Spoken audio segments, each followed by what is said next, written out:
Waking in a meadow, the hero ran across the field. Tears fell as he had no idea what was happening. Right away, he couldn't tell why a horned rabbit was chasing him. Wataru Toyomi is a 20-year-old otaku student who loves anime and manga. Yesterday, he hosted his own party, sang karaoke with his friends until morning, then went home and fell into the ocean. He somehow found himself here and assumed it was all a game, thinking horned rabbits only exist in light novels and maybe the stats would appear before him now. Frozen when they appeared, he checked his stats: stamina 100, magic 8, strength 12, intelligence 22, agility 18, and luck 15. He then noticed a message and opened it, curious. The message said that after falling beyond the edge of two worlds, he had accidentally wandered into this one and could not return. The hero read that the sender was forbidden to interfere but thought it would be cruel to leave him, so the sender gave him two unique skills: polyglot and ship summoning. The polyglot lets the hero understand all the local languages and gave him the ship's call because he came to the ships from the water, and the skill fits the name, so now the hero should enjoy the new world. As he lay on the grass, the hero realized the time travelers were real and he would never be able to return home. After lying there for a while, he stood up. Putting himself in the right mood, he said it was no problem because he had the skills and calling ships was hardly a bad thing. The hero clicked the skill description. It showed his skill at level 1 and said he could only summon ships he had bought. Each purchased ship gave a skill that let him maneuver freely on the water. New ships could be bought in the shop menu. The hero saw his first ship was called a robot and seemed to know what to do, so he used the ship summon. A large magic circle and a boat materialized before him. The hero's eye widens. He looked it over and felt disappointed to find it was just an ordinary boat, even on land. Two rabbits suddenly attacked him from both sides. He closed his eyes, certain he would really die this way under the rabbit's paws. When nothing happened, he couldn't understand why it had all ended. He saw a dead rabbit on the grass and thought he wasn't sure, but it might be safe. He realized the boat had done it, possibly using a special skill. Seeing the weather worsen, he urgently needed to find the village. He used the return skill and the boat vanished. The hero refused to eat the rabbits but decided to take them with him. Rumors said rabbits drained other animals of all their blood, and he wondered if he could drain one with its horn. This world is extremely dangerous. You could make a horror movie out of rabbits alone. He moved forward and said he'd gone a fair distance and found himself in the forest. At times like this, lone travelers are often attacked by monsters, not just killer rabbits but worse. Then he met a goblin. Running away, he noticed someone was following him, didn't know what to do, acted too early and called the boat back. Unaware of the cliff, the hero fell. Reaching the bottom, he thought it was over, but he survived, and as he stood up, he noticed the city below. He felt glad to have been saved. After waiting in line to enter, a soldier asked to see his passport. The hero hesitated because he could not say he had been thrown here from another world. To cover it, he lied that he had been attacked by monsters on the way and lost all his belongings, then asked whether there was another way to get inside. The soldier said there was a way, and they would give him a temporary 3-day pass. But first, the hero had to place his palm on the evaluation crystal. After the inspection, the soldiers said everything was fine because the hero was not on the list of criminals, so he could go to the western city. The hero realized he was inside. Scanning the area, he seemed interested.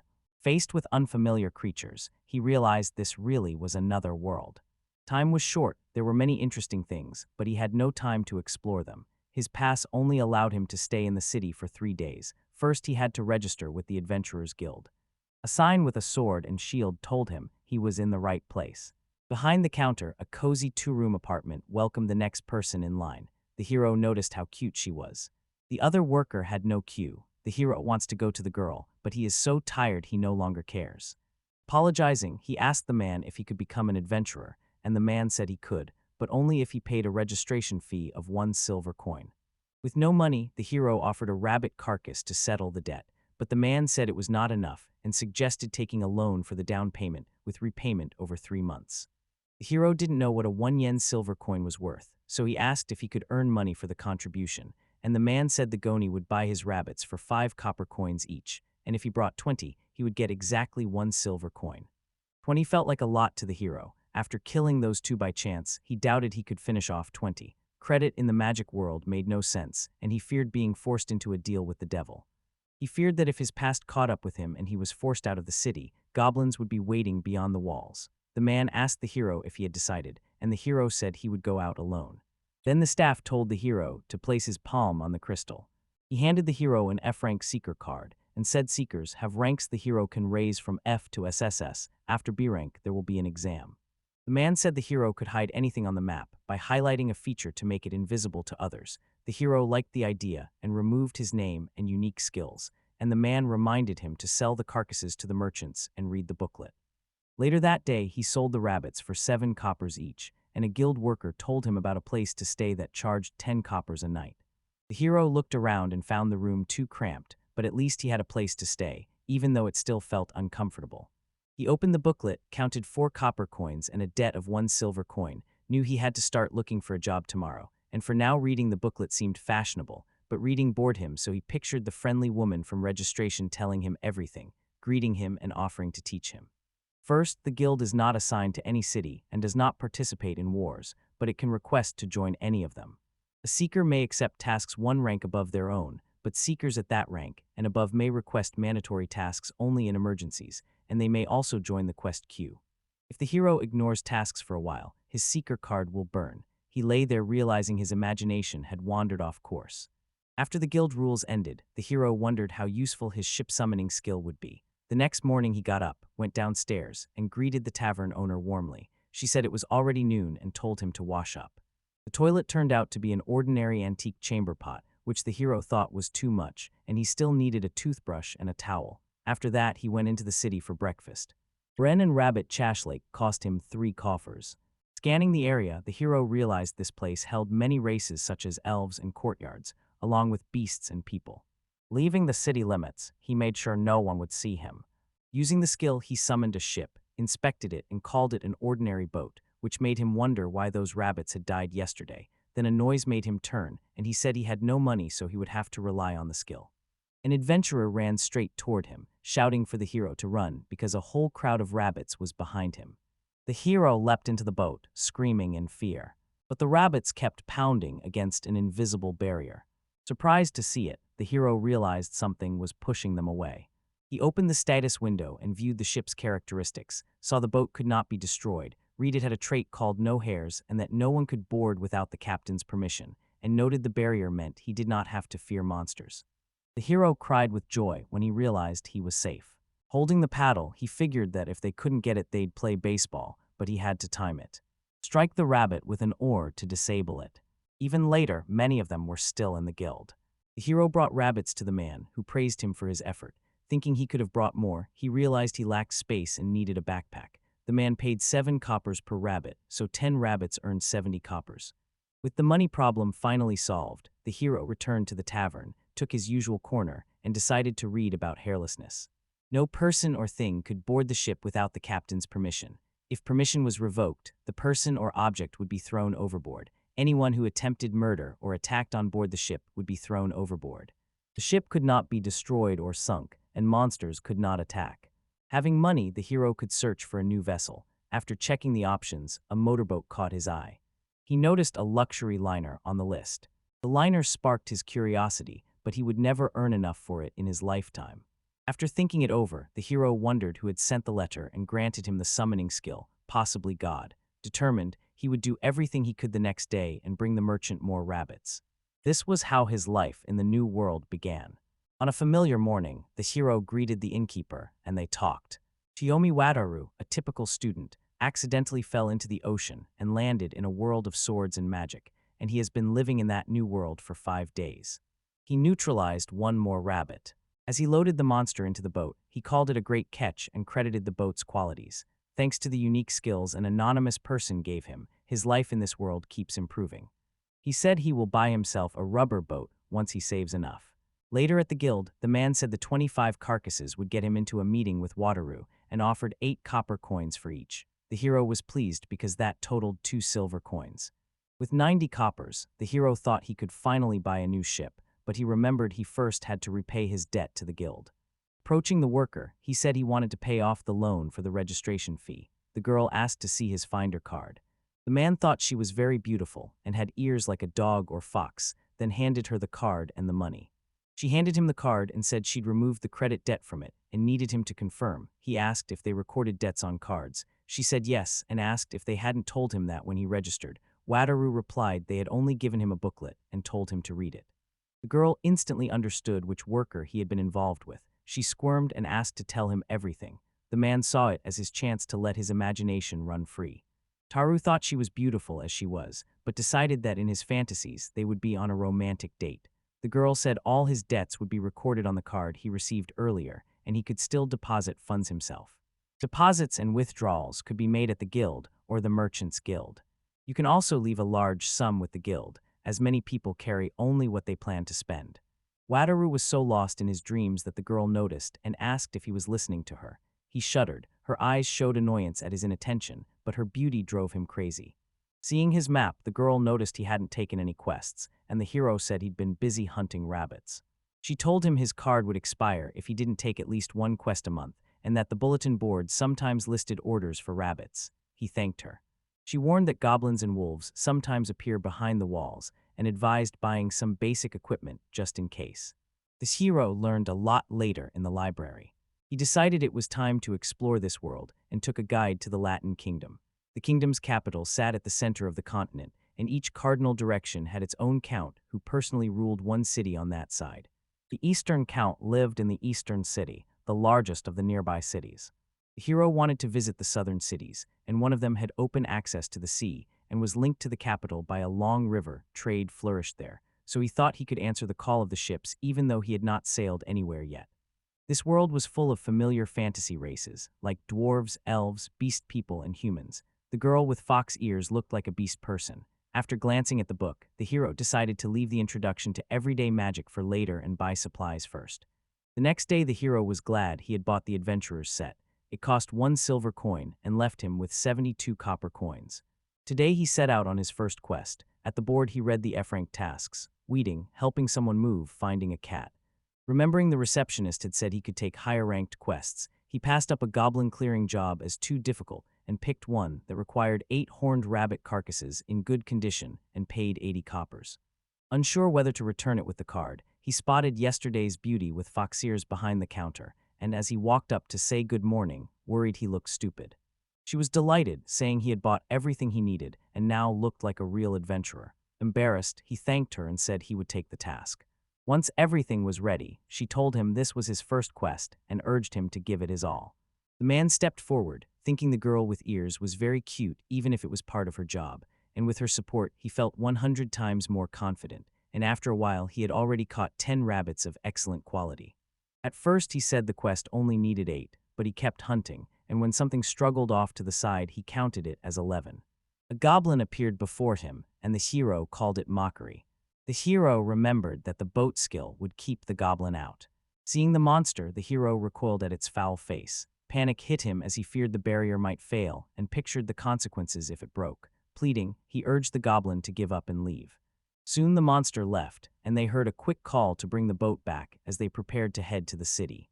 Once he had run far enough, he froze. Looking at his hands, he realized his rapids were still in the recalled boat. He had no idea where it was kept and worried he might have to go hunting again. A goblin stood there, and this was his first quest. He remembered the girl telling him to give it his all. He returned to the forest, hoping the goblin would not come back. Once he was farther away, he called for a boat. A boat arrived with rabbits inside. His skill let him hug the bag. Later at the guild, the girl counted the required number of rabbits, found them all to be excellent, and congratulated him on his first completed quest. People nearby congratulated him too. The hero was glad he'd given it his all. That day he'd hunted well and learned rabbits could fetch a higher price. Items left in the ship after recall do not disappear, which is amazing. He no longer has to carry anything extra. I still have a lot to learn about his skill. The hero kept up his daily chores. A smile crossed his face as he looked at his palm, glad to have 2 pieces of silver and 40 copper coins, knowing he could now buy a new boat. Opening the shop menu, he saw he had to insert a coin and compared it to slot machines. At last, a new boat appeared before him. Falling into the boat, he said it could hold a lot more and would make a nice place to relax. As the hero rests, someone watches him. Angry at Wataru, the man decided it was time to act. After everyone said goodbye to the doctor, Taru came in apologizing. She asked how she could help. The man who noticed the uniform and glasses thought they made a good cosplay. A month into the new world, he went to the local hospital today for a simple reason, telling the doctor he could not master the magic of life as a child. a lie to hide that he comes from another world, and saying the guild had told him to contact her about it. She suggested he let a stream of magic flow through his body and try casting a spell after 5 minutes. The procedure was paid for and cost 10 coppers, and he agreed. Magic exists in this world. One form is everyday witchcraft that anyone can use. It can create a spark or produce a small amount of water, and he remembered the characteristics menu mentioned magic, so he could use it too. The doctor said she would now pass her magic through him, and taking his hand, asked if he felt her flow. The man was more surprised by the touch and tried to push that thought aside. The doctor said that with her flow in the background, he should feel his own. Warm waves of magic flowed through him. He sensed a thin thread of someone else's charm near her. The girl was surprised his level was so low. Thinking he was level 18, the hero asked if he could use everyday magic then, and the girl replied that one does not interfere with the other, and told him to try concentrating the power in his fingertips. Straining to do it, he was approached by a little girl who told him to draw a magic circle when he was ready. He did it. The doctor said the flame should last about a minute, and told him to use that as incentive to keep practicing. After he thanked her, she asked if he believed in God, pointed out a nearby church, and said prayer might be his key to success. A man walked up to the church. He grew curious about what gods exist in this world, since the person who sent him the letter and gave him skills on the first day could be a god. He considered praying but turned away and said it would have to wait because he needed to get to work. Approaching the task board, he weighed his options and saw 5 rabbit delivery orders, each asking for 8 or 10 carcasses, and could take 2 at once to save a lot of time. He approached the worker and said he would take the assignments and asked if he could take 2 at once. She said that was fine, which pleased him because demand for rabbits had risen recently, and she added that many restaurants had started buying them. She credited his fast, high-quality delivery, and he was glad things were improving. The girl behind her asked if she could get horned rabbits today, and the man beside her said he did not know because he had placed an order, but other restaurants were up and trying to be first to get the best quality meat, and the girl remembered he wanted to sell roasted horned rabbits. Overhearing their conversation, the hero grew curious and approached them, saying he understood she was a cook, that he sold rabbits to the guild, and that he could catch a couple for them if they wanted. The girl asked if he was joking, and the man said he would be very helpful. Watcherus said he wanted something in return. Walking through the forest, he talked about how many people wanted rabbits, and that he must not make a mistake, called a ship, and bought a lightwood gazebo for 1 silver coin. Recently, he asked a carpenter to build a gazebo, and everything was ready. He said happily that he finally had a proper place to relax on his boat. Now that he could hunt without stress, buying a stove and pouring himself some tea felt necessary, and he had settled in quite well. Catching 55 horned rabbits today set a new record, and after completing all 5 tasks, he received 5 silver coins and 36 copper coins, which converts to about 50,000 yen, not bad. At last he entered the restaurant, where the guild girl greeted him, said she had been waiting, and thanked him for the horned rabbit. Surprised since it was his first time in a restaurant in this world, he felt he had to try the food. At the next table sat a group who looked like adventurers and had just come in for a drink. The cook apologized for the wait and brought him a fried horned rabbit. The hero noticed the dish's crispy crust, tasty sauce, and pleasant spice aroma.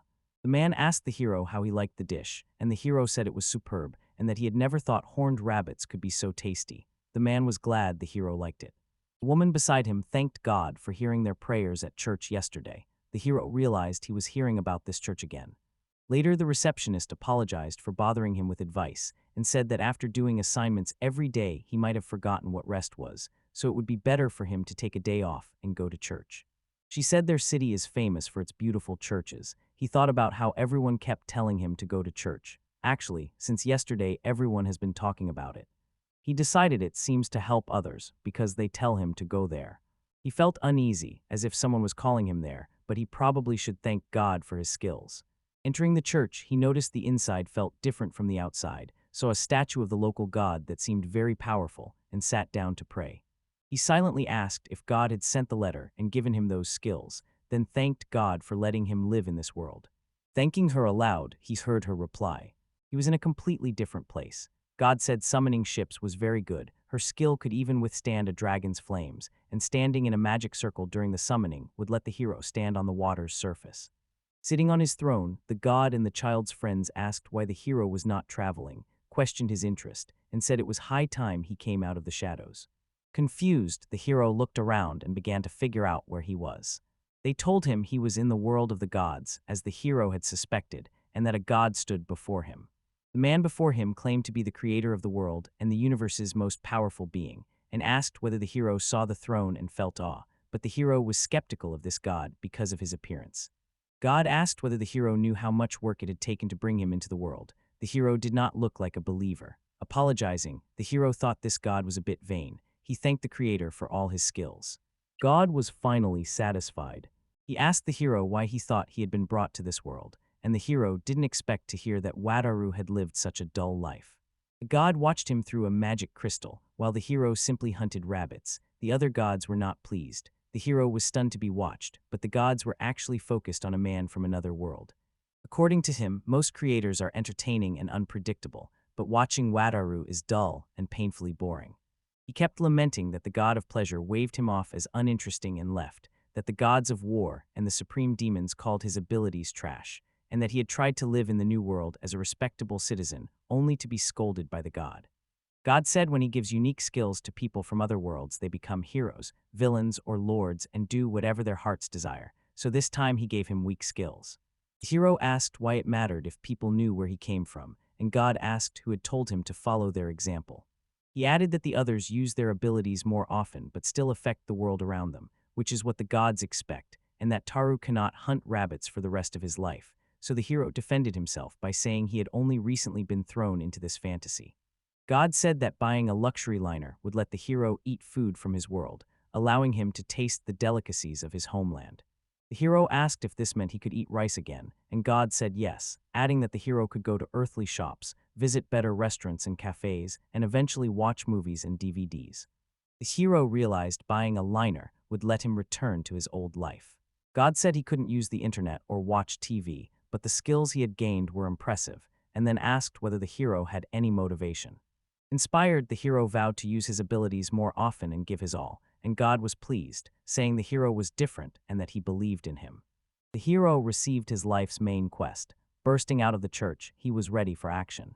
Buying a luxury liner appealed to him, but it was easier said than done because it cost a staggering 500 platinum coins, about 500 million yen in Japan. Taros warned it was very expensive, and that if you were not an adventurer or a merchant or earned little, you should not even consider it, but I was glad summoning a ship was a really cool skill.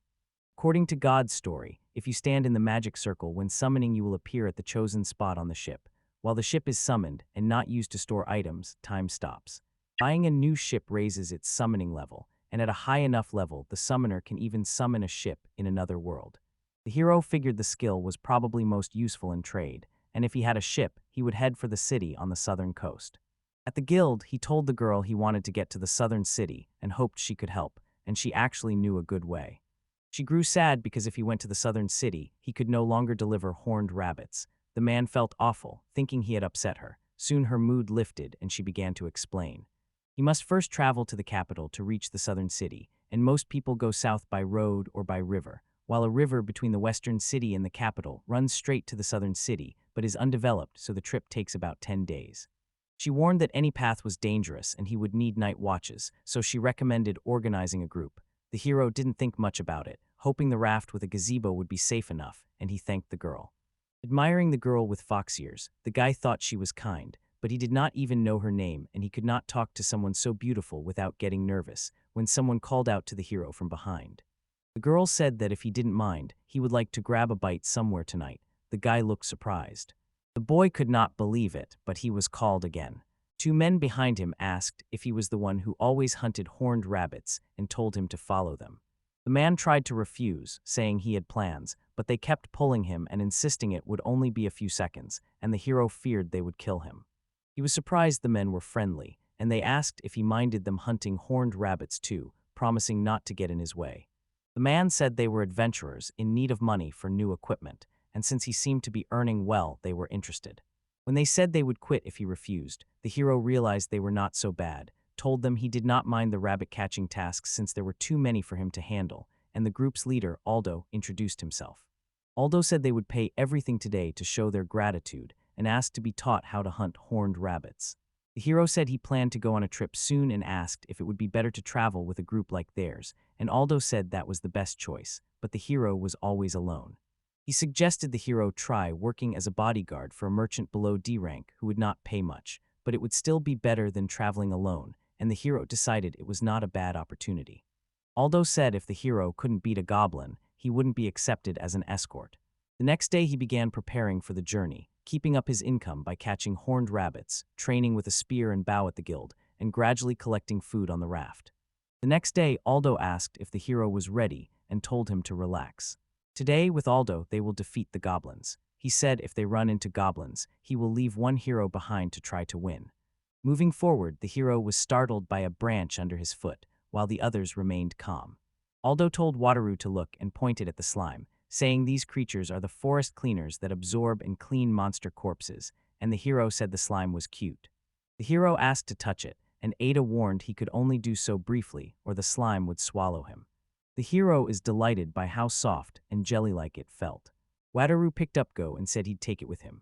Aldous told him to calm down and asked whether the hero had a tamer skill, since without one slimes and other monsters would not be allowed inside the city.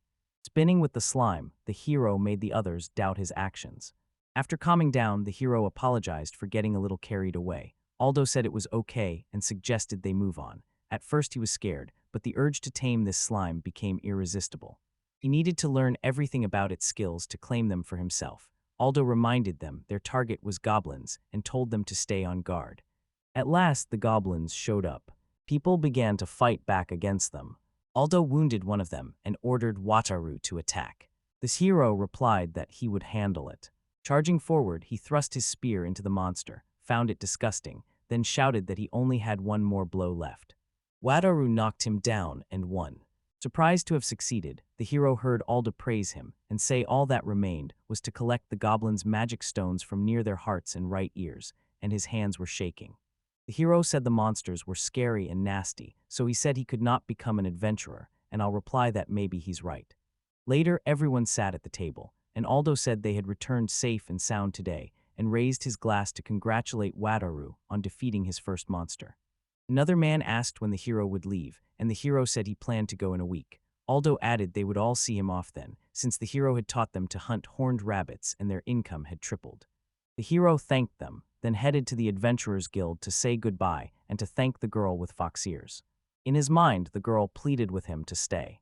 A long line had formed at the girl, while it was empty again near the old man. The hero had not met him for a long time, and now the man was calling him over. Streak heard the hero was going to the southern city. Wataru thought the fox-eared people were probably talking about him and was pleased. The man said that thanks to the hero, more adventurers began hunting horned rabbits. He said the rabbit-catching jobs had paid very little and they got almost nothing, but word of his quick earnings spread so the newcomers could buy better gear and cut down on injuries, which made their staff very happy. The hero would have liked to hear all this from his little sister with fox ears, but he told the old man he was glad to hear it, and the day of departure arrived. After saying goodbye to everyone, the hero set off on his journey. He joined a caravan of merchants. After days of walking, he said goodbye to them. Finding the river he needed, he began his journey, relieved that he could finally call the boat to the water instead of to the land, and decided to test the words of the god that a magic circle would let him stand on the water. Summoning the ship, he jumped forward. God's words were clearly confirmed. Joyfully, the hero said he had only stood on the water for a moment, but it felt amazing, and shouted that the beginning had been made, and he was now heading for the southern city. Starting to row, he realized he wouldn't look cool in a rowboat. As night fell, the hero thought he should find a place to rest. On the shore, he saw men with grim faces who looked like thieves. Fearing an attack, he chose to keep going down the river.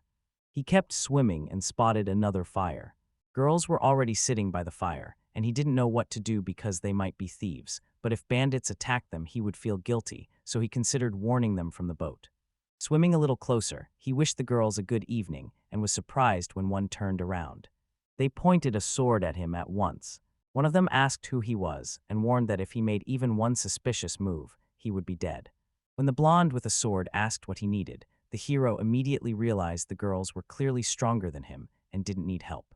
The hero told them to calm down and explained he was just an adventurer who had run into bandits upstream and wanted to warn them. The girl thanked him for the information. They asked Marina to scout the situation. The hero took the oar, said he didn't need anything else, and was about to sail away. The blonde told him to stop and wait until they finished. Confused, he said there were bad men nearby, and he did not want to linger there. She warned him again to stop, saying he might be working with them and trying to trick them. The hero insisted he would never do that, but now that he was under suspicion, he admitted he did look suspicious. Stunning girls in adventurer gear filled the scene, a sight that belongs in fairy tales, and the hero had stepped into a world that felt like one. Imagining being alone with them felt thrilling. He was too absorbed in his fantasies. He came to his senses, realizing that simply stumbling into such a beautiful group had already gotten him into trouble. Marina finally returned and told him everything. Blonde apologized to the hero for the misunderstanding, saying everything had turned out exactly as he had said, and she hoped he would accept her gratitude. The hero said his warning wasn't necessary because he thought they would have been fine without it. The girl said the information was still useful. She said the bandits looked wanted, so someone would get a reward for bringing them in. The hero finally realized who the victim was. While running away, the girl said she would thank him if they met again. He waved and realized he had likely missed the chance to get closer, but he could not deviate from the route, so there was nothing he could do. A few days went by. At last, the hero spotted the city ahead. He saw the many wooden boats around, and a self-propelled one that made him wonder whether it moved by magic, and since similar boats are common here, they can be compared to a motorboat. The hero thought a motorboat would be convenient and economical. He wrote that it was time to move on. He arrived in the city. Looking around, he said the atmosphere here felt very different from a Western city. After buying something to eat at the counter, he asked where the skilled merchant was, and the man said it was near the harbor and that he should walk along the shore. When the man asked if he was a merchant, the hero hesitated and said he was just thinking about starting a business. Sure, it was time to become a merchant to quickly get a luxury liner, and knowing how to summon a ship meant he could certainly start his own business. At last, he reached the Merchants Guild. Seeing so many well-dressed people, the hero felt embarrassed. He remained very nervous until his name was called. The girl greeted him and asked how she could help. The hero was surprised to find a cute girl with fox ears there too. She invited him to sit down. He said he wanted to ask about many things and asked if she minded. When she smiled, he thought how dazzling she was, since girls with fox ears were clearly his weakness. The hero began by saying he was a member of the Adventurers Guild and asked to join the Trading Guild. The girl replied anyone ranked F or above could register if they paid 5 silver coins. Deciding to move on to his main goal, he said he wanted to buy a ship and asked if there was any work for him. The girl said there was work, but it depended on what kind of ship he needed, and he thought a self-propelled ship in this world would be called a magic boat. He told her he had a small magic ship. The news surprised her because even a magic ship is hard to get. She concluded he had good connections. While thinking about useful connections, the hero remembered he knew God. The girl explained that the magic ship's main job was delivering people to cities, especially the capital. It all depends on the ship's capabilities. If it can carry adventurers to the western island, the rewards will be very high. The island has become a hotspot for rare herbs and powerful monsters. You can collect valuable materials, but it is surrounded by sharp rocks and uneven depths. There is no route to it. Only small boats can reach it. A strong current means only 4 ships can get there now. The hero realized reaching it would be like a bonus level. The girl said he will receive 10 silver coins per person per day for transport. The hero froze. 10 silver coins are worth 100,000 yen, and he would get 50 silver coins a day if he can fit 5 people in the boat. She said it would fully pay for the island's materials. He said he would then join the Merchant Guild, and she asked about a place to moor the ship and offered him a spot for 1 silver coin a month. The hero agreed and it came to 6 silver. The girl said she would write everything on his adventure card and asked him to step aside. The payment was accepted, and she announced his mooring place as number 15. Neither said goodbye. After saying his name, the man thanked her for her support. Introducing herself as Camilla, she said she was looking forward to working together. The man was glad he learned her name and could introduce himself. Passing by, he saw a hotel, went in, and asked if they had a vacancy. Finding the room had a single bed, and even a sea view made him happy. Looking at the view, he said he had paid 50 coppers for the night, including breakfast and hot water, and though it was a little expensive, it was very comfortable, so he decided to buy a motorboat tomorrow to try to reach the southern island. The following day, the hero eyed the motorboat priced at 2 silver, worried it might not be made of wood, but decided to take a chance. He tossed in the coins and felt pleased as the ship's summoning skill rose, unlocking new options like creating a map and camouflaging the ship. The Summon +1 label made him think he could summon 2 boats at once, so he decided to try it. Seeing the boat, he said he finally felt like he was on a normal ship, but at this rate, everyone would know he was from another world, so he activated the ship's camouflage skill. Camouflage let you change the ship's appearance by swapping its texture while leaving the frame unchanged. The hero said it was amazing that she had become completely wooden, and as expected from his skill, he somehow knows how to control her, so it is a real cheat, and he also knows the island's location. Expect about an 8-hour trip to the island. The hero enjoyed this feeling. Including a break, the round trip takes about a day. The hero had arrived there earlier, and fewer than 5 hours had passed. Seeing the hero nearby, the boatman said he had never seen him here before, and the hero greeted him, explained he had just bought a new boat, and the trade guild had advised him to come here, then introduced himself. Yudo introduced himself and said it was nice to meet him, adding that new boats would be welcome since he'd been inundated with assignments lately. The hero said he looked forward to helping with the work, and asked if there were any nuances to the job, and Yudo said the nuance was how to kill time. Once adventurers enter the island, they may not return for 2 or 3 days, the man said, but if they suddenly get injured they have to return to the city unexpectedly, so they always stay on the island with a lot of free time. At last the hero felt the full weight. Back in the city, the hero was relieved to have returned much sooner than expected, and after learning he could reach the southern island, he needed to buy supplies for the boat and for his stay. Someone was following him. After walking around the market, the hero bought a change of clothes, some dishes and a cauldron, then said he had bought too much but that he could have earned so much and it gives him strength. He thought he'd soon be able to buy a new ship. When the hero's basket fell, he bent down and finally noticed the surveillance. The hero dodged the blow. The hero stammered as he tried to find out what was happening, and the man asked whether the boat's owner was a hero. This hero ran and called for help. A hand suddenly grabbed his hood and pulled him aside. Seeing the empty alley, the man cursed because he had lost Wataru. A girl from the guild saved him by hiding him in the back entrance of the merchant guild. The man said he had returned from the southern island and was attacked while shopping. Camilla was surprised the hero had made it to the island. Camilla reminded Kakona and said yesterday that a ship that can reach the island is very valuable and many people want one for themselves. She said some people simply can't afford one. The hero realized they'd be hunting him now. The hero screamed, wondering what to do and whether to run away to another city, while the girl urged him to calm down, but he kept asking how others were, for example Gyudo, whom he met on the island, who is dealing with it. The girl said they either hire guards or buy servants to help. An old man entered the room, said he had heard about the problem and told him to leave it to him, promising he would sort it out, and Camilla called him the boss, which was what the hero thought. Starkey called Wataru and apologized, saying he needed to spend some time outside the city, had an assignment for him on the southern island, and would arrange security for him in the meantime. A ship that could reach the island would be a real treasure for the guild, so he promised to support it as much as he could and offered the hero a place to stay for the night. The hero agreed. The next morning, Camilla greeted Wataru and asked if he had slept well. Outside, the girl told him the guild would cover his food for the trip, and the hero thanked her. They would next meet adventurers planning to travel to the island on his boat, she added. Until last night, he had thought he'd hit the jackpot, but now he realized his life would always be threatened by something. Noticing the adventurers, the girl said they were already there.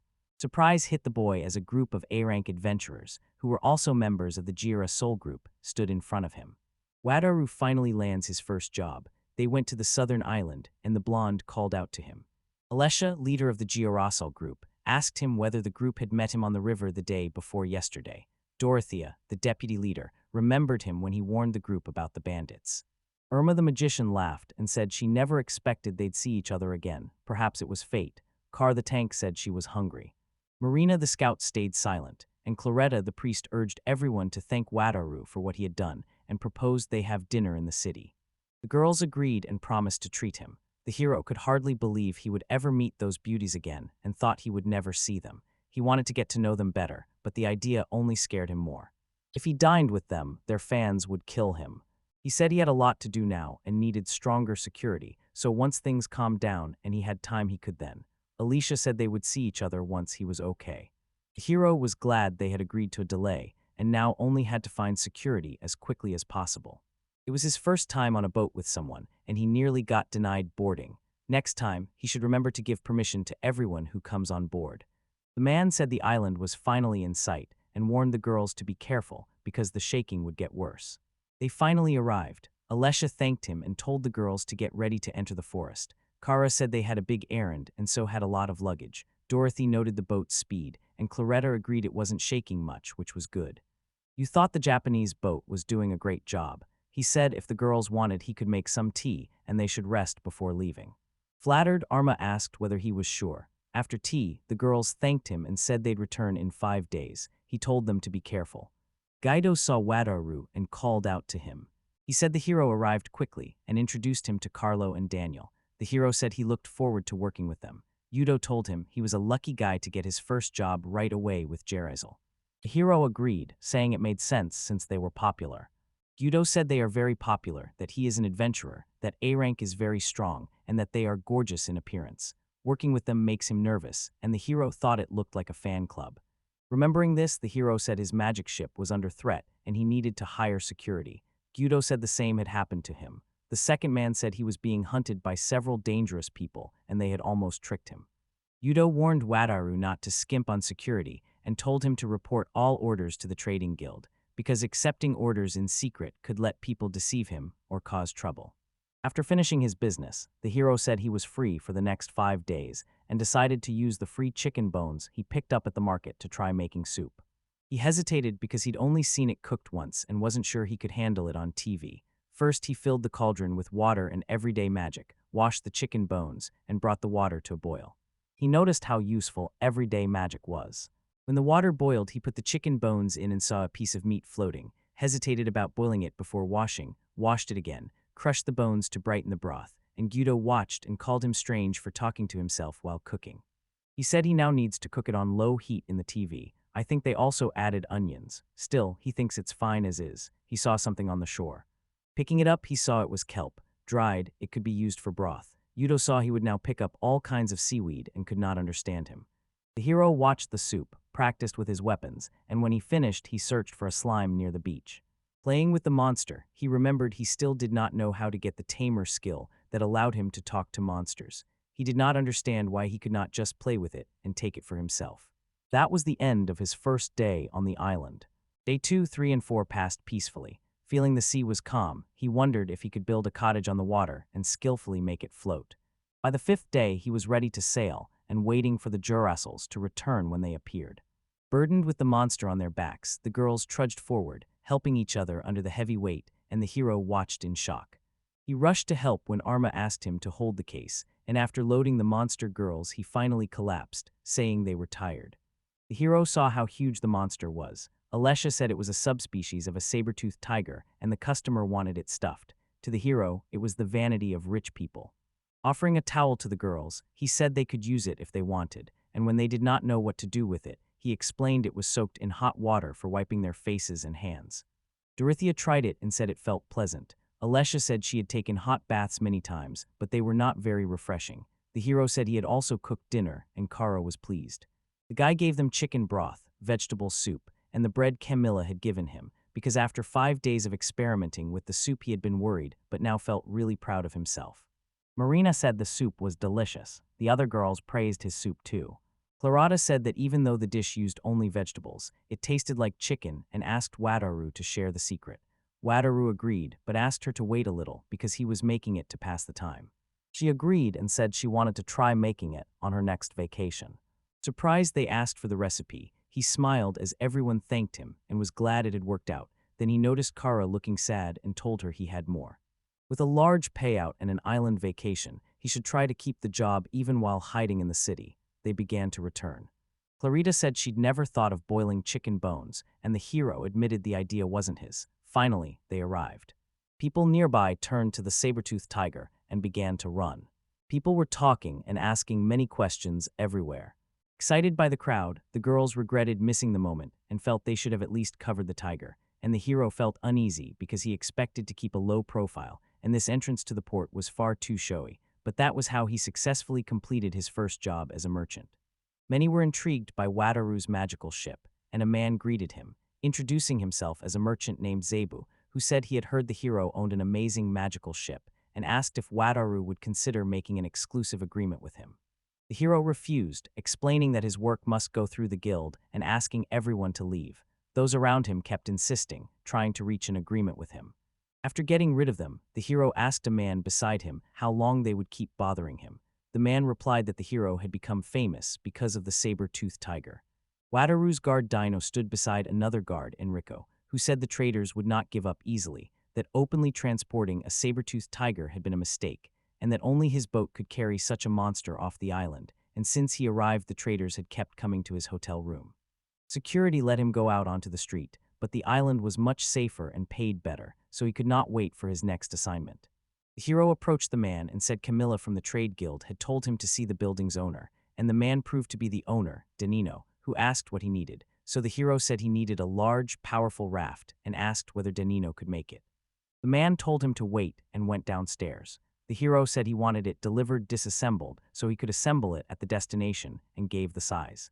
The man said it would cost 70 silver, and the hero was surprised by the high price, but after mentioning Camilla, he expected not to be robbed and asked the man to make him a wooden bathtub.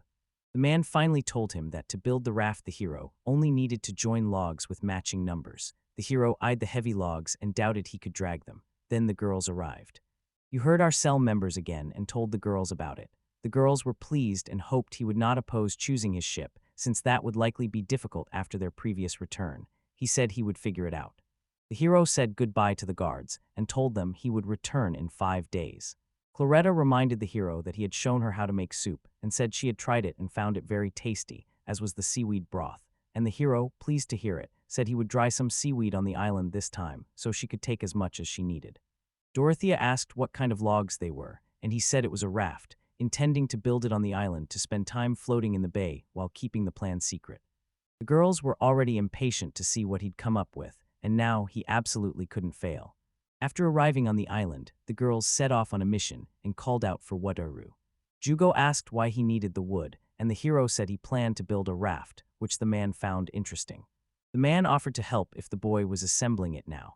The hero welcomed the help, and they began working.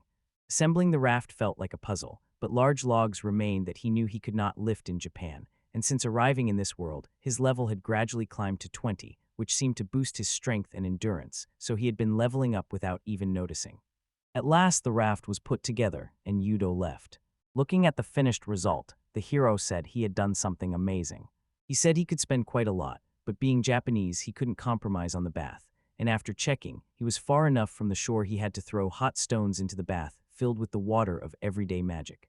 After finishing and testing it, he found it perfectly comfortable and warm. Soaking in the bath, he found his first bath in another world pleasant and enjoyed the ocean view. They had stayed in the bath a long time that day, but the girls came back early because Alicia said they had obtained a lot of good material. Arma said she was eager to learn about Wataru's secret raft. The man told them to get into the boat. When they arrived, he showed them the bathtub. Dorothea said it was amazing, since it was the first time she had ever seen a bathtub. Alessia added that she thought only aristocrats and wealthy merchants could afford them. The hero was surprised to learn that people like Dorothy cannot afford a bath and would be bathing for the first time in their lives, which sounded interesting.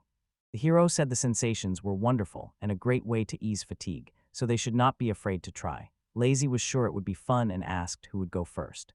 Kara and Claretta were a little scared, so they refused. The hero did not expect their fear of bathing. Alicia said he would wait and the others would take turns bathing. The hero said he would sail away then and told them to call him if they needed anything. The girls started trying slowly. Alessia was delighted when she entered first. The girls were enjoying themselves, and the hero thought they were probably doing so there, which made him happy. Kara and Claretta asked whether a bath could really be that good, and he noticed they both looked very worried. He knew some people didn't like it, but missing a bath would be a big loss in life and they wouldn't die if they took one. It felt better to just put your feet in. The girls seemed to believe him, and at that moment the others on the raft shouted that they were done. Eventually he persuaded them and led them to the raft. The girls agreed to try putting their legs there together first. 30 minutes later they were happy and saying how nice it had been. Wataru was pleased, and Alessia said she didn't feel tired at all and that it had been great. Watching the girls, the man admired the magnificent view, hardly believing he was seeing a handsome man fresh from the bath, and it felt like the best moment when Irma winked at him. While he was enjoying himself on the island, trouble broke out in the city when Camilla burst into the headquarters, shouting that Wataru had been accused of theft. Wacharu and his companions were returning from the island. He announced they had arrived and called it a good job. Dorothy said it looked like they had gathered a lot of useful materials this time, and Anna looked gorgeous. They thanked the hero. Alicia offered to escort the hero to the guild. The hero agreed, as long as it would not be too much trouble for them, of course. Walking forward with the girls, he made everyone turn around. He tried not to attract attention, but with such beautiful girls it was impossible, and at that rate Jira Sal's fans would rip his head off. When they reached the guild, he said his guards should be there any minute and thanked them for seeing him off, and Alicia told him not to worry.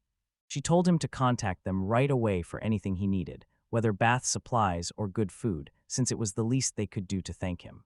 As they parted, they said they looked forward to working with him again, and it was clear they had enjoyed the bath and were happy, while he was glad to see such beautiful women.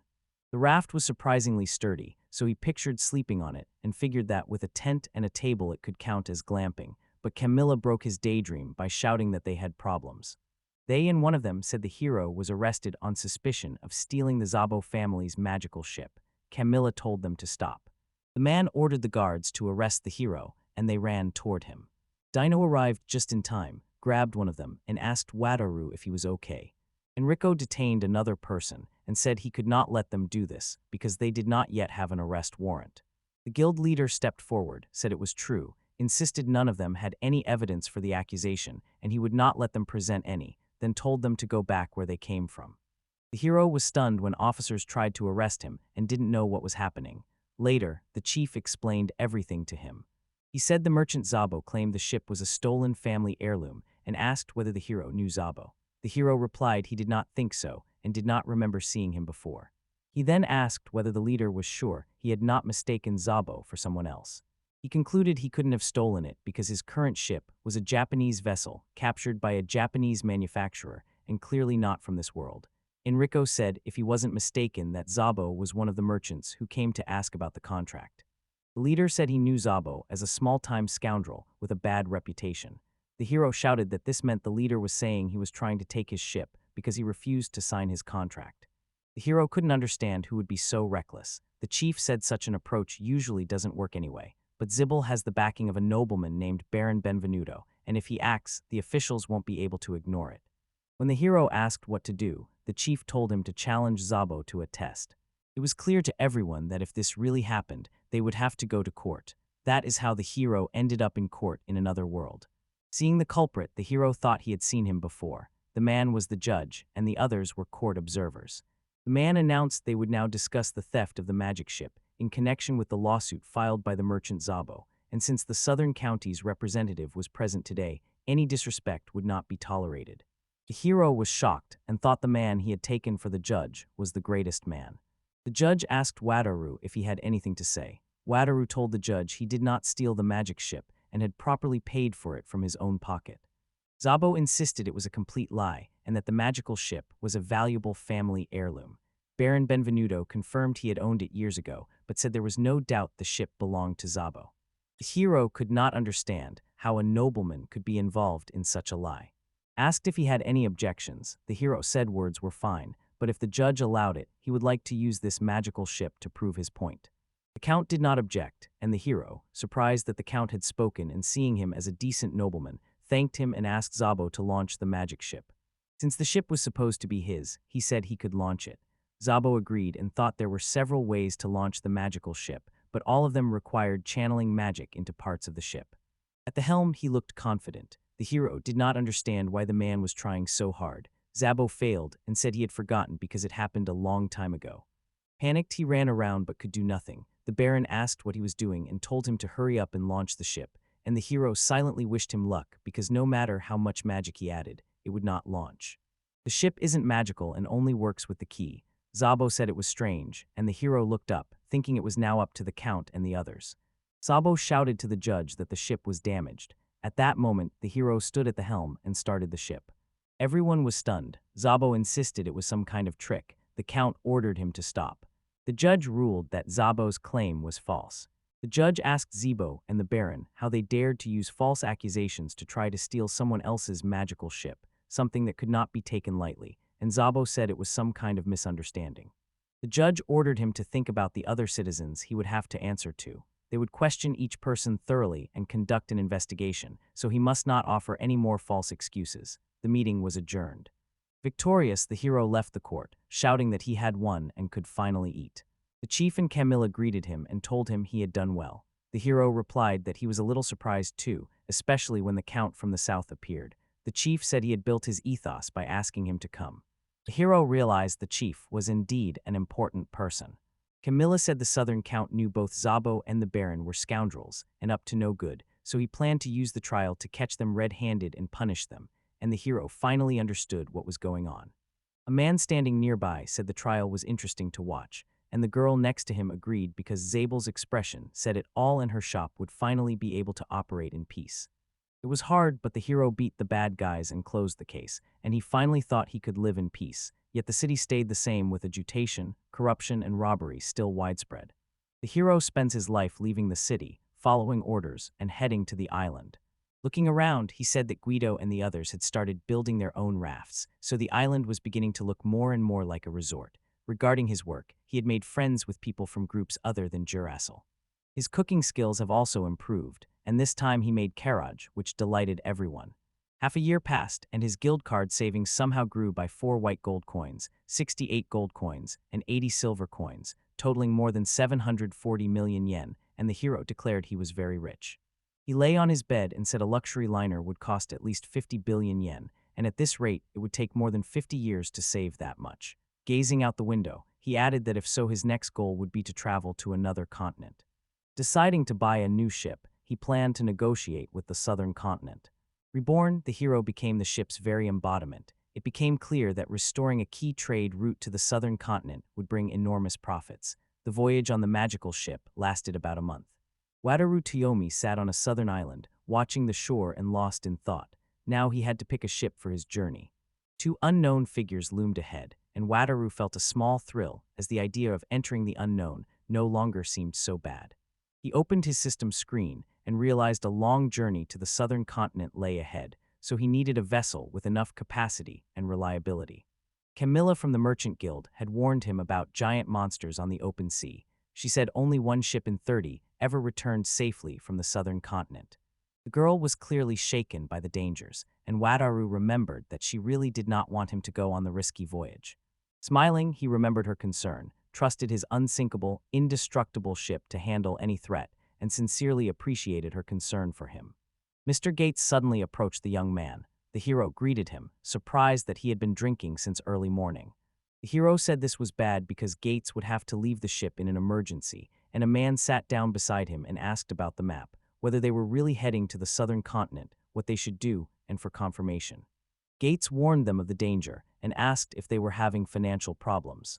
Shaking his head, the boy said money was no problem, but he thought trading would be a good way to earn money for a magic ship, and he remembered the words of the god, realizing he would not have decided to do all this without pressure.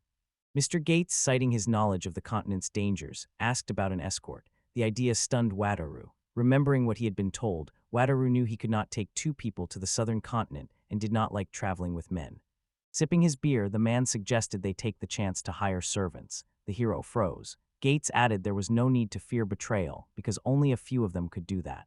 The young man thought hard, sweating lightly, knowing serving was the norm in this world but never expecting to be in this situation. In his mind, from the familiar transported to another world stories, the hero had a fateful meeting with a beautiful girl who protected him, and it usually turned into a romance. That was all he knew. A man asked if Wataru was okay. The hero shook his head and said he was just thinking about a lot of things. Mr. Gates stood up, told him not to overdo it, and left. Then someone called to him from the side. It turned out to be the girls. They loudly announced they were back. By this time, it was already dark. The dark-haired beauty asked whether they were sure about going to the southern continent, then said she could not eat this monotonous food. Another girl warned the hero to be careful, and he replied that he agreed and would stay vigilant. One of the girls said that because of Atari, the island had become more comfortable, and everyone there laughed. The other girls agreed, saying that was why they had prepared a gift for the hero. Everyone's eyes widened at the news. Smiling, the girls handed him a tiny drop and said they had found it yesterday in the forest. A small glowing droplet fit in the palm of your hand. Wataru stared in amazement. One of the girls said the tiny baby was a newborn holy slime, a very rare species. The protagonist immediately said how cute he was, noting his platinum hue, and asked if he could touch him. He was completely amazed. The girls expressed their joy at seeing the young man so happy. Holding the slime carefully, the hero noted again how adorable it was, thought he could travel with it if he learned taming skills, and then offered it some dried meat. To his great surprise, the slime ate him, chewing on the proffered piece, and the protagonist's eyes widened again. Wataru held the slime and shouted that it was impossible and that the slime was talking. The girl smirked and said the slime was not speaking. The protagonist was stunned but insisted that, even though he did not understand how, the baby was clearly talking. The girl stepped closer and said he might have learned that skill. Wataru froze and decided to check immediately. Information then appeared on the board showing he had gained the unique skill language understanding. Joyful, the young man picked up the slime, saying the taming skills had appeared, and thinking this meant he could now take the slime to the city, while the girl who had watched the whole scene said it was amazing. She said a servant contract was required to bring the slime into the city. Knowing the procedure, she offered to teach him, and the boy thanked her. The girl said she would first draw a magic formula to seal the contract, and warned that if the slime entered the circle, the deed would be done, so he had to talk to her and convince her. The protagonist approached the holy slime and asked it to aid him by entering a servant contract, explaining that if it agreed, it would have to enter a magic circle, and he asked whether the slime understood him, but it remained silent and motionless. Wataru cringed and told himself not to be nervous, and that if nothing worked, the slime could just go back to the forest tomorrow. Then he looked sadly at the small, motionless blob on the table. She replied sharply with a thought and jumped into the magic circle. The protagonist was deeply moved by this. The contract was concluded, and the man was amazed. Holding the small slime in his hands, he saw that she had agreed to the contract, and all the gathered girls clapped to congratulate the protagonist. The servant's contract included a kind of confession, but in this world few people cared about affection. The girl handed him a brightly colored slip, saying it was their servant registration, a very rare and valuable species that had to be protected from being taken, and that there were several other important points to discuss. The young man put his hand to his heart and asked whether he should buy a magic ship and whether he could withdraw platinum coins. The girl paused and explained that if there were no more than 10 platinum coins, they could be made today. They had decided to use the pepper trade route after all. She lowered her head. He noticed he might have upset her, but quickly reassured her that the new ship would be even better than the previous one. She pressed her hands to her chest and admitted she was worried, but could do nothing about it. The guild had no right to interfere. A soft light suddenly lit her figure. Smiling, she said that as an envoy he was remarkable and could always get a ship from the merchant guild by simply warning the seller. The young man was speechless. A fresh blob of slime sat on his head, and he simply nodded in understanding. Camilla, a dedicated merchant guild employee, was very attuned to business matters. Finally, she asked if there was anything else she could do to help. The young man remembered asking to be introduced to the merchant, and walking through the grand building lit from within, saw it was like a luxury store, not just a lobby. They told him everything was inside and suggested they go in together. The man met Wataru, welcomed the visitor, and led him further inside. They found themselves in a small office where the owner of the trading house introduced himself as Duccio. It became clear Duccio was looking for servants to accompany him. The man carefully explained the details of the deal.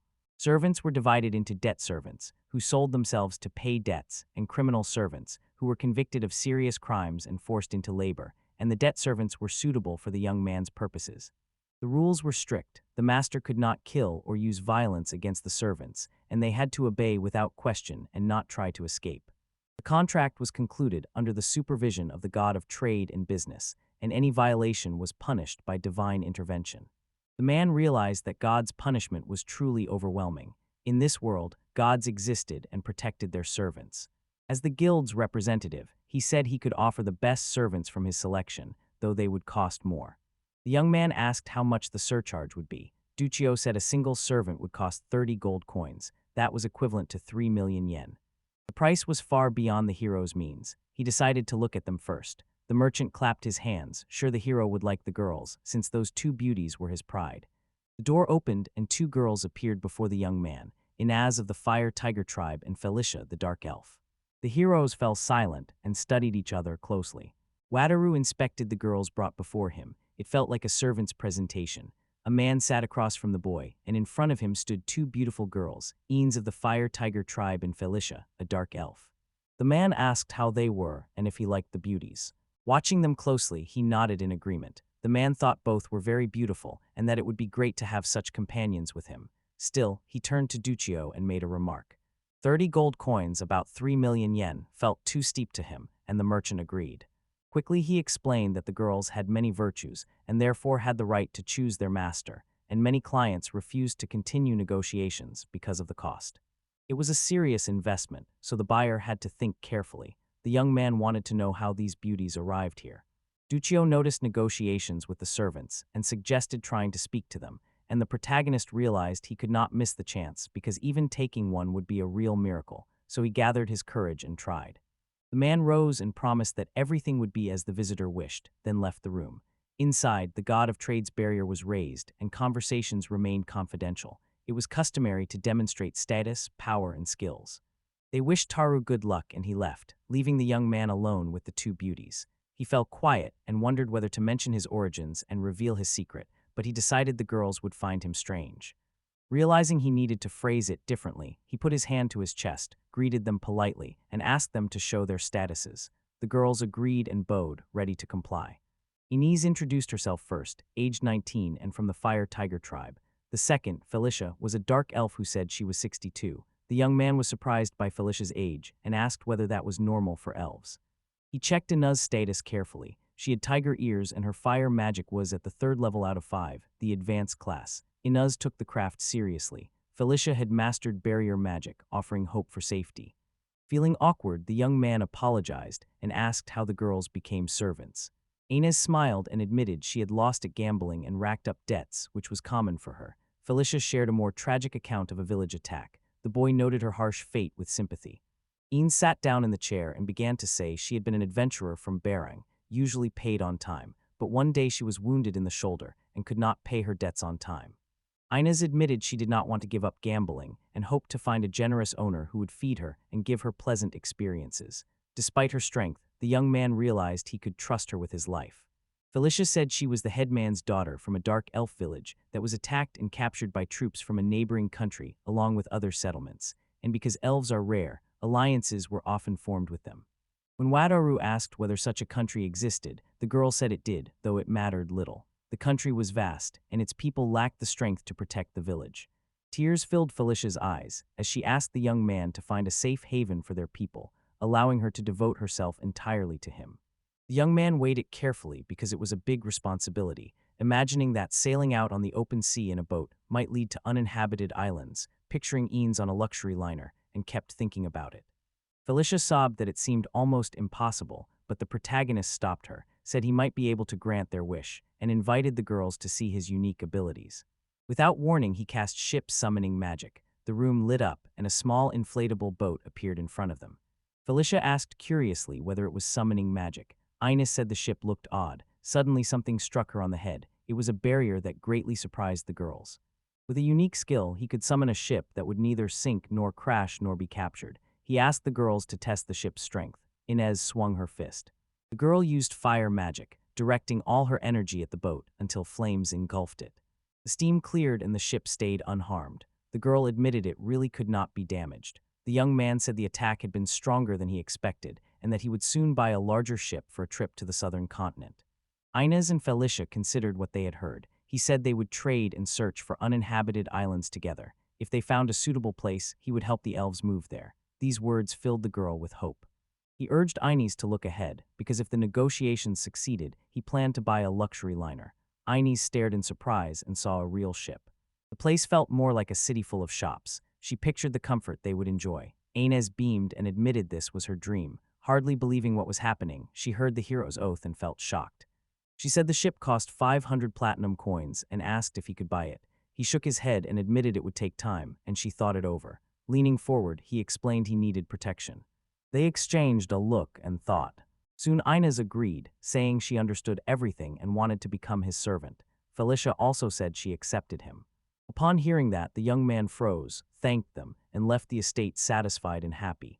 When the girl with cat ears asked the owner to take care of her, he was confused at first, didn't immediately realize his role and blushed, but he agreed. Felicia said she did not care how he treated her and would take care of the village. The young man tried to calm her, promising he would never neglect her. She asked if she could call him master, and he agreed. Several weeks passed, and Inez and Felicia kept them company in the city while the young man prepared for the trip. Later they sailed out to the open sea. The girls asked whether he could really buy a ship with a small tablet. He smiled and said he had unique skills and had already decided to buy a liner. Wataru reached forward and activated the device, and a small cruiser appeared before them, shining and lighting everything around it.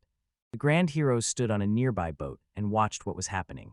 The ship held no more than 15 people and was unsinkable and indestructible.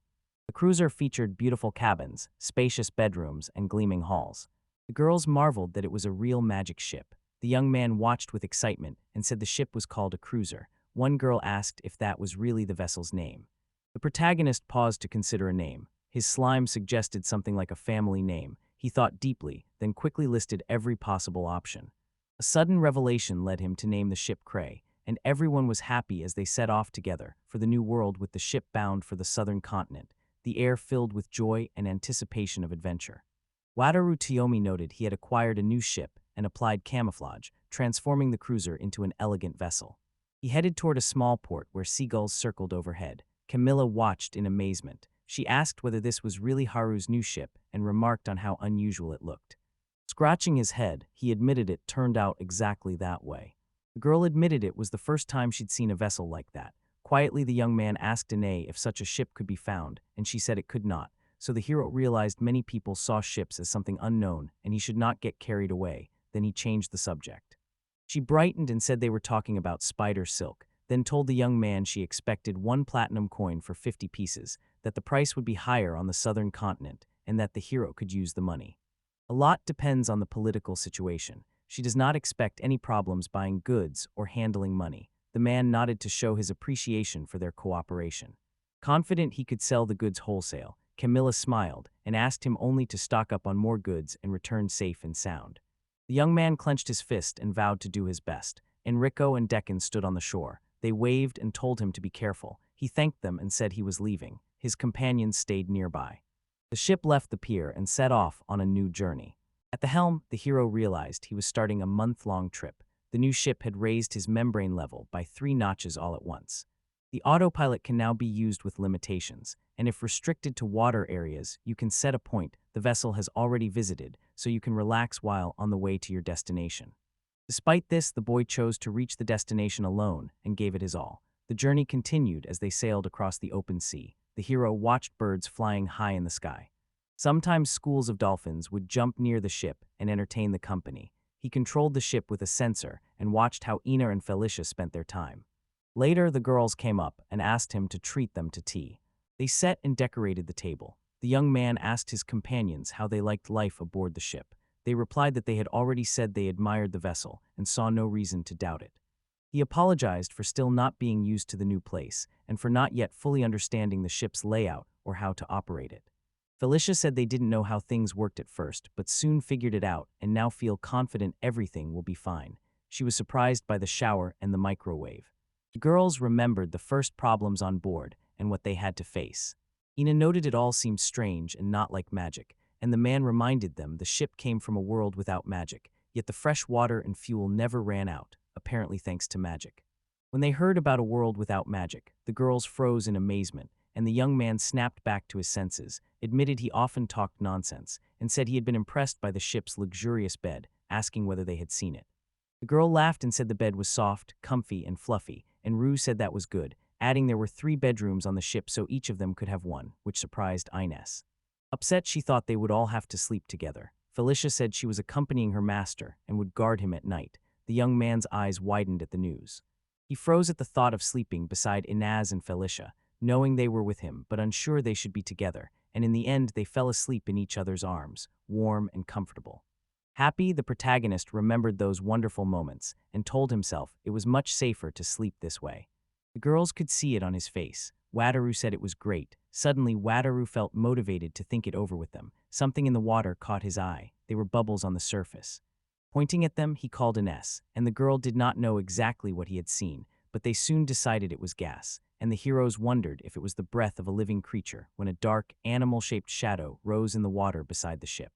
Out of nowhere, a long lizard attacked the ship, crushing everything around it, and the heroes froze in fear.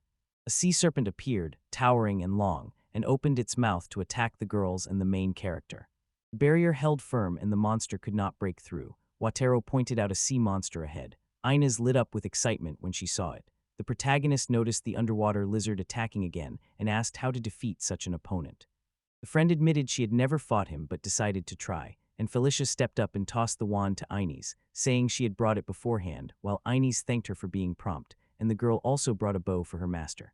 The elf said she wanted the master to strike first before they attack, and after they defeat the monster, everyone will level up together. Realizing everything, the main character told Lizzie to attack so her first level would be guaranteed to rise. Then he turned to the slime as Taru aimed his bow at it, noting its size. An arrow flew from his bow, but it suddenly bounced off the snake and caused no harm. The young man asked if that would be enough. The girl reassured him and told Lizzie to strike her own blow, and the slime said he would do his best and launched his attack. The protagonist couldn't help but admire the powerful strike. After that, Ina entered the battle, wand in hand, and confidently said it was her turn to show the enemy the full power of magic. At once both girls activated their wands and magic circles, readying a joint attack as the water lizard lunged at them, hissing, while a countdown began around them. Focused on the coming large-scale magical attack, the girls sent 2 magic arrows flying toward the monster's weak spots, and both struck dead center. All that was left was to watch as the sea serpent began to weaken, and its head slowly lowered. Without warning, he fell into the water and sank beneath the surface. The protagonist held Lizzie in his arms and admired that it was a truly impressive victory. The whole team celebrated their success. Evening came, and the young man began studying his statistics. He was pleased to see his level had risen significantly to 25. Lizzie's level had risen to 32. The girls also noticed their strength had increased by 7 and 5 levels, respectively. Everyone understood the enemy was very powerful. Without the ship's help, they would not have been able to handle him. Felicia explained that when a hero's level rises, his body grows stronger, and his lifespan extends. Legends say some level 700 heroes lived for thousands of years, and Taru admitted he had never heard of that. Silence fell among the girls. One turned to the gentleman and asked if she could pose a question. The main character was puzzled about what they wanted to know. She then asked where he came from, since he seemed not to be from this world. Taken aback by the question, the young man froze and watched the girls in silence, unsure how to answer, and after a moment he spoke. He asked how they had found out, and Felicia, surprised, said the rumors were true, while the girls said he was no good at hiding his secrets.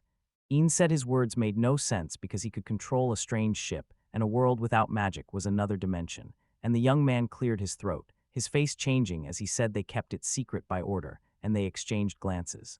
Once again the girls said he could not hide it from them. They found it striking that their master truly came from another world. Night fell as the ship continued its journey across the endless sea. The next morning, one of the girls kissed the young man, and he blushed with embarrassment. Then they returned to their everyday life and enjoyed a wonderful time together. Occasionally sharks or other underwater monsters came close, and they defeated them. On the 25th day, the protagonist stood on the ship while seagulls circled overhead, when he suddenly spotted land and told everyone it lay ahead. Finally, it was time to trade as they reached the young continent under the sunlight. With loyal friends at their side, the main characters pressed on, sure that no great adventure could frighten them. The shore came into view, proving they had reached their goal. At last the sea voyage was over, and the southern continent lay before them. The girls watched the view with smiles, their faces bright with anticipation. The protagonist was pleased to have reached the continent's shore in just 25 days, 5 days ahead of schedule. Now they needed to get closer and find somewhere people lived. Inez stopped the gentleman and reminded him they did not know the language of this continent. The young man brightened, and when the girl asked why he had not thought of that, he said they had always been in the same country. Felicia spoke timidly to the gentleman and asked what language he used in his home world. Wataru suddenly perked up and said he had a unique skill for understanding languages that let him read any language. They drew closer to the new continent's shore with every passing moment. Felicia stood at the stern, watching everything unfold. Their ship was already sliding toward the shore. Filled with joy, they all leaped from the boat straight onto the shore, cheering loudly. The elf raised a barrier to stop any attack on them. The young man thanked the girl. They spotted a small village ahead. The hero said they would not be trading here. Soon they spotted a man walking by. Wataru Toyomi greeted him, said he was a traveling merchant, and asked if the man could spare a moment to talk. The man turned to face them and gave them a puzzled look. Soon the heroes were in a village building where a crowd had gathered, and the villagers were talking about them. The village chief Kroko greeted them and asked whether they were really from the northern continent, and one of the heroes noticed they were being watched. The young man said their group had come to trade and asked about a nearby large city. The elder replied that if they meant a port city, Tabori lay about a 10-day journey west. The protagonist realized he had to go west, but the mayor brought bad news that the king died in Catania 2 months ago, and now a fierce struggle for the throne is underway. leaving the young man frozen in place. He asked whether there was a civil war. Kroko said there had been no open fighting yet, but Chibori was becoming unsafe. Wataru asked for every detail. The chief said the information came from a merchant. The king died suddenly, and the first and second princes are now fighting for power. The first prince's mother was the king's lawful wife from another country, while the second prince's mother was a concubine and the prime minister's daughter. The prime minister publicly declared the first prince unworthy of the crown, and the second prince the rightful heir. Both princes gathered troops and Chibori is surrounded by mercenaries. The impious prime minister could not help but imagine the ruin. The village chief had warned them to be extremely careful in the city. That night, while preparing for the upcoming journey on the cruiser, Wataru sipped tea, noted that the situation was developing exactly like this, and asked Felicia what they should do next. Confident they could handle any danger, Felicia suggested going to the city. Eanes agreed at once. They had come too far to turn back. She added that if things went wrong, they could retreat to their ship. This reasoning encouraged Wataru. He said they should go, because he could not decide until he saw what was happening. They agreed and even suggested a drink to celebrate, but that was impossible. After a few days of travel, Felicia turned to the gentleman and pointed ahead at a city in the distance. The protagonist was amazed by its size, but Eanes immediately said she would not mind waiting out the heat on the ship. Soon they stood before a huge chain bridge that led straight into the city. After crossing it, they entered a large, bustling market. Bustle filled the area, with all kinds of fruits and odd items for sale everywhere, while merchants and customers smiled at each other, and Taru was surprised to see that, contrary to expectations, everything looked quite peaceful here. Unfamiliar men suddenly approached the girls, and the girls immediately noticed the men's unusual, clearly foreign clothes, as the men boldly offered to take the girls with them, while insisting the main character be left behind. At once he realized he was in a classic bullying situation, and loudly said the two girls were his bodyguards. The guys did not calm down, saying nobody asked for his opinion. Eanes turned to Vitaru and asked if they should finish off these insolent fellows now. The protagonist nodded decisively. The girl asked cautiously if they should fight him, and he said yes again. One of the men shouted for them to leave the girls and go away. NS lunged forward, grabbed a bully's arm, and in one swift move knocked him to the ground. Seeing this, the other man was stunned and confused, and at that moment Ines struck him on the head again. A third onlooker pulled out his long katana and said they had played too much, while the protagonist watched and Felicia already held her magic wand. Drawing on her powerful magic, she created a glowing magic circle that surrounded and protected all the heroes. When they realized they were up against mages, the men refused to fight. Guards drawn by the noise started questioning them. The frightened men fled, screaming. Expecting trouble, the protagonist said he was leaving at once. Eanes understood him. After running a few blocks, the heroes stopped to catch their breath. The girls confirmed there was no pursuit. He breathed heavily, while Eanes assumed the pursuers had evil intentions. Then he decided to stock up on pepper while the stores were open. The grower reminded them a guild existed on this continent, and they needed to find it, so the heroes kept searching the busy trading market at the heart of the city. The hero asked the stranger for directions, but the stranger demanded payment.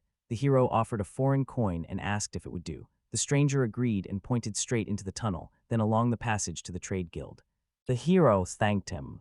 A man blocked the path and demanded a fee to pass through the tunnel. The protagonist paid without hesitation, and the group moved on. Soon merchants crowded them, selling lamps and offering to show the way for 50 coins. They were also offered traditional clothing, tasty juice, and other exotic outfits. Without looking back, the main characters ran from the crowd, loudly shouting that they did not need anything. Felicia approached Wataru and asked if she could talk to him about something. Inez said she did not understand why they were so worried, since buying one thing would not change anything. They decided they had to keep running. Felicia spotted the little girl with the flower right away, leaned down to praise and thank the flower, and the girl lit up and demanded 10 coins for it, while the elf fell to her knees in deep regret as the girl ran from the heroes. 2 hours later, they finally reached the Trade Guild building. The protagonist apologized to the greeter, said they were from the northern continent, and asked if they could speak with the guild representatives, and the greeter, surprised by their origin, told them to wait a moment. A beautiful young woman greeted them and was very happy to see customers from the northern continent. She introduced herself as Mary, the vice leader of the guild. Embarrassed, Wataru said she was very beautiful. Mary asked if she had understood correctly that they had come from the north to buy pepper. The protagonist agreed, but added that their political situation seemed difficult and asked if a deal could be made under those conditions. Mary considered this, her mind turning to conversations about the war and the struggle for the throne. She warned that the lord of their city backed the first prince and was still raising troops. Frankly, armed conflict was only a matter of time. The young man realized a civil war seemed to be starting. The girl reassured him that he did not need to worry and said buying pepper would be very profitable. Mary said the sales were starting right away and explained they had to prepare for a civil war, so the guild wanted to turn the peppers into cash as soon as possible. They were now half the usual price. Taru wondered whether that was normal. Ines asked the gentleman if everything was okay, and he said he'd buy pepper. Mary asked about their budget. The young man said they had 2 platinum coins. They had also brought spider silk to sell. Hearing about the spider silk, the girl brightened and told Waterloo he was lucky, saying that when the war started, expensive items would go out of stock. She assured him they could buy everything they needed from the guild and checked that everything was okay. He confirmed it. Mary said she wanted to test the spider silk tomorrow and asked whether they had resolved the matter with the hotel, adding she was ready to help if necessary. She asked if they needed any money for expenses and whether they had a guide and a change of clothes, then said a loud goodbye and told them she would be waiting tomorrow. The heroes left the guild, slightly puzzled by what had happened. Inez admitted she didn't fully follow what Mary said, while the protagonist said the information was quite detailed, and Felicia said Mary seemed very experienced in business. The young man said he'd already been told about the recommended tourist tour in the shops. Specifically, a tourist guide cost 20 coins. Suddenly someone shouted sharply for him to get out of the way. A man collapsed right in front of the stunned heroes. Local residents pointed ahead and said beautiful girls were walking that way. Wicharu looked completely uninspired and frustrated. It was the second time that day he'd found himself in the same situation, and he wondered how long he could keep this up because it was all about pepper. The lively adventure with the lovely companions continued as morning arrived on the southern continent. Taro Yami slept peacefully until a foot appeared beside him and gave a light push, making the boy wake instantly and get out of bed. He woke with his girlfriends beside him and realized it was morning. His eyes widened as he took in the sight of the southern continent, standing on the shore of a picturesque city with an endless sea stretching out before them. Seated at a table covered with various delicacies, the girls tasted the dishes with obvious admiration, and even though they had eaten the night before, the hotel's breakfast was so filling and high quality that it gave them genuine pleasure. They were at the crossroads of a spice trade route. Apologizing to Lizzie, he told her she could eat as much as she wanted, then pulled food from his bag and said it was time for a good meal. Felicia asked Wataru about the rent. Wataru planned to sell the spider's silk and look for options during the day, which could be difficult. The girls were upset after getting very lost yesterday, and it was dangerous because their bright appearance made them easy to spot. While having breakfast, the hero said they had to wrap up the deal quickly and leave the country before the civil war started, adding that he wanted to restock food, buy souvenirs at the market, and have the girls come along this time.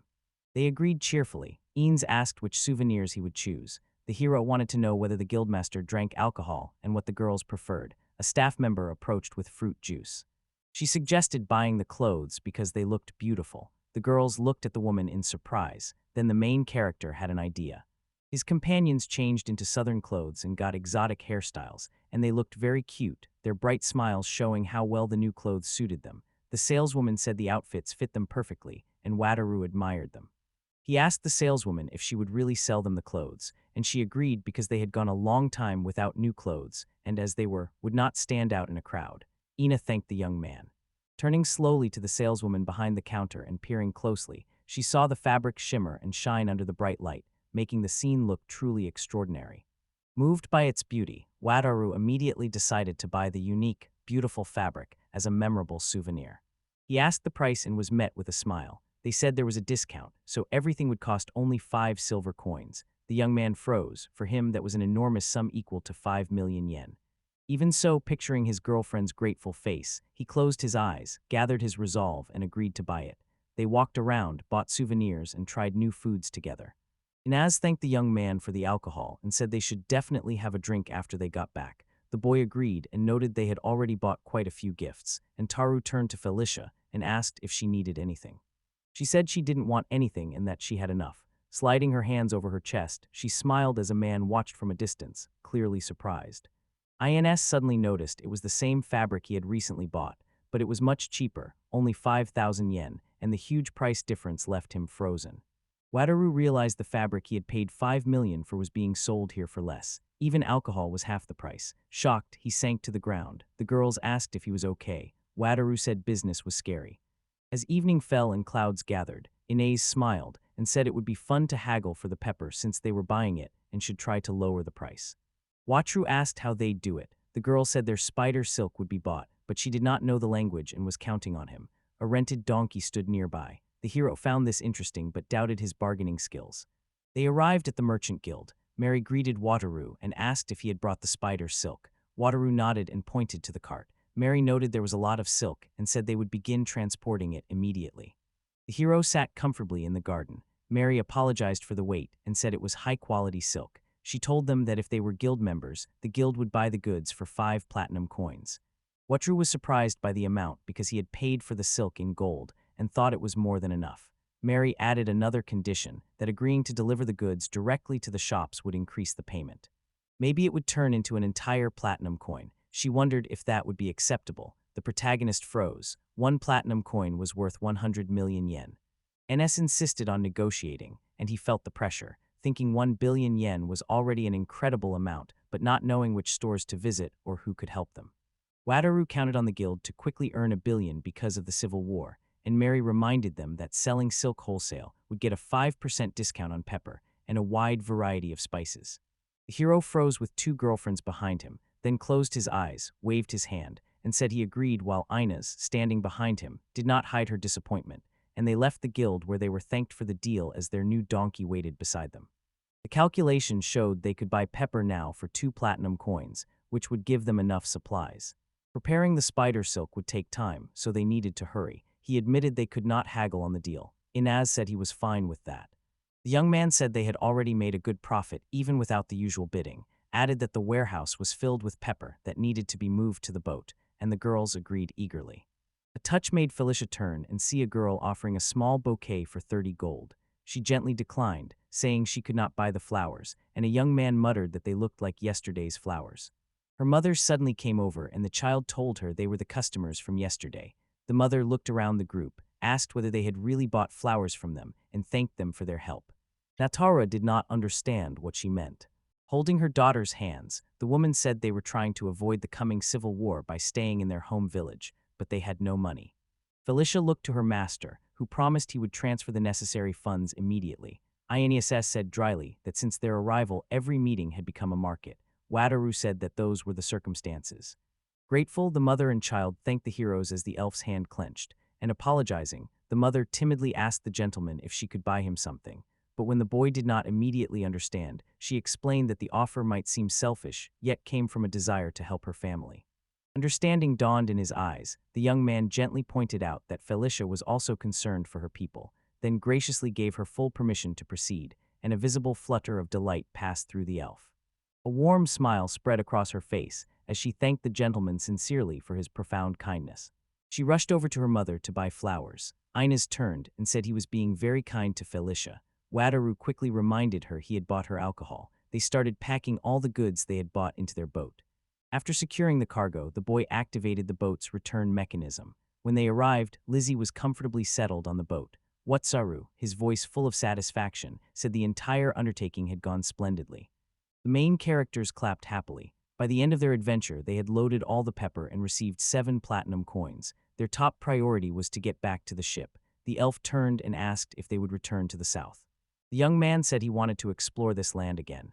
Ines feared the coming civil war might threaten everything she truly valued, her community, the essence of life, and the bonds of love. They remembered with horror that their final destination was the southern cities, but before going there, they had to fulfill an important promise and find a suitable island for the dark elves to migrate to. Hearing her wish mentioned, the elf nodded vigorously, her eyes sparkling with anticipation, and loudly confirmed she wished with all her heart for it to happen. After long adventures, 3 brave heroes were finally able to lead the southern continent and set off on the next stage of their journey aboard their impressive ship as the bright morning sun gently shone on the water. Ines woke slowly, stretched gently, and relaxed, feeling the long-awaited deep calm like a warm wave finally take complete hold of her soul and body. Felicia casually noted that the trading city of Tabori, though famous for its rare and unique goods, had very low security for visitors and residents. The protagonist apologized to Lizzie for making her spend so much time in his bag, and a slow smile showed him she was okay, which made Wataru very happy. Suddenly, Ains turned to the man and asked if she could take a shower. He readily agreed. Felicia immediately asked why Ains would not shower with him, and Ains admitted that it made sense. She turned to Wataru with a charming expression and playfully invited him to join in. The protagonist's nose suddenly began to bleed from that affection. The young man sat thinking how they could stay on course, recalling that before leaving for Bori, they had agreed to return to the southern cities to find a suitable island for the dark elves to settle on, as Felicia had wished. Felicia agreed but looked dejected and sad, and told the master she was still worried about running into hunters and thought the island should be far from trade routes. After Taru confirmed what she had said, he suggested taking a large detour from their original route. They would then begin the search, watching their food supplies closely. If they find a suitable island, they will land to check there are no people or dangerous animals. The girl clenched her fist and silently asked the master to do so. Ines took out her bottle of alcohol and suggested a toast. The elf hesitated, but Taru did not object. They poured several glasses, making sure Lizzie had one too. They raised their glasses, drained them, and felt happy. They set out to find the island, the ship gliding across the wide ocean while Wataru steered. Felicia watched the sea, and Ine scanned the horizon for new islands. They kept improving their cooking and traveled farther, experiencing countless sunrises and sunsets. While traveling, they ran into sea monsters and krakens, and the girls handled them using their magic. One day, the main character was surprised to see Lizzie drink an entire can of alcohol and look very happy. They pressed on across the wide expanse, sailing from dawn until late at night and pausing occasionally, while the heroes carefully studied their characteristics and improved their skills. Felicia often stood on the ship's edge, staring out at the dark expanse of sea beneath a starry sky. Her face was serious and a little sad, and Wataru and Ines watched from afar, saddened by their friend's state. The boy asked Ines how long their food would last. Ines said they had enough for half a month. Wataru warned they should not go too far. Ines agreed that nothing was worse than being at sea without supplies. The protagonist agreed but said they hoped they'd find the island soon. At that moment, Felicia ran up, calling to her friends. Pointing ahead, the girl said she saw an island, and indeed a small mound of land appeared above the water. Soon the heroes reached it, and the island they had hoped for was tiny. It was barely larger than their ship. Its surface teemed with seagulls and left almost no room for other life. The girls could not hide their disappointment. Felicia clenched her fist and showed her deep sadness. The protagonist carefully examined the island, concluded it belonged to a larger archipelago, and urged them to explore the surrounding area because he believed a large island was nearby. She didn't grasp his meaning at first. Witaru said he didn't know all the details, but such islands usually form from volcanic activity or earthquakes, which explains why they appear in the ocean. The girls were amazed by his knowledge. The hero quickly reassured them, saying it was nothing special as he clenched his fist and looked determined. Wataru reminded them they only had a week's food, so they needed to hurry. They agreed and continued their journey. The ship sliced through the endless ocean's waves. Felicia kept peering toward the horizon. They found many small islands, but none were suitable for their needs. Suddenly the weather changed. The sky clouded over and it started to rain. Inaz noticed and the boy suggested they take shelter inside the ship. The rain grew heavier, forming small waves. Wataru stared out the window, trying to make out something there. Felicia offered her friends tea. They thanked her and said they had paused to wait for the rain to pass. She tried to calm them, saying there was nothing they could do about the weather. Her face fell when she realized they might have to wait a whole week. The heroes hurried to reassure her that everything would be fine and the rain would stop soon. The young man told Felicia to rest a little. Worried, the girl followed the advice and went to her cozy cabin, where she settled on a soft bed and listened to the heavy rainstorm roaring outside the ship. Felicia's eyes widened when she heard a faint, unusual sound coming from over the side of the ship. Noticing the ship had already started moving despite the rain, she looked out the window and was surprised, then sprang from the bed and headed for the exit to climb up. Just as she was about to climb the steep stairs, Inez appeared and insistently urged her to go up to the upper deck right away. Felicia's expression shifted as she felt the anticipation of something special when Wataru called to her, pointed straight ahead, and ordered her to look, promising something amazing was waiting ahead. The young girl hurried after him and climbed the ship's ladder. A huge island rose beside their ship, and Felicia's face lit with genuine joy as she folded her hands without thinking and felt her heart quicken. Felicia in her light summer dress beamed with genuine joy because they had finally found that long-awaited ideal island. Her wish was that her dear loved ones would find true and lasting happiness on this earth.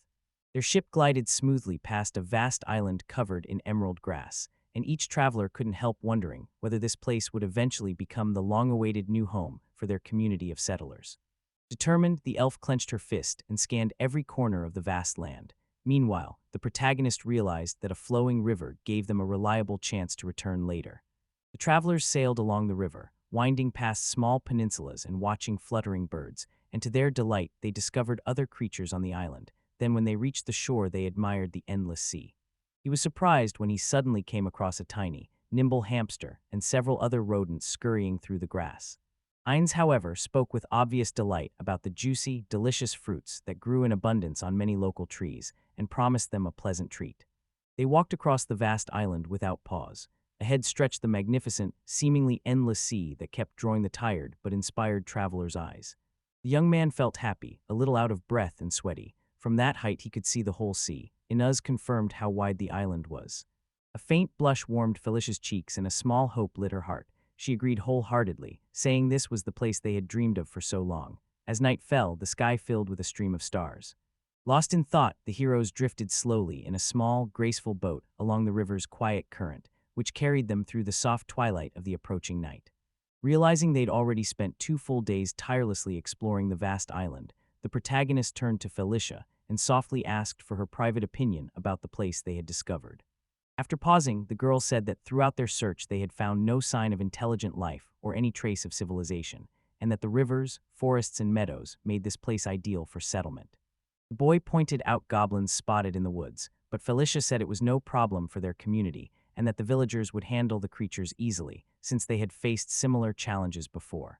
Ines said the island's abundant wildlife would allow successful, productive hunting and guarantee food for everyone, and the protagonist turned to Felicia and looked at her.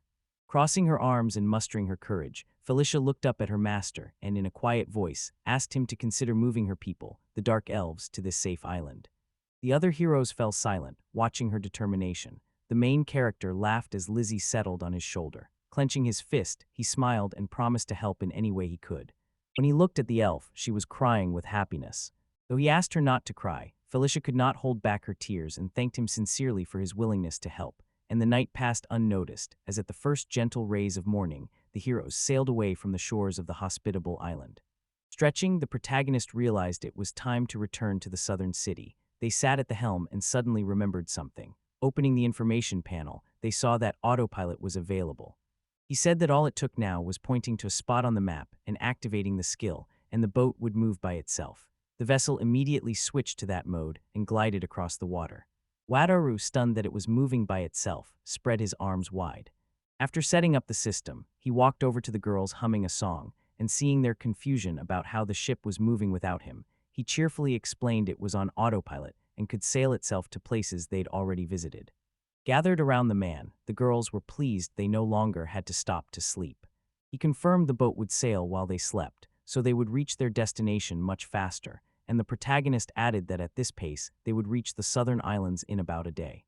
Felicia was beside herself with happiness. Since the ship was headed back to the southern cities and would pass close to her hometown, she asked to stop there if he had no objection. The hero said they should discuss immigration and asked if it would be a problem for them to arrive unannounced. The girl smiled and assured him everything was fine, saying her village, though closed to outsiders, would always welcome them. The young man asked if it would be all right to give her father the fine liquor he had bought as a souvenir, and Felicia tilted her head and smiled, saying he didn't need to worry so much about formalities. The realization hit Wataru like an electric shock, and he immediately understood how serious it was that he was about to meet Felicia's father in person as her master, so he pressed his fist to his forehead as panic rose.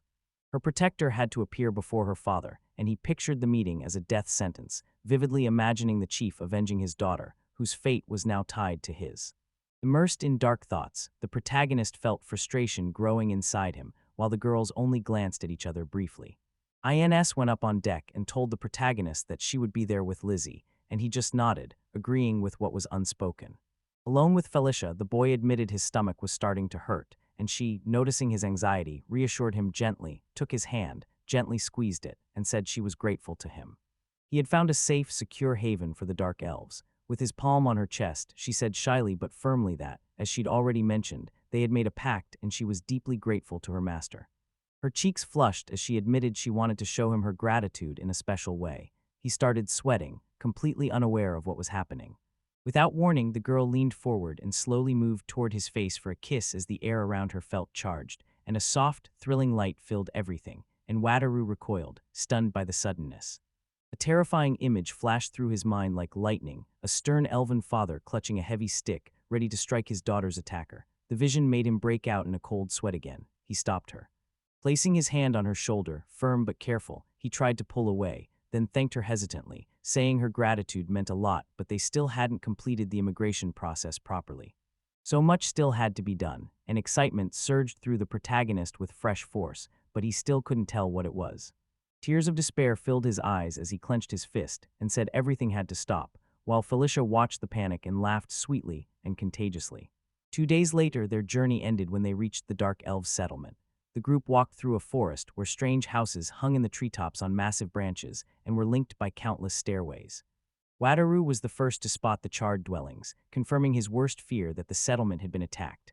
Inez, noting the total silence and lack of any signs of life, whispered to Felicia that the village was completely empty. Felicia did not understand what was happening. The elf, following instinct, looked up at the tall treetops forming a tight ring around them. Then, suddenly serious, she ordered both to stay still until she gave her special orders, and the heroes met her gaze and froze. Right then, several masked figures attacked, surrounding the travelers. One attacker, armed with a weapon and wearing a creepy mask, turned to them and demanded to know what was hidden under the mysterious blue stone. Felicia stepped forward and said without hesitation that there were fairy eggs under the stone.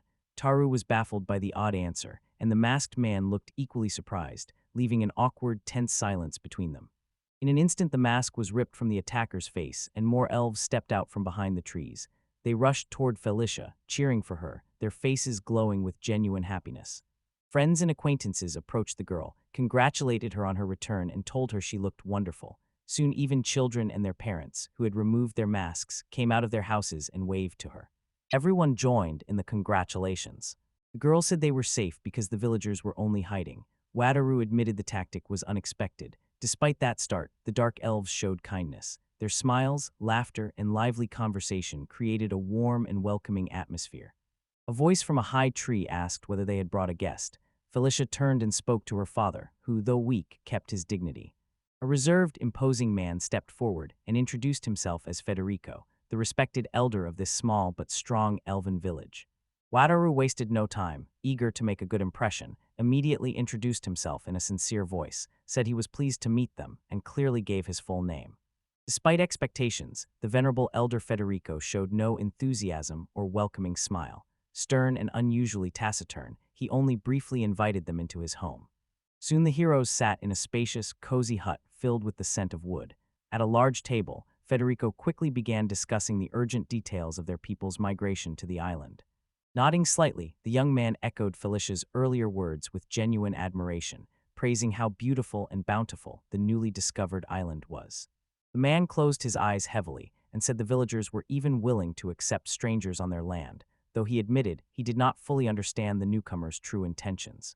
Wataru started to sweat, realizing the elders were right and that he should have asked Felicia to explain their plans earlier. A fist slammed onto the table, making him flinch. To the hero's surprise, the elder began to sob, and while holding back tears, he said Wataru was a very good guy, which boosted the hero's confidence and made him smile. Federico couldn't hold back his emotions and thanked the protagonist, calling his arrival the fulfillment of their long-cherished dream. Felicia jumped to her feet and shouted for her father. Federico put his hand on his chest and confirmed this was their dream come true, but said they needed to discuss it with all the villagers and decide together, so he asked them to wait before answering. Wataru nodded and agreed to the delay. He explained they were about to return to South City, and if the relocation issue was resolved by then, that would be fine. After the hero shook hands, an elf glided into the room and asked if they had finished. Federico nodded. The woman, radiating bright energy, smiled and introduced herself as Cecilia, Felicia's mother. She told them she had prepared food and offered them a place to stay in the village for the night if they wished. Cecilia bowed to Wataru, who accepted her offer. He turned and saw Felicia standing off to the side, timid and with her fists clenched. He gently suggested she go to her mother. She cut him off, insisting it was her duty to protect the main character. The young man reminded her that Inez was also nearby. The girl insisted on staying because she had been away from home for a long time. Happy, she thanked her friends and left. Felicia's father watched his daughter with joy. The hero thanked Federico for his trust in the resettlement and for his continued support. The elder admitted he had already learned from Felicia that Wataru was kind and decent, a statement that surprised him and made it clear the parents had sacrificed much, even separation from their daughter, for the good of the settlement. Normally, he admitted, he would not have agreed to close cooperation. Bringing Felicia home safely so she could reunite with her family was priceless to Federico. Turning, the elder watched his daughter's joyful reunion with the community, his eyes warm, and the Rue was deeply moved and amazed by the sight. At last, Felicia was home with her family, having achieved her goal. Her father shared her joy. The protagonist, pleased with the family, thanked Federico for trusting the resettlement and hoped everyone would be supported and well. In Felicia's hometown, Wataru thought about the souvenirs they'd seen and how buying those items always reminded him of people he cared about. Among the elves' tree houses, the boy thanked Elder Federico for his help, said he would return in 7 days to discuss all the migration details, and his companions stood nearby on either side. Felicia's parents gave their permission and asked the young people to be careful. Some time later, with the heroes a good distance away, the parents kept waving to their daughter, who stood surrounded by her friends. Felicia thanked Wataru for the important conversation with her parents, which seemed to put them both at ease, and Wataru shook his head in satisfaction, saying everything had worked out perfectly while Ines echoed him. The protagonist asked Inez about her family and offered to help her meet them if she wanted. Frightened and clearly worried, she quickly said she did not want to do this. She said meeting her parents would force her to reveal why she became a servant, and that was completely unacceptable. The heroes exchanged looks and realized she meant her gambling debts, and Taru assured everyone everything was fine. He said they had finished all their tasks, and it was time to return to the southern cities. The girls happily supported his decision and were pleased to continue the journey. They readily agreed. From there, the trip to the southern city took about 2 days. The heroes kept cutting through the water aboard their cruiser. Before arrival, they moved the goods from the rubber boat onto the main ship's deck. The deck was only half full, so much of their cargo risked spoiling. They planned to sell the rest at the first chance. Now they had to prepare the gifts. Wataru was packing the box, carefully placing the rolls of fabric inside, and said he looked forward to meeting everyone, especially the women. Their ship kept going. After a while, the sky clouded over, but the crews pressed on confidently. At last, he sailed into a large port. On deck, the girl watched the beautiful landscape. The most striking thing was the city's hush and how few people were on the streets. Meanwhile, in the merchant guild, Camilla was cleaning and carefully wiping dust from all the tables when Mr. Guido ran up, greeted her, asked if she was there, and she returned his greeting. He said he had just met the protagonist at the port and had returned from the southern continent. The girl blushed with anticipation. She folded her arms, unsure what it meant. Suddenly, she rushed to the beach and loudly called Mr. Watter's name, and the protagonist turned and looked at her as she shouted that she was glad he was back and that she was happy he was okay. Turning, the boy called to Camilla, thanked her, and said he hadn't seen her in a long time and she was still beautiful, adding that he was very glad she was at the harbor even if it was part of her job. To speed things up, the young man urgently asked the girl to deliver the valuable pepper cargo as soon as possible. Camilla, ready to act, agreed without hesitation. Surprisingly, she summoned a large number of strong guild workers who could handle even the toughest tasks, and a sturdy cart with a horse appeared immediately. Watching it all, Wataru was surprised by her efficiency. It was clear to him that Camilla was the remarkable girl who could organize anything. After a while, they reached the guild. Camilla, smiling with satisfaction, noted that all the peppers had arrived in excellent condition with their qualities intact, and she sincerely congratulated him on the completed and successful trade. Filled with sincere gratitude, the young man thanked her warmly for her invaluable help. The girl sat on the couch and said the service would cost 72 platinum coins, but Watter said he wanted 50 gold coins and the rest put into the guild account. He said he had a gift for Camilla, a skein of shimmering silk he was holding, and she looked surprised and asked whether the fabric was too expensive. Scratching his head slightly, the protagonist explained the gift was a thank you for their invaluable help with his trading affairs, and gently insisted that she not worry about the cost and simply accept it. Camilla gently took the fabric, admired its beauty, and promised to keep the gift safe. Wataru handed her a cup of alcohol, saying it was for the guildmaster, and Camilla thanked him, said the guildmaster was away so she would keep the gift, and asked about his impressions of the south. He said his path led only to the kingdom of Catania, where he learned the monarch had died. A fierce struggle for the throne followed, and the hero expected a civil war by his next visit. When she heard he planned to head south again, she looked surprised, and he just nodded firmly to confirm his plans.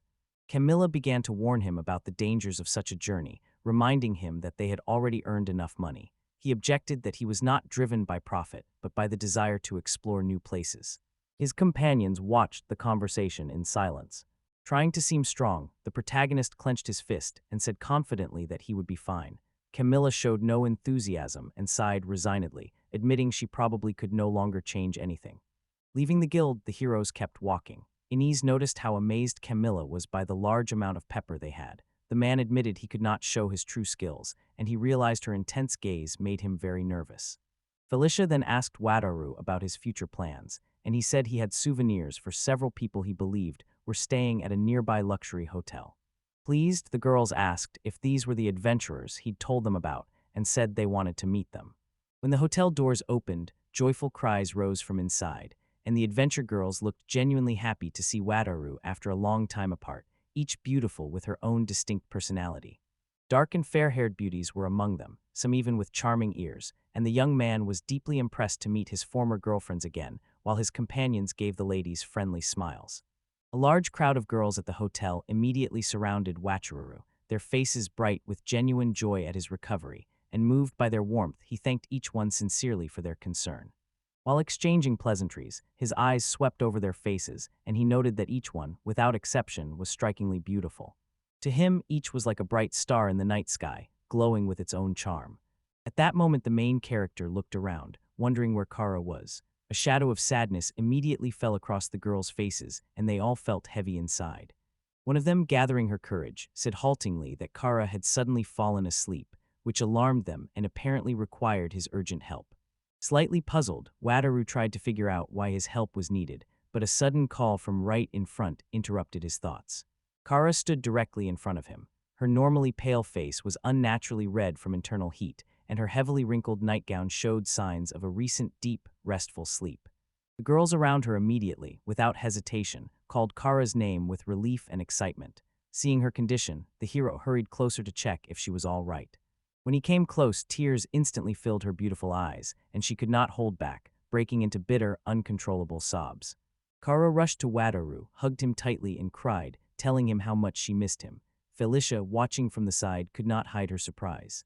Kara, without embarrassment, sat on top of him, still wiping her tears, and said haltingly that she had eaten too much fried food, which had given her a high fever. A girl nearby said that if they weren't mistaken, Kara always ordered the same fried chicken whenever they went to the southeastern island. Only 3 days ago, she was finally able to sleep. Wataru was amazed by their obsession with the dish and muttered that it was incredible, while the girl, with cute ears, timidly asked if the protagonist would teach her how to make the fried chicken if he did not mind. "I don't know what to do." For a moment, the protagonist froze, lost in thought.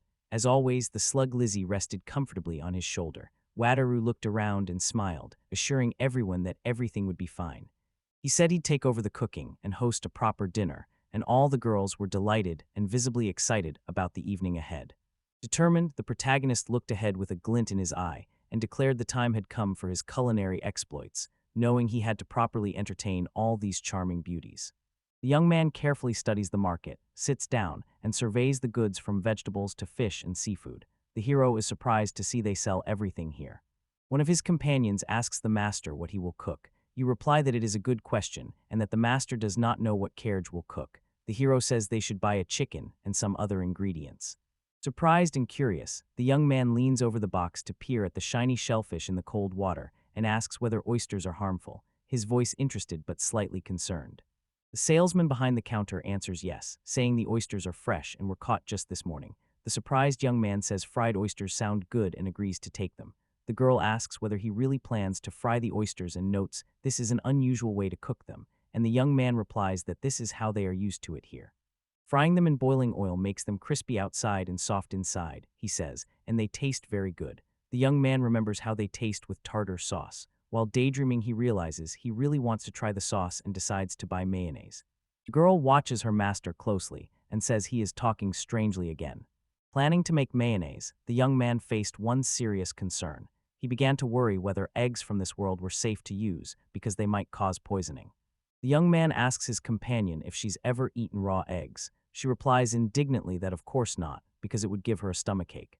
Another companion says she mentioned earlier that she heard of a cleansing magic cast on raw food before eating and thinks the priestess of the Guy Resolve member probably knows how to use it. Suddenly, the young man remembers the priestess and says her name with delight. Two girls approach the young man. One greets Wataru-san and says she has come to learn to cook. The other says she just wants to watch. The young man greets Claretta and Kara. The protagonist says they have been waiting for them. One girl points out the hotel has a lovely terrace, and the young man agrees, saying they'll cook here today. Watching the girls closely, he sees they both have the day off and thinks they are acting like they are on a date today. The girls tell him Alicia, and the others will join them in the evening. He says he understands and suggests they split the responsibilities so they can begin. The protagonist says he and Clarithason will be brave. INS made this vegetable soup for him. Meanwhile, Felicia can clean oysters and shrimp. The girls are happy to have been given tasks and head off to do their own things. Kara watches closely as many of them move. The protagonist approaches her and asks whether he may request a favor. She looks embarrassed and says she doesn't know how to cook. The main character says it's all simple here and she shouldn't worry. Crumble the bread into small pieces. The heroine is glad to have the job and says that if she really is the only one, she can help him. The girl begins slicing bread while one of the main character's assistants watches over her.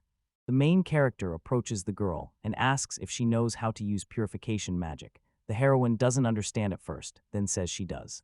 The young man says it's excellent, asks her to use her skills on the eggs, and the girl agrees she can. A flick of the wrist lets magic peel the egg from its shell. Turning to the protagonist, the girl asks what he will do with the eggs. The young man laughs and says he will make mayonnaise from them. The girls look surprised and ask him again. The young man says to start by adding the egg yolk they just peeled, then salt, pepper, and lemon juice, and beat it all together. After everything is mixed, add a little oil and beat again. The main character does all the steps and shows the girls how to beat the mixture properly. He says the mixture just needs to be whipped. In his head, he knows he really needs a blender or at least a whisk. The others look at him without much enthusiasm, but the taste should amaze them.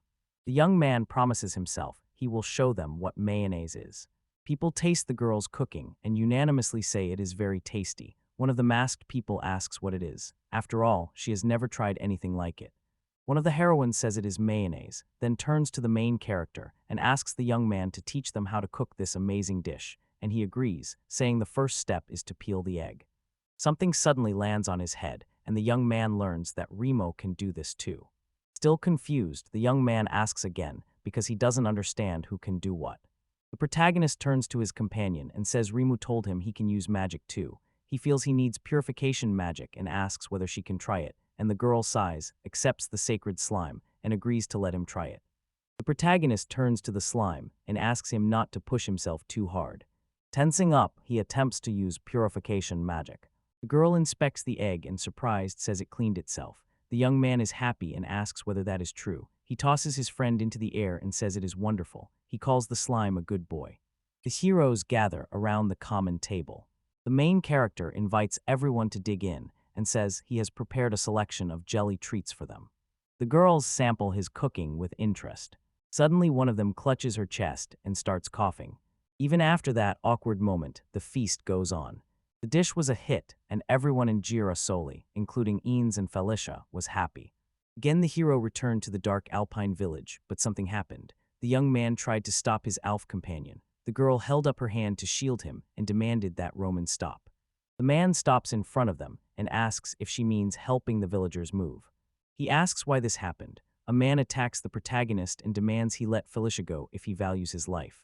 The attacker says the young man could have deceived the elder but will not, calling his opponent a dirty villain. The young man realizes things have become more complicated than before. The young man senses open hostility from his opponent. The opponent keeps demanding that he release Felicia at once and also tells the main character to get away. The men swing at him and say they are not going anywhere. Turning to Felicia, the protagonist asks what to do and suggests a villager might oppose the resettlement, but Felicia tells her master to wait because she needs to learn everything from her father. A hero walks up to a tall building beside a tree. One of them asks what all the noise is about. The other catches the attention of the protagonist's Felicia. Surprised to see Federico-san, the young man notices the others still wondering what is happening, then spots Romano, and since they have met before, is surprised to be drawn into these adventures again. An aggressive villager turns to the elder and demands that he not listen to this dirty villain, forcing Felicia to become his subordinate. The girl asks in surprise what he is talking about. She shouts that at this rate, those people will soon be raising the Mike cattle, and the protagonist realizes he is a villain. Meanwhile, the elder speaks to a villager, saying that, unlike the villager, everyone else agreed to the move and decided together, and orders his subordinate to sit quietly and behave properly. Meanwhile, the young villager confronts the protagonist, clearly unhappy with how things are going, and says that if you think about it, he brainwashed Felicia and the elder, while the protagonist thinks Romano-san is a dangerous person. The man demands that no one be deceived and says that's enough. One of the men comes up behind him. The man hits his subordinate with a frying pan. The subordinate groans and collapses. The protagonist is horrified. The man says he is Romano's father. He apologizes for his son, causing so much trouble for the elder and the protagonist's team. Romano is surprised by what he received from his father. A man grabs him by the scruff of the neck and walks away. He tells the others to ignore his son. Then he urges everyone to keep planning the move and again asks for their forgiveness. The elder turns to the main character and says they are truly sorry, and the young man calms the elder, telling them not to worry because the elder does not want to move, and the young man understands this perfectly.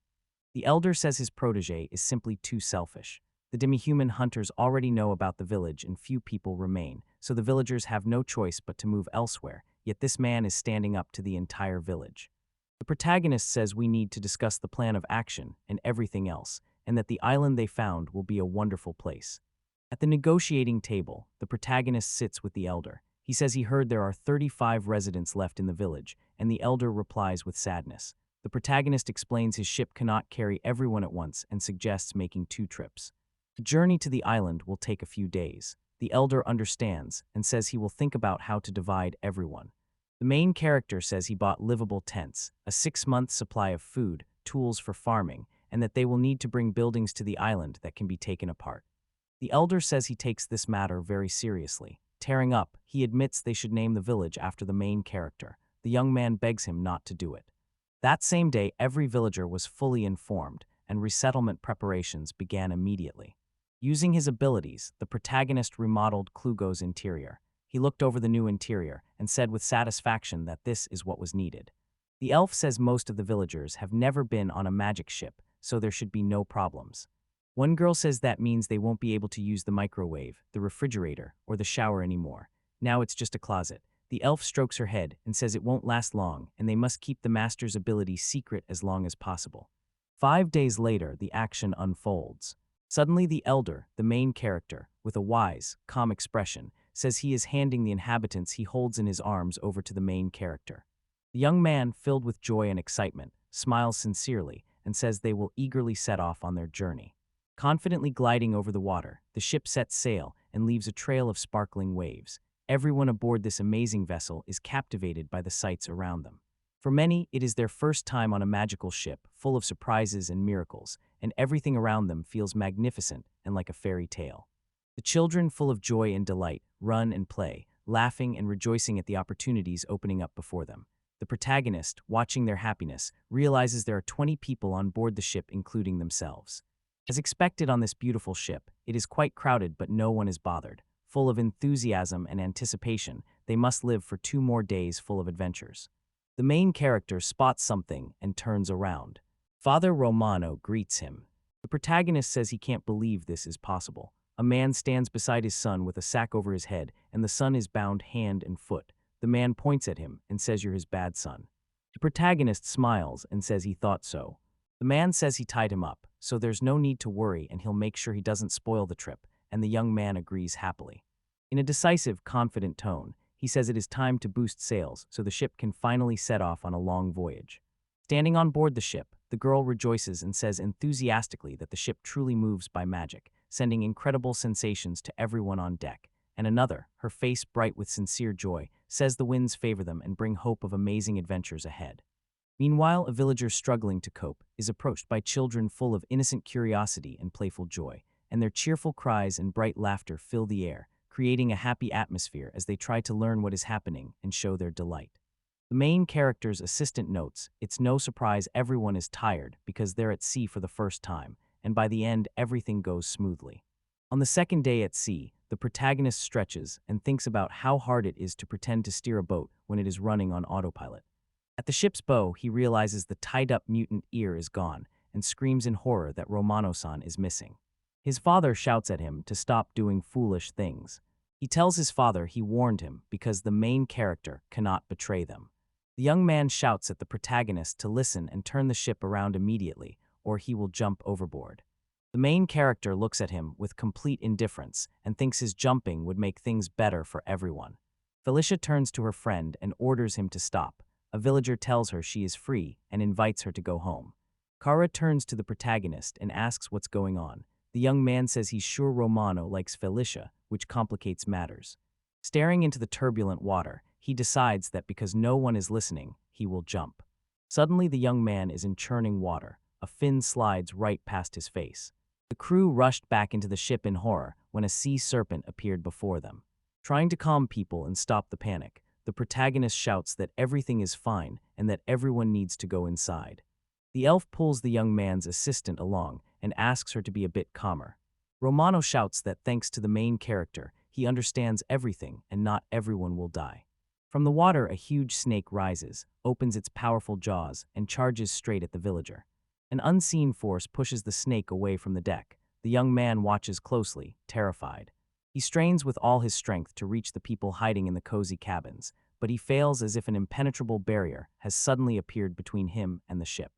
People on deck notice this and react with delight, saying the powerful monster is pushing them back as if an invisible field protects them from its terrible intent.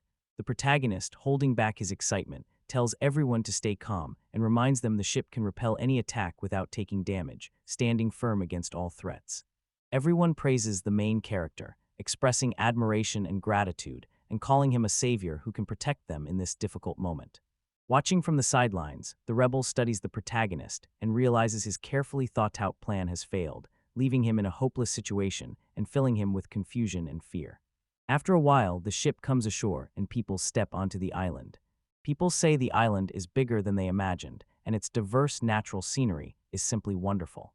The protagonist notices that everyone seems to like it here. Felicia thanks the master very much for bringing them here. Romano stood on a high cliff and looked toward the horizon where it met the endless ocean.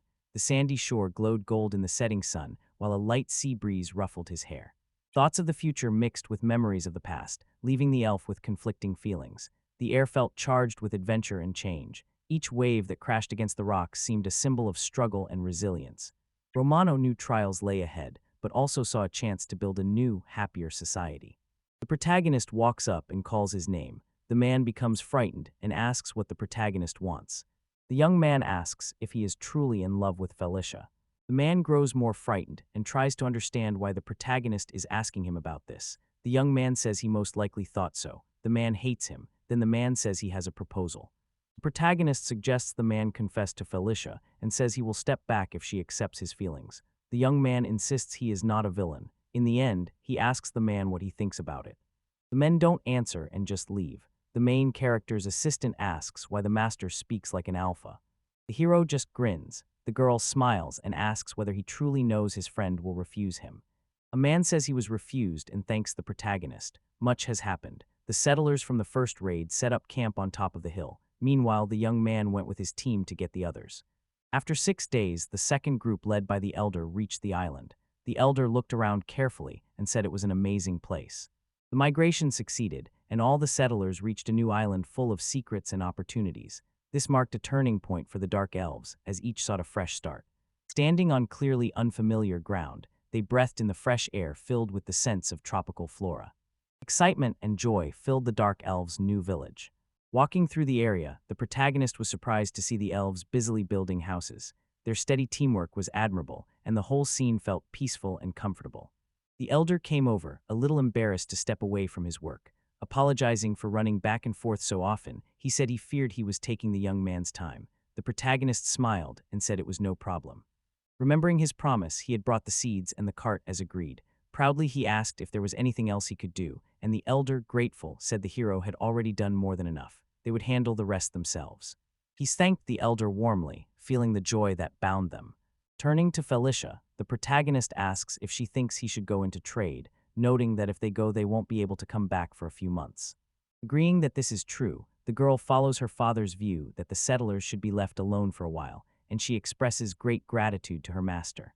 Nodding, the protagonist agreed with her wise decision. Smiling, they raised their hands to sum up their discussion. Inspired, they decided to set out on a journey for Pepper, full of hopes and plans.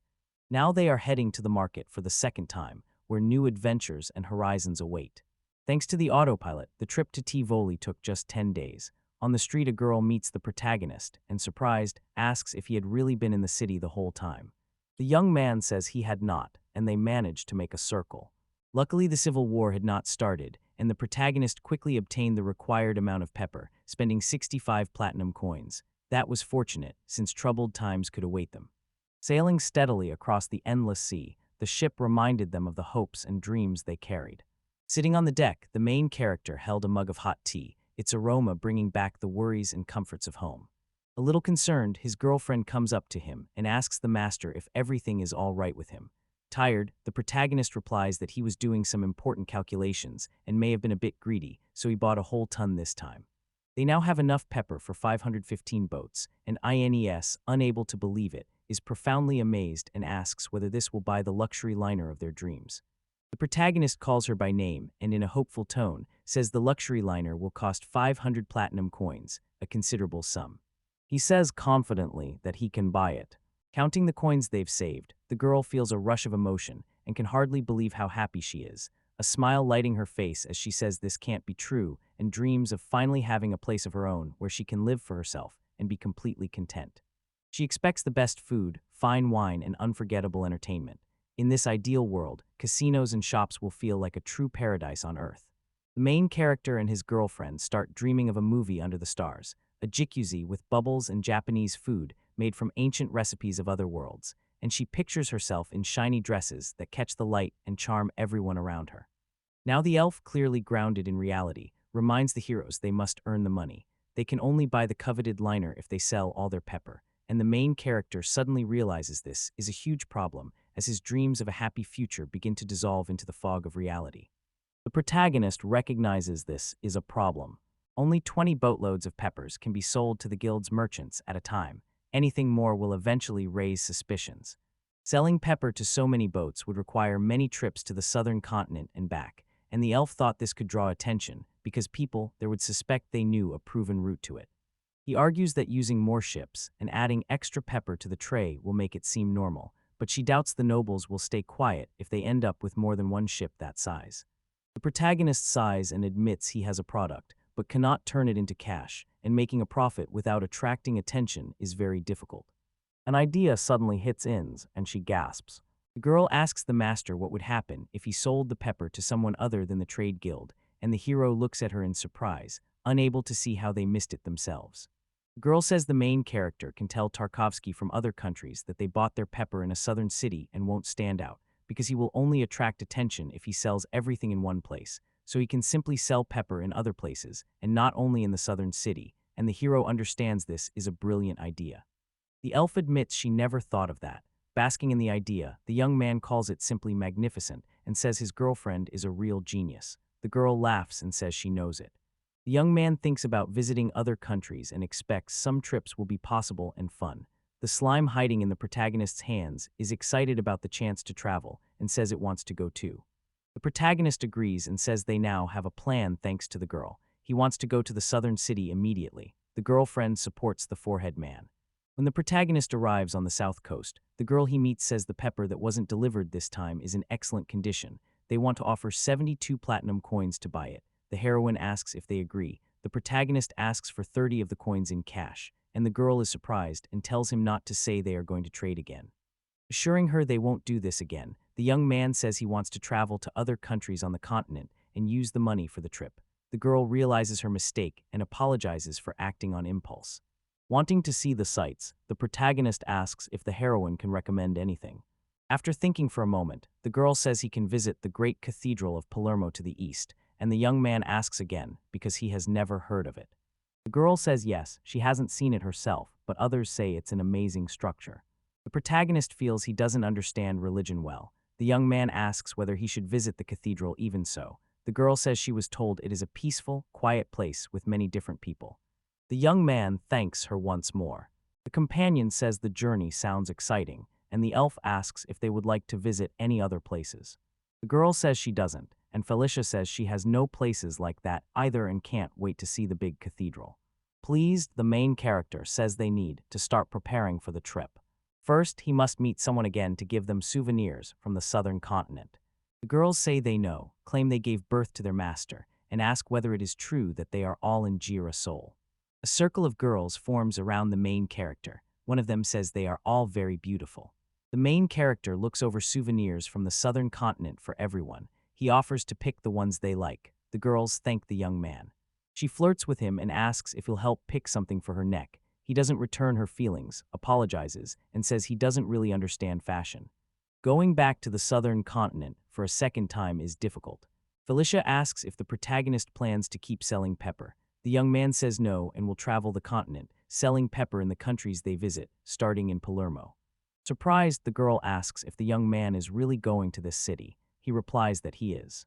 A woman present asks to excuse the girl, saying she has always wanted to visit the city, and the young man wonders whether it is really true that, given their means, they cannot travel anywhere.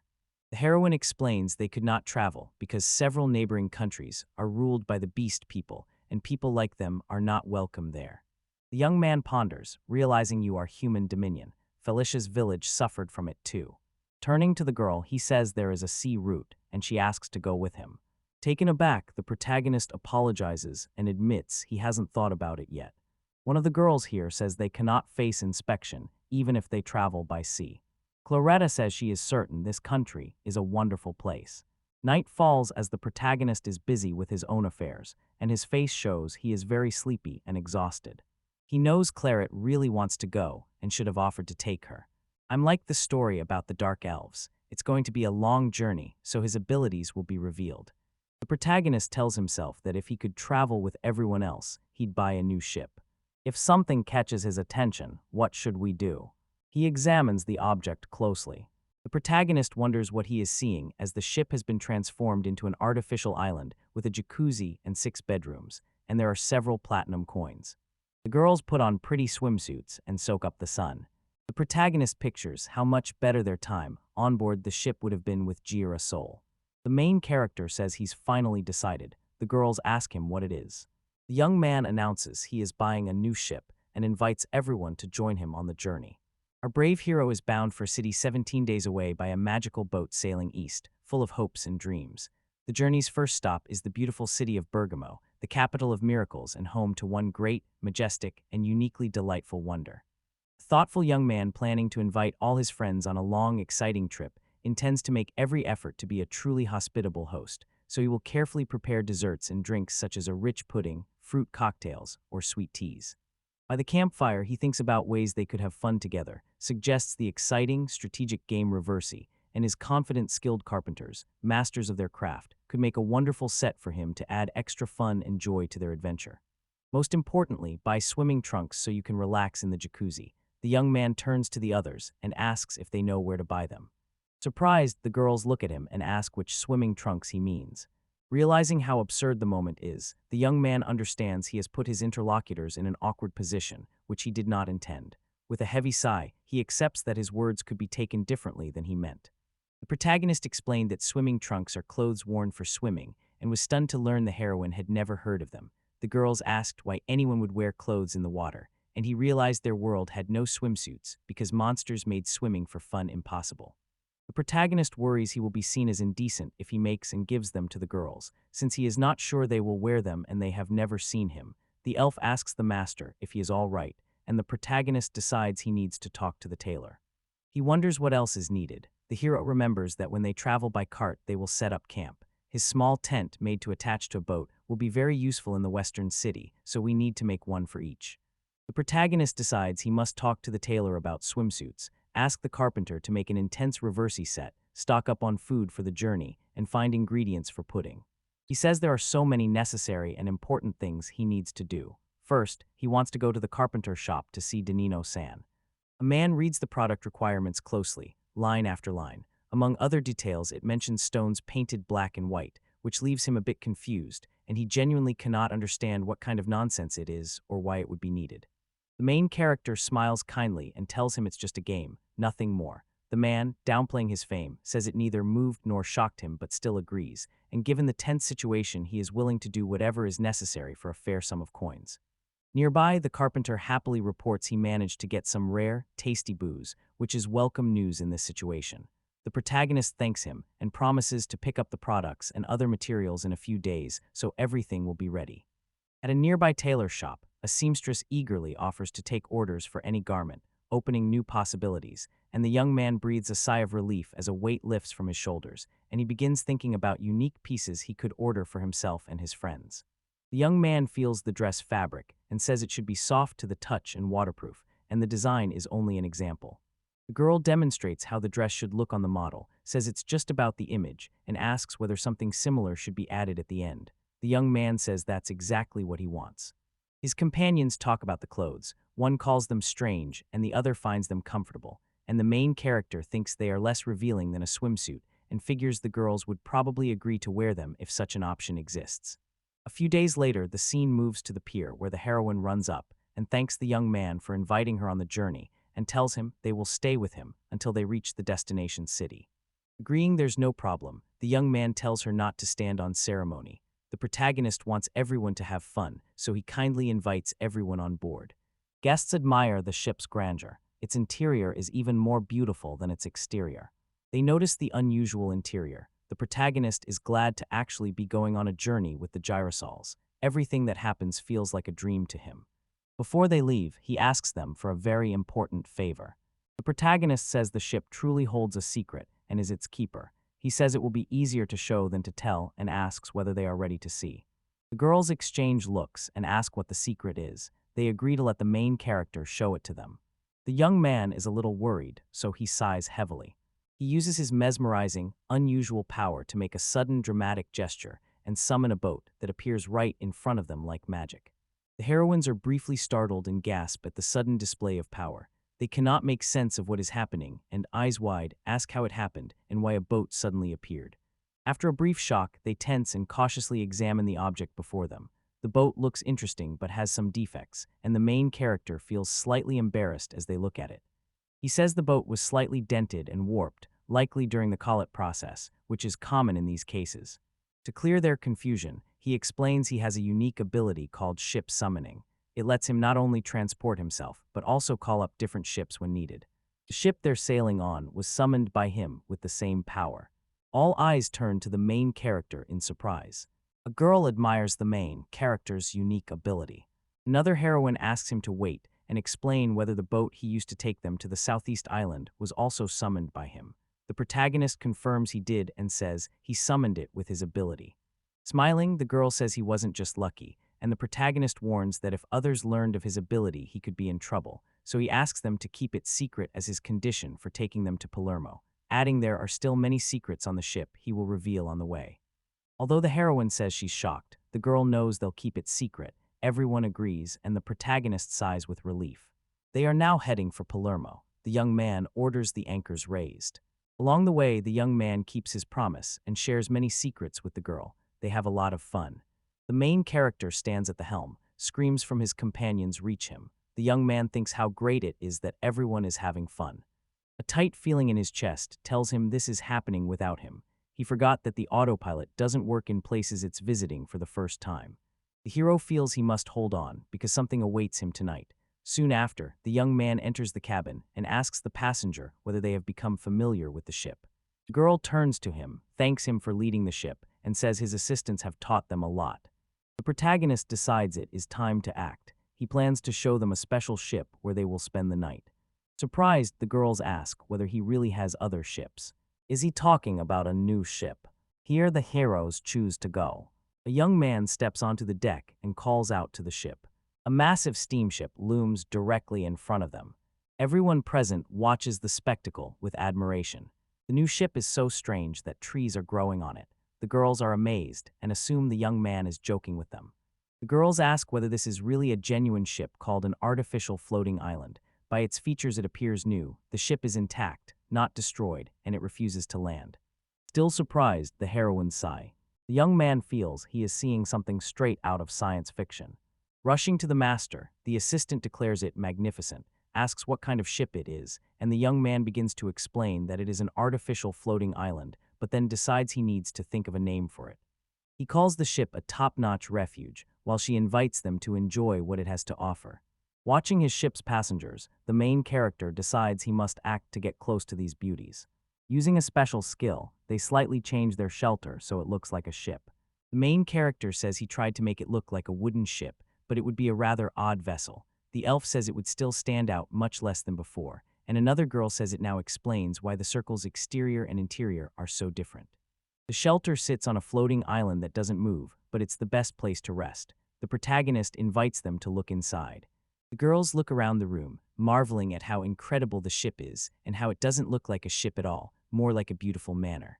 The cat girl jumps onto the huge bed, happy to find such a large bedroom.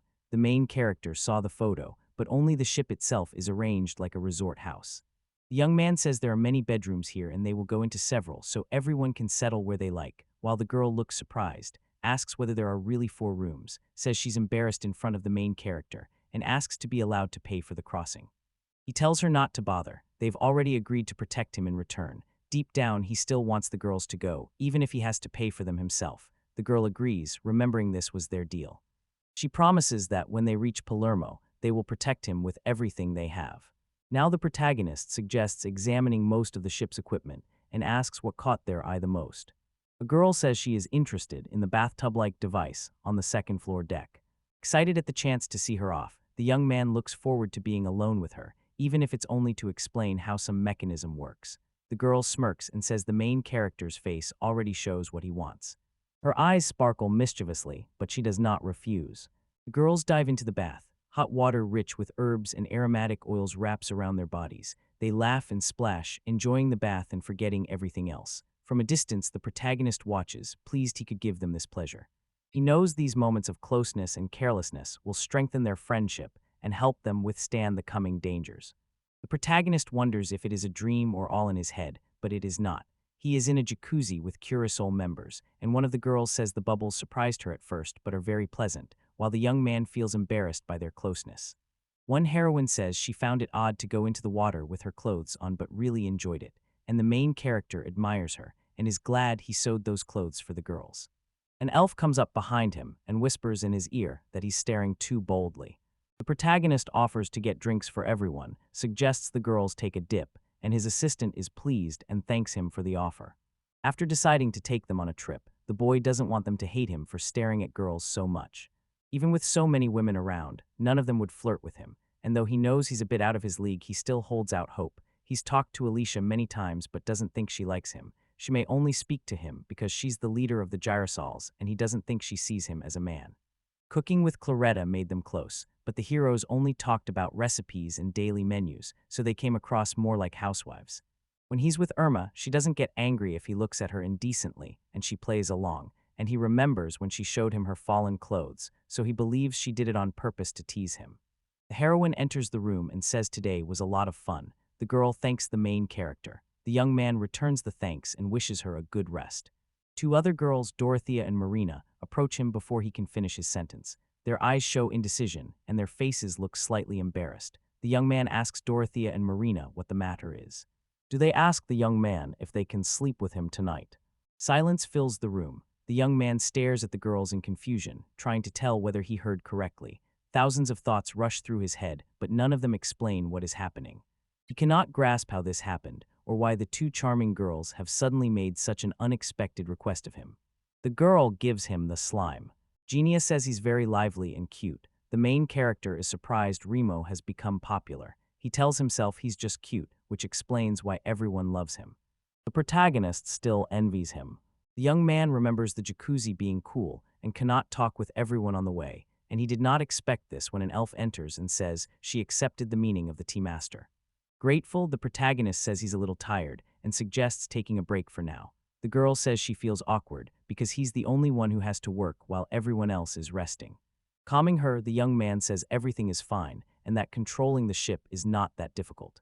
The girl approaches the main character and asks the master to teach them to operate a ship so they can take turns and rest, and the young man is amazed at his own cleverness and can't believe he never thought of it. Nearby, other passengers look through the papers on the table and conclude the toy probably even has instructions. A sudden shove knocks them off their feet. The girls ask what happened and why they sped up so suddenly, assuming it must be an emergency. One of the main character's assistants happily steers the wheel and enjoys the gusts of wind. The The girls run out onto the deck and ask the main character what happened and whether he is okay. The young man calms them, asks for forgiveness, and explains he is simply teaching his charge how to steer the ship. The elf approaches INS and says it's her turn now and offers to swap, but the girl does not agree, saying she really enjoyed the fun, and the protagonist interlocutor watches her and says this simply cannot be because it sounds so great. The heroines steer the ship happily, keeping hidden from the shark. One of them shouts that no shark could catch them at that speed. The elf says they escaped the shark and expected nothing less from the heroine, and she adds it would be much more fun if they attracted more sea creatures. One of the girls looks a bit sad. She apologizes to the main character. He says he can take a break because it matters to him that everyone has fun. Sitting down beside her, he asks gently if she is all right and notes she seems upset. She says she was just thinking, apologizes for spoiling the mood, and blushes slightly. With some free time, the young man decides to grab a snack for a brief distraction and a breather, then walks to the table of treats expecting a short break. A housewife runs up to him and asks if he's very busy, offering her help and smiling as she says she has time and asks how she can help. She carefully fills his plate with a variety of snacks, showing care and attention. Elsewhere, the other two heroines were playing a board game, absorbed in it, laughing and encouraging each other. The company is enjoying a lively evening. There was an easy, joyful atmosphere in the air. Everyone felt relaxed and comfortable in the warm company. Watching his charges, the young man sees the four have become close friends and is pleased by how easily they connect, and he wants to join them and get to know them better. Someone calls him. Another guest comes up to him and says the pudding was simply delicious and asks him to make it again sometime. He thinks he has won her heart through her stomach. Right now, she feels the most sympathy for him. It's not exactly what he is looking for, but it's beautiful in its own way. The power of beauty to captivate people is remarkable. True beauty is more than appearance. It lies in strength of spirit, in the ability to overcome difficulties and to inspire others. It acts like a magnet, drawing looks and hearts and leaving a lasting mark on memory. On the way to Bergamo, huge mermaids watch the hero's ship from the water, their ancient, wise eyes piercing the soul, scales shimmering with every color of the rainbow and long hair swaying with the sea breeze, acting as guardians of these waters who watch anyone who dares to disturb their peace. Bravely she fights the monsters. Swinging her sword, she drives back their vicious attacks. Her movements are graceful and precise, like a deadly dance. Each strike shows her determination and iron will to win. The monsters retreat, stunned by her strength and courage. The protagonist asks what these creatures are, and the heroine says they are water creatures, not strong on their own but dangerous because they attack in packs, cunning and treacherous enough to lure even the most experienced warrior into a trap, so you must stay alert and never let your guard down. The housewife says they're perfect for her magic practices. Confused, the protagonist doesn't know what's happening as Rima slips past him like a shadow, and he rushes into the fight without thinking, attacking the mermaids that fill the deck while water splashes everywhere. When the last sea creature falls to Rima, the hero breathes a sigh of relief, says it's amazing that Rima defeated the monster, and thanks her for her help, while the catgirl says she is already tired of these water creatures and asks her friend to let her pilot the ship. The journey has gone surprisingly well. It's been several weeks since they left the southern city, and the sea has treated them kindly. Leaning on the railing, the protagonist thinks they will soon reach the port city of Bergamo. From there, they will travel by carriage further into the continent. Peering into the distance, a joyful premonition comes over them. A young man at the wheel calls out that he sees land. The scene shifts to the port city of Bergamo. Bergamo's narrow streets buzz with activity, with merchants competing for customers, street musicians playing cheerful tunes, and the smell of freshly baked bread mixing with the salty sea breeze, the city alive like a river carrying its inhabitants to new adventures. While talking, the men suddenly notice something. One turns toward the other and asks him to look. Other passersby also stop and watch closely. A group of girls arrives in the city. People crowd around, calling them a party of beauties. Villagers ask whether they are adventurers, since none have ever seen girls like them. To ordinary people, they seem extremely beautiful. The protagonist notes how much they stand out and hides as much as possible to avoid becoming a target of jealousy. Relieved to be back on dry land, the girl turns to the protagonist and asks where to go first, and the young man remembers his mission and suggests they look for the skilled merchant first. She agrees and says they will keep him safe. Pleased by the attention, the young man agrees. Privately, he hopes they won't get involved in anything strange. The hero pauses at a closed door. The company enters the Merchants Guild confidently and asks the girl sitting by the entrance to tell them where to buy food. At the tavern, the group asks if there are any vacancies, gives the number of people, and includes a tamed slug in the total, and everyone around admires their beauty. Arriving at Filippo's shop on the guild's recommendation, the heroes meet a shopkeeper who asks what such fine adventurers are looking for. The protagonist says he has business with him. He silently tells himself not to get into trouble. Just in case, he apologizes in advance for his rudeness and says the pepper they brought is exceptional. It is so fresh he feels like he is eating it on the southernmost continent. In the end, his life was cut short by the protagonist's ability to deceive. The man asks what the price of this pepper will be. Embarrassed, the protagonist realizes he has been given the chance to set a price, but he has no idea what to call it. Thoughts in random numbers flash through his head, and since Kamala-san paid 3 platinum coins for the cart, he considers taking 4, equal to 400 million yen, and feels a telltale blush spread across his cheeks. Noticing the protagonist's confusion, the man asks what is wrong. The young man sighs awkwardly. The young man admits he is not a good negotiator, hesitates as he chooses his words, and looks at the buyer with hope, asking whether he should name the price and saying he will sell the pepper if the offer is higher than he thinks necessary, his voice a timid plea, and he feels ready to sink into the ground from shame at his incompetence. The man asks if he only gets one chance. The protagonist says yes. In his head, he decides he will accept if the man offers more than 3 platinum coins and 60 gold coins. The man says pepper of this quality is rare, so he wants to be absolutely sure. The merchant offers 4 platinum and 50 gold coins. The protagonist stares in surprise. This generosity was unexpected because the usual pay for such services is much lower. He nods, feeling the deal is very profitable. The girls thank the protagonist for handling the negotiations well. Their faces shine with joy now that they have the means to continue their journey and live a decent life. One girl says their business failed quickly and suggests they go to the capital, and everyone agrees. In the capital, new opportunities, new acquaintances, and maybe answers to many questions await them.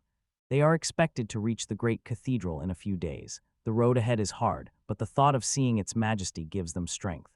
The girl asks the housewife if she is in too much of a hurry. The housewife says the great cathedral is breathtaking, and she wants to see it right away. Genuine delight shows in her voice, and the others find themselves sharing her enthusiasm.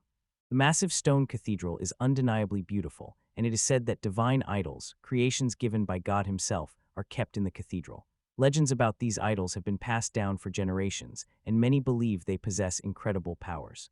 Thinking of God, the main character feels uneasy because something about this place gives him a vague premonition of danger. An offer is made for the crew to head into the range, and they decide not to waste time and set off immediately. Setting out on his journey, the hero feels the carriage wheels tapping the road as they carry him farther into the unknown. An unknown woman watches them with a magic ball, clearly waiting for them to arrive at a certain place, and her gaze is full of cunning and malice, making anyone feel uneasy.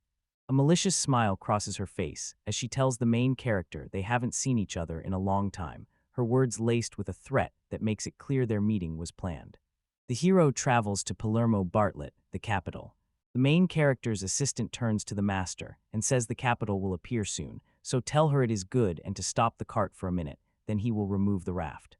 Always assuming the carts couldn't be sent, he found the rubber raft made the trip very comfortable and is glad to have been useful. The young man says they have finally reached their destination, and the majestic cathedral of Palermo stands before them. The cathedral looks truly impressive. From above, the city looks completely different. This is Palermo, the capital. The heroes stand still, their hearts fill with light as they take in the majestic view. The main character describes it as an impressive sight. A companion of his, with tears in her eyes, looks at the cathedral and says it is simply magnificent. Hypnotized, she walks slowly toward the gate. Her friend asks her to stop and says they must return the cart first. The girl doesn't hear her and keeps walking slowly. The hero steps into the cathedral. Inside, the decoration is even more impressive. The heroes look around and can only whisper at the sight of such beauty. One of the heroines says these divine idols were given by God himself. The creations stand at the head of the altar. If the God of creation really made them himself, he greatly exaggerated his appearance. The protagonist wants to ask about the other statues, but it does not seem like the right time, and his religious companion is completely absorbed in the temple. Another girl comes up and asks him to pray. The protagonist remembers they are in a holy place and decides it is worth saying a prayer. Kneeling with his companions, the protagonist mentally addresses the God of creation, saying they have not spoken in a long time and that his ship-calling skill lets him live a pleasant life, then thanks God for it. A voice suddenly speaks in his head, saying there is nothing to thank it for and calling him by name. A young man opens his eyes and realizes he's in a strange place again. A wonderful task lies ahead of him. Surprise crosses her face as she looks at the protagonist. Surprised, the young man stares at her, unable to tell if she is just a beautiful woman or an unearthly goddess, and he thinks the god of creation called him here. On hearing about deification, the girl immediately turns away from the main character and calls out that they are still in the middle of their conversation, so there is no need to let people into the kingdom of God. The young man tells her he finds the goddess of light's lectures very long, implying he is surprised she would lecture him since he is God's creation and she is not. He turns to the main character and greets him. The young man asks how he is doing and replies that his affairs are very good thanks to the god of creation. The goddess of light rises to the throne and says this all reflects the young man's attitude. Watching her closely, the protagonist thinks the goddess of light is very beautiful. She really seems to shine, but the girl looks quite tired. The god of creation turns to the protagonist and tells him he has been working hard lately and that he called him today to praise his efforts. The girl cuts him off and says the god of creation must keep his meddling in the mortal world to a minimum. The young man denies interfering and sighs wearily. The girl looks down at him and asks about the two subordinates now working for the main character, mentioning they were both taken to another master and wondering whether the god of creation had a hand in it, then tells herself she suspected someone was pulling the strings behind the scenes. God says the goddess of light is so beautiful she has nothing to complain about, so for now the main character feels good and remembers the young man has joined excellent company. If something bad happens to him, he should summon his ship to help them. If the young man does this, the other gods will bow to him too. The god of creation bursts into loud laughter. The protagonist looks at him, afraid, and says it doesn't sound very good. Fed up, the goddess of light silences the god of creation. He tries to speak, but the girl cuts him off and tells him to stop. Curious about what God said, the protagonist doubts that questioning him further is truly impossible and is eager to know more. They turn to the goddess of light and ask whether acting now can prevent the trouble. Maybe they should return to the southern city. The young man is ready to do anything to keep his girlfriend safe. With a sad face, the girl says this can no longer be changed, unfortunately. Turning to the main character, she says she cannot tell him anymore but that he is free to choose whether to take part, and she tearfully asks him not to listen to others and to decide for himself by trusting his feelings. Regaining consciousness, the protagonist finds himself again on the temple floor. Looking around, he realizes he has returned to reality. Companion says the cathedral somehow cleanses both body and soul, and the girl asks whether others feel the same. They told her there was a kind of sacred atmosphere that deeply touched everyone present. Come back, trying to figure out what to do, the protagonist thinks it's better to warn his companions about what he just heard in the kingdom of God, so they will be careful if trouble ever happens to one of them. He asks you whether he is some kind of fortune teller and tries to push these obsessive thoughts away so he will not worry again. The protagonist thinks that without details he can't warn anyone, and he heard something unpleasant. That evening, friends try to find activities to fill and brighten their night. One heroine says her friends told her she will be in the cathedral a little longer. One heroine says their friends told her she would stay in the cathedral a little longer. Suddenly, their companion bursts into the room and shouts that an emergency has occurred. The main character senses something bad is already beginning. The girl asks what happened. Both heroines say they received the taming skill, and in the LN, it lets them talk to monsters and form contracts with familiars, but the conditions for acquiring it are unknown. Marina says she just prayed to the gods about this, and it seems they heard her. The protagonist realizes the remark could bring trouble for the charity again. He turns to his companions and congratulates both girls. They thank him. The heroine says they also want a familiar like Remuchin and asks if they can look for slugs nearby after the protagonist finishes his business negotiations.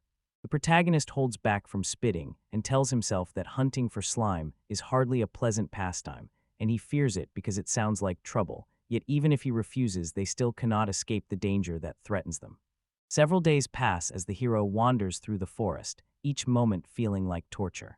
One girl says this is very inaccurate, but others say slugs that can use magic live where natural energy is strong, like volcanoes for fire magic, and this is Valletta's place. The hero walks up to a huge hole. They peer into the blackness. The girl calls it a cave of hellish wind. Only a bad feeling grips the protagonist. The cave is a tangled labyrinth, and some sections are completely flooded, so it remains largely unexplored. The hero moves down a narrow corridor into the cave. Only a few lanterns guide the heroes through the impenetrable darkness. Uncomfortable in the dark and strong wind, The protagonist says he is tired and should have stayed, while his companion says that with his ship-calling skill, they could have passed through the flooded passages. Nobody knows what they might find there. She says she can't wait for that moment. In the end, the young man agreed because he could say no when all the girls asked him. The heroine leading the expedition reminds the team that their goal is to find slimes and not to forget it.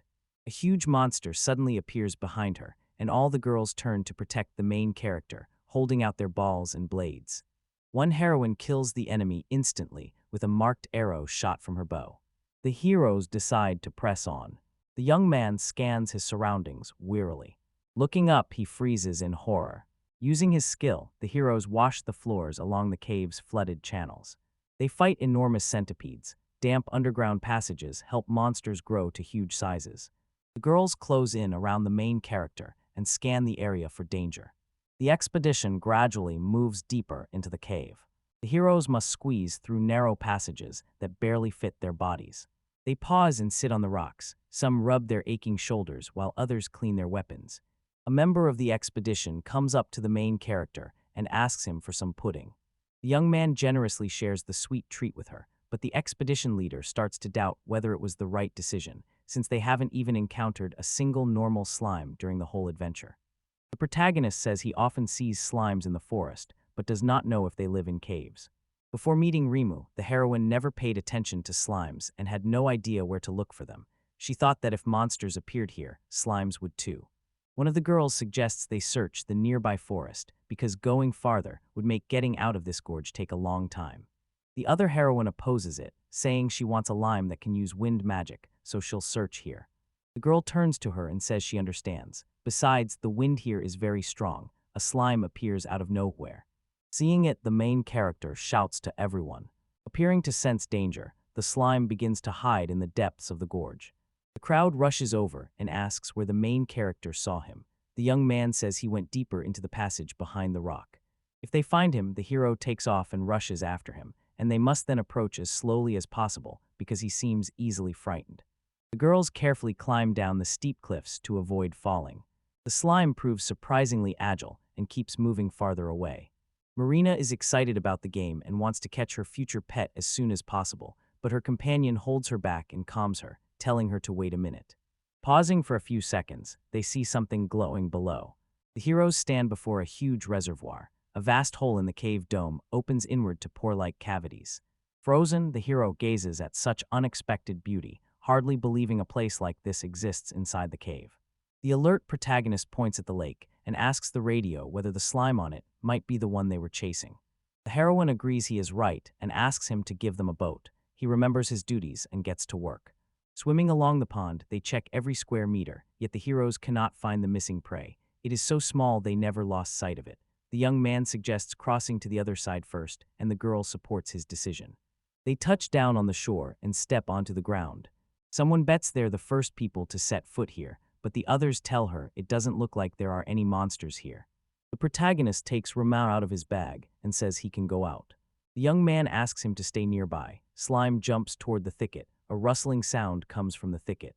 The curious slime leans in to get a closer look, but falls down, so the protagonist screams and calls everyone for help. Another slime suddenly leaps out of the bush. Everyone rushes to the same spot and asks what happened. The girl nearest the slides asks them to look at the amazing sight. A huge shield appears out of nowhere in front of the heroes. Two girls study the object, and one asks if it is really what she thinks while the other says it can't be, but it looks very much like a dragon scale. The main character asks again what kind of dragon they're talking about, since he has never seen one before, but the dragon already looks quite large. One girl says it's a mythical dragon. Everyone exchanges puzzled looks as a member of the expedition says she can clearly sense the divine power in the residual magic of these scales. Turning to Ines, the main character asks if those mythical dragons are really that rare, and she says she will explain it to him now. Mythical dragons are entirely different creatures, appearing as dragons of light, darkness, earth, fire, wind, and water, and as far as people know, only one dragon of each element exists at a time, and they lack intelligence and are considered messengers of the gods. The heroes were extremely lucky to find materials from the mythical dragon. She suggests they look around to see if there is anything else. Everyone agrees with her. Silent, the young man knows how serious everything is. He tells himself not to assume this is tied to the god of creations, warning about coming troubles, and since the god said it had nothing to do with their actions, the protagonist dismisses that connection. People have completely forgotten about slime. The girls lean down to the ground. They see many scales, several claws, and even a tooth. One of them says she has no words to describe the scene. The main character wonders how much all this would sell for. At first, the mythical dragon cannot be subdued, and the housewife girl explains this is the only item of its kind, the ones the hero gave long ago, and that are now kept in some countries. Since it has never been sold on the market, the price cannot be determined.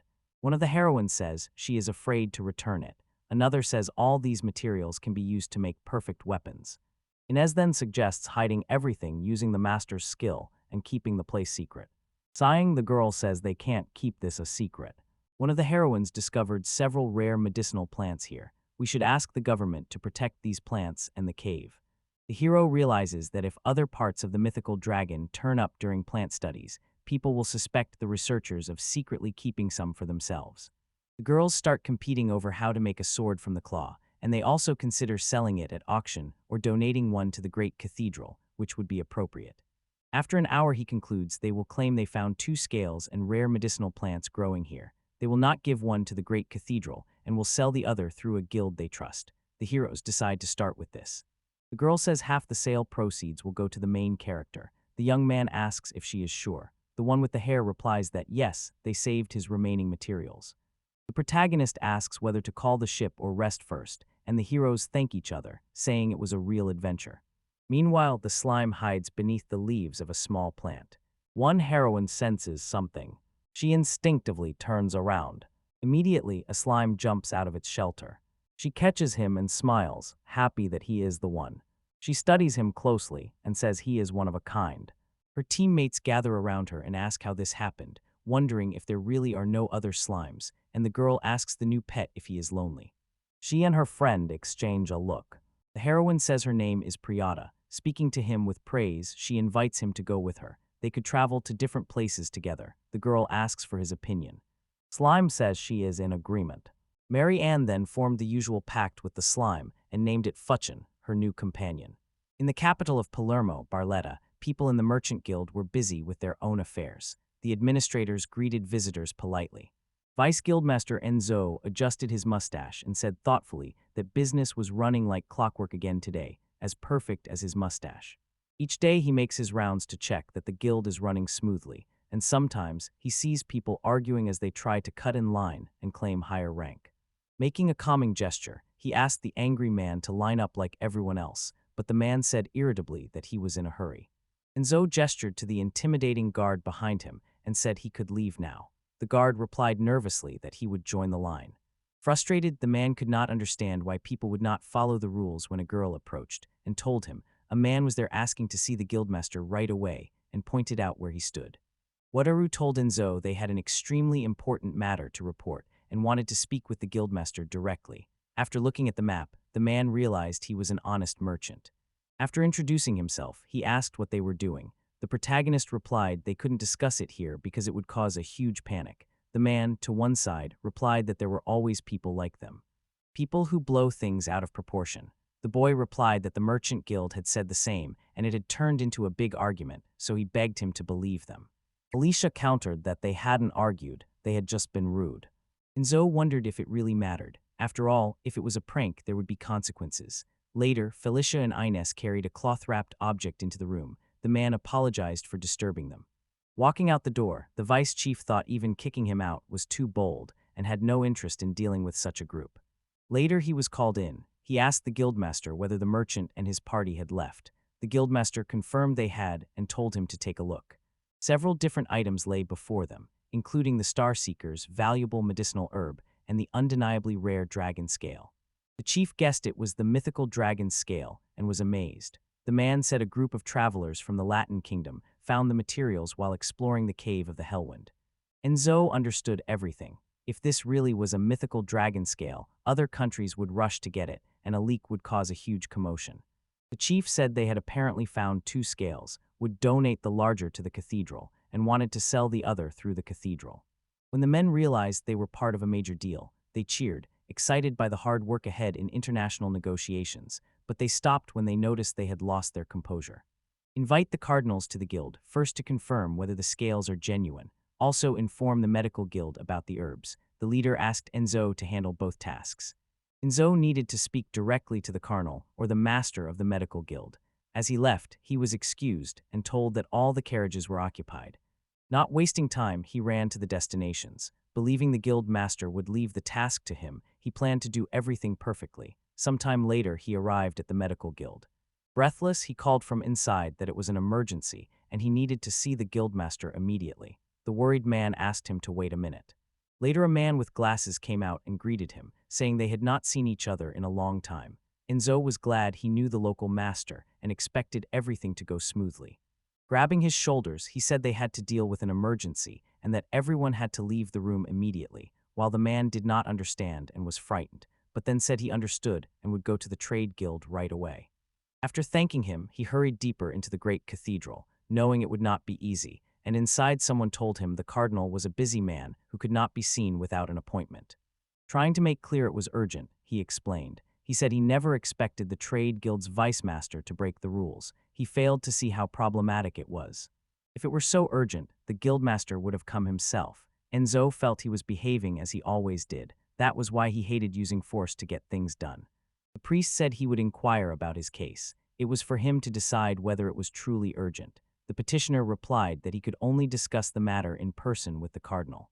Then he told him to leave. Enzo resisted, but the people around them began to whisper. Not wanting to draw attention, Enzo didn't know what to do. The priest said that no matter how hard he tried, it was useless. After all, he hated the condescending mustache on his face. However, if he shaved it off, he would be able to see his request. Enzo asked angrily whether he really made choices based on his own tastes and whether he could still call himself a priest after that. Afterwards, he met the cardinal, who warned there might be trouble because of the mythical dragon. The cardinal had business and went straight to the merchant guild. Enzo bowed and thanked him. Later, the man asked about his mustache. Enzo had a mustache only on one side of his face. Upset, he said he had shaved the other half off for various reasons. 2 weeks later, a large crowd filled the street as night settled over the road, and children shouted that a mythical dragon scale lay ahead. Felicia told the master they were already on their way, and the master asked her again.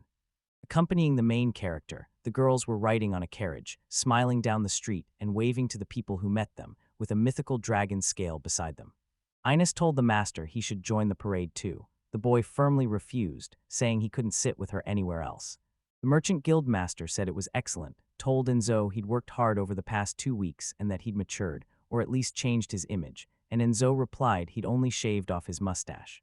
He said they still had a lot of work ahead. The girls admired him, but the master thought he was starting to get on his nerves. The protagonist said he thought this signaled the end of their business in Palermo, and he wondered where they would go next. A week after the Jurassils parade, they were the stars of Barletta, and it had become too inconvenient to stay there, so they decided to return to the southern city. He wanted to get rid of the mythical dragon scale as soon as possible. They agreed to sell it to the merchant guild for 200 platinum coins. Alicia gave him 100 platinum coins, which surprised him. Then the small ship set sail across the sea. They were leaving the country of their dreams to start a new journey. He thought about the money he had. The luxury liner cost 50 billion, so he still couldn't afford it, but with that sum he could buy something else. The girls who had just finished showering were very happy. They hadn't bathed in a long time, so it felt very good and their faces were flushed. It had been a long time since he'd seen beautiful women fresh from the shower, and he was grateful to them for that as they wondered where the other girls were while steering the boat. Dorothea apologized. The boy laughed and apologized too, saying Ina's infalishers were always so hot-tempered. The girl added that Fu could play with her in Rimu as well as with Marina. Taru thought Fu might be taken from Marina. Kara said she was hungry and asked what they would have for dinner. He remembered he had bought a lot of potatoes. He suggested the girls try making croquettes, and although they didn't know what croquettes were, they were willing to help. The man said they would boil the potatoes until they were soft. Claretta could finally help chop the onion, and Kara could cut the bread into small pieces as she did earlier.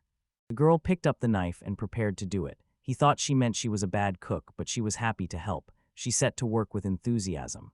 Meanwhile, other girls came in saying they'd had fun and smelled something delicious. The man said dinner would be ready soon. Felicia apologized that he had to cook while she was playing, and he told her not to worry, that he was bored anyway, and thanked her, while Marina noticed that Fu had become attached to Dorothea. She grabbed her and said she would be with her all day tomorrow. Wataru said dinner was ready. Later, the whole company gathered at one table to try the treat. He thought this was their first meal on the ship in a long time. It really felt like home. Kara called it delicious, and Alicia said they were light and crispy on the outside, with the potatoes fluffy on the inside. In Japan, the protagonist often ate a croquette, and the delicious dinner beside him brought back the memory of that set of dishes. He badly wanted Worcestershire sauce and miso soup. He swallowed, his eyes widening because he wanted rice badly. He tried not to think about it, but he couldn't anymore. He remembered how many dishes could be made with rice. Clutching his head, he screamed that he wanted rice. The girls looked at him in confusion. Night fell. Felicia asked if he was okay. He admitted he had been awkward, and even though they could eat anything they wanted, if he had kept saving for a luxury liner, he would have lost only a little control, and with the money they had just received, he could buy another boat. When they asked him again, he said it was called a ferry and showed them what it looked like, and they marveled at how amazing it was. Wataru said it had several shops and restaurants inside, plus more than 30 guest rooms. Felicia said that sounded grand. Smiling, Inez asked if he could buy it right away. Since she really wanted to see it, he said their money was meant for a luxury liner. Inez said he would buy it with money from the mythical dragon scale, and that settled everything. It was a one-off special model, so it didn't fit the original plan to buy a luxury jet, and Felicia said it was his money so he could spend it as he wished. Convinced he couldn't buy a luxury liner yet, he had no regrets about buying the ferry, and if that was only a minor obstacle, he could still buy it, picturing all the products that could be on board. The next morning, Alicia greeted him and asked if he had been all right the night before, and he thanked her for her concern. She asked what he was doing. He replied he was buying a new ship. The girls wondered how he planned to do it. He inserted a coin and cheerfully said that when they saw the ship they would be shocked and buy it. Out on deck, he announced he would show them a new ship. The girls guessed impatiently what kind of ship it would be. The man decided it was time to amaze everyone and called out the ship's name.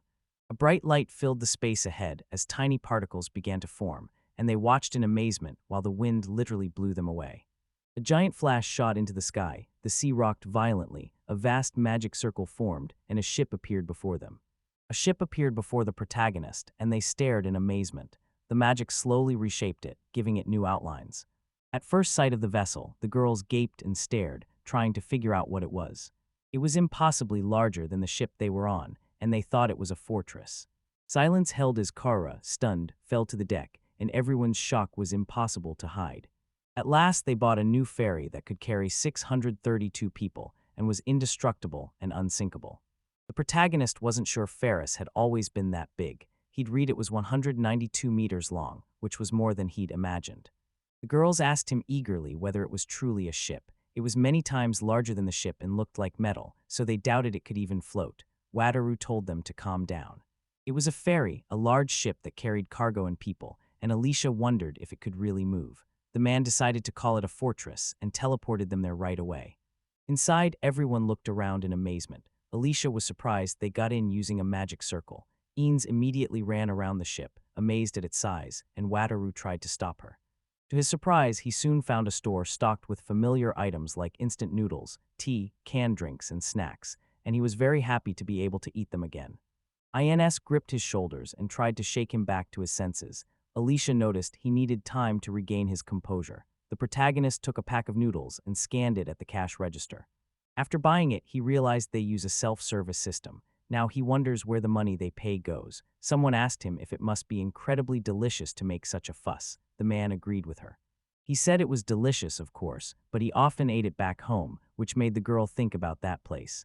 They asked him what it was and were surprised at how soft the fabric was. He explained and offered to buy everything they needed. The ship should have a restaurant, a bathhouse, and more, so they went to take a look. The group moved through the ship's rooms, inspecting everything, admiring the view from the window and the softness of the bed. After a while, they reached the restaurant, where a buffet offered a wide selection of food. Later, they found large bathrooms stocked with soap and toiletries and a bathhouse. The ship offered a beautiful view. They changed into fresh clothes, got out the drinks they found on the ship, and when they opened them, they cheered with joy. The ship's amenities even included yukata for everyone, and the protagonist felt very grateful to the god of creation. The girls loved the shampoo because it made their hair very smooth, and he enjoyed his drink. He asked if they liked their fortress. The girls replied with enthusiastic approval. Yuruma said it was unlike anything they had ever seen. After that, she decided to ask the main character about his homeland despite the other girls trying to stop her, and she said it was okay if he didn't want to talk because she thought she understood. Others had concerns as well. Felicia called him anxious. He replied that everything was fine. When he showed them the ship, he believed they would understand everything. He scratched his head and said he was from another world. The girls' faces showed different emotions, and they asked him out loud. He figured they probably hadn't thought about it, but that alone was incredible. Kara said the other world had amazing food and that she wanted to go there, and he thought she could become one of the famous eaters. Alicia said she had heard that people from another world could receive skills from the god of creation, asked whether summoning ships was one of those skills, and Wataru confirmed it. They asked whether he had met God and what he looked like. She was as impressive as a statue in a great cathedral. After a moment's thought, she said he looked almost the same, and this brought tears of affection.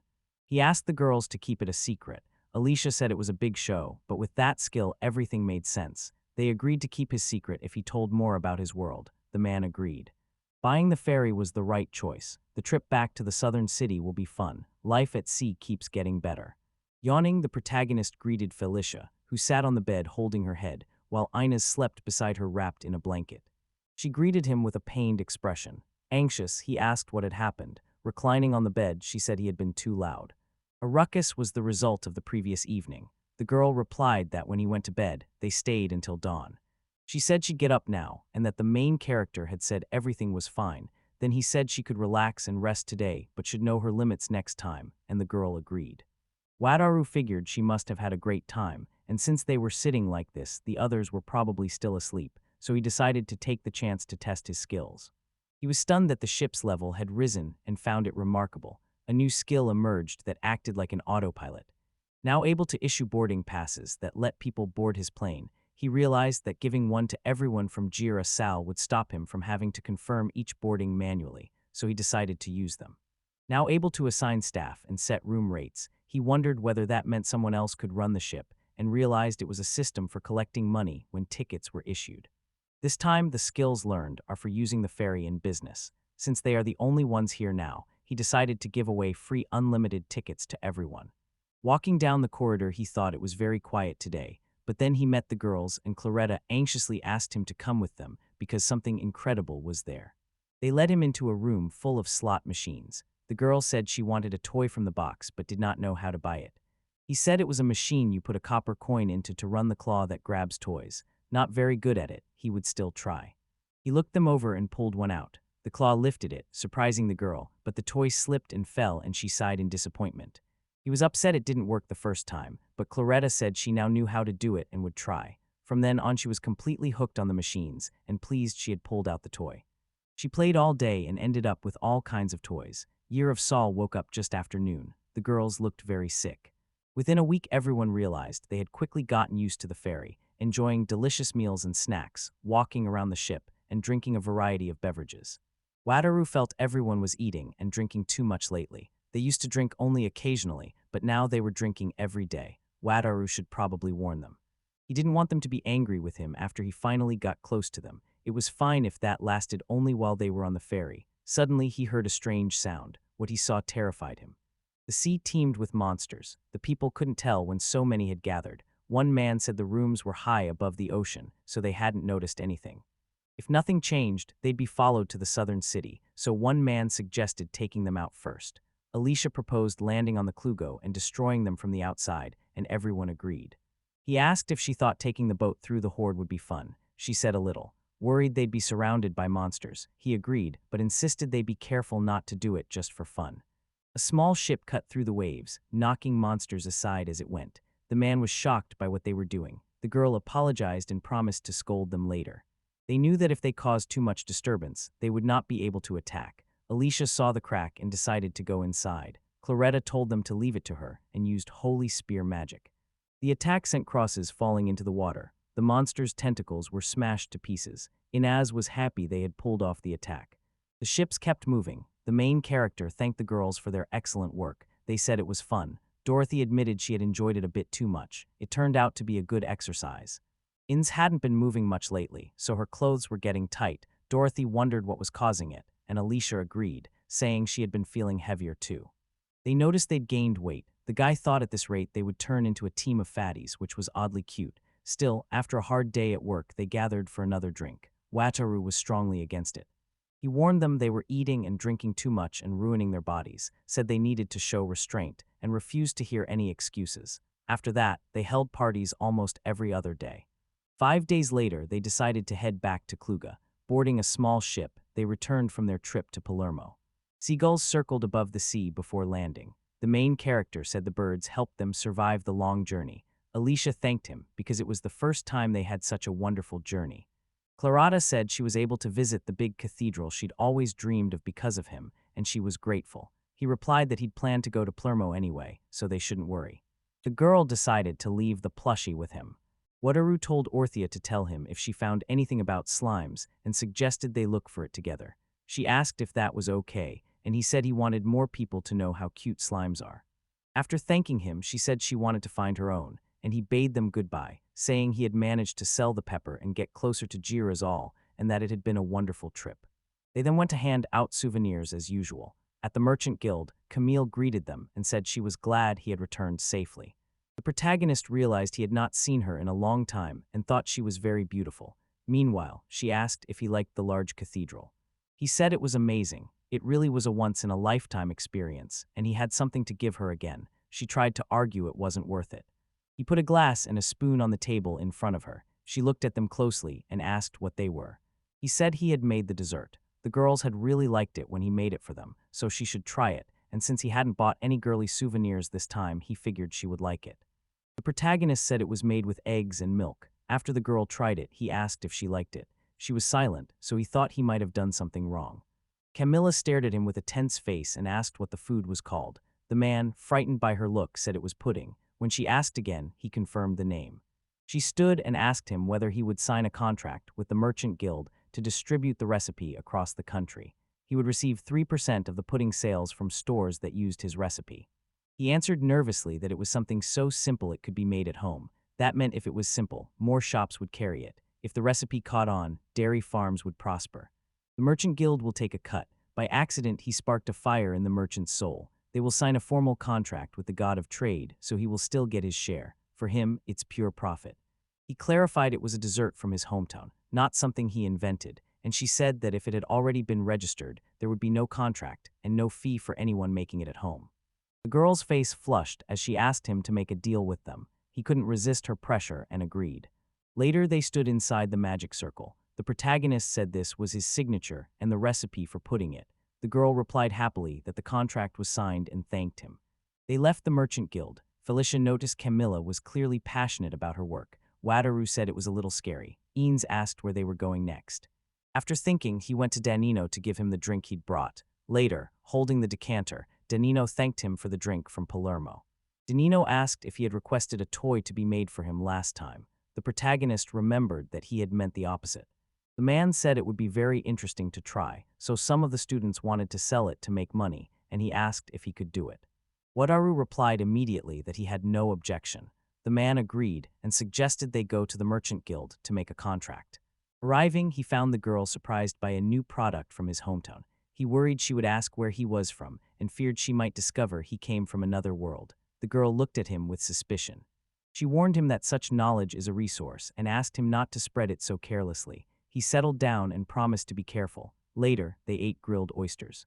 I asked whether Camilla had actually scolded him, and he said he was hungry because it had been exciting. She wanted to eat a piece, but he stopped her, saying he had bought something cool on the ferry. Pour soy sauce over the oysters and enjoy the delicious flavor. Everyone blushed with pleasure. Felicia said it paired well with oysters. At that moment, people nearby began discussing the sauce's smell. The man decided to quickly remove the sauce and finish the meal. Inaz disagreed. At the end, he admitted he had probably been too relaxed lately, even though they needed to keep a low profile. Felicia replied that, after all, they had spent a lot of time on ships. Asadid said he had amazing skills, so maybe he should become a hero, but the man refused because he couldn't fight to save his life. He asked her not to say that because it would raise a bad flag. At that moment, the hotel owner knocked on their door. Peering in, the owner said people in the lobby wanted to meet him. Alicia rushed in, worried, and asked him to lend them his power. Dorothea apologized for showing up so unexpectedly. Alicia was ready to pay with everything she had. The man asked her to calm down. The anxious boy feared this might be the trouble the god of creation had mentioned earlier. Birds flew peacefully outside the window, while the main character and the girls were stunned when the visitors said a war might happen.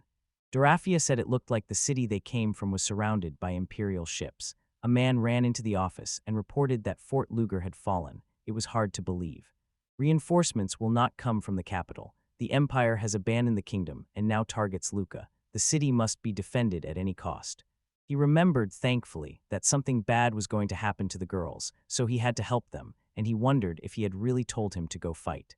Dorothy said the Empire had been at war with its neighbors for many years, but had recently turned its attention to Luca, a large, prosperous city that could not resist the Empire's attack.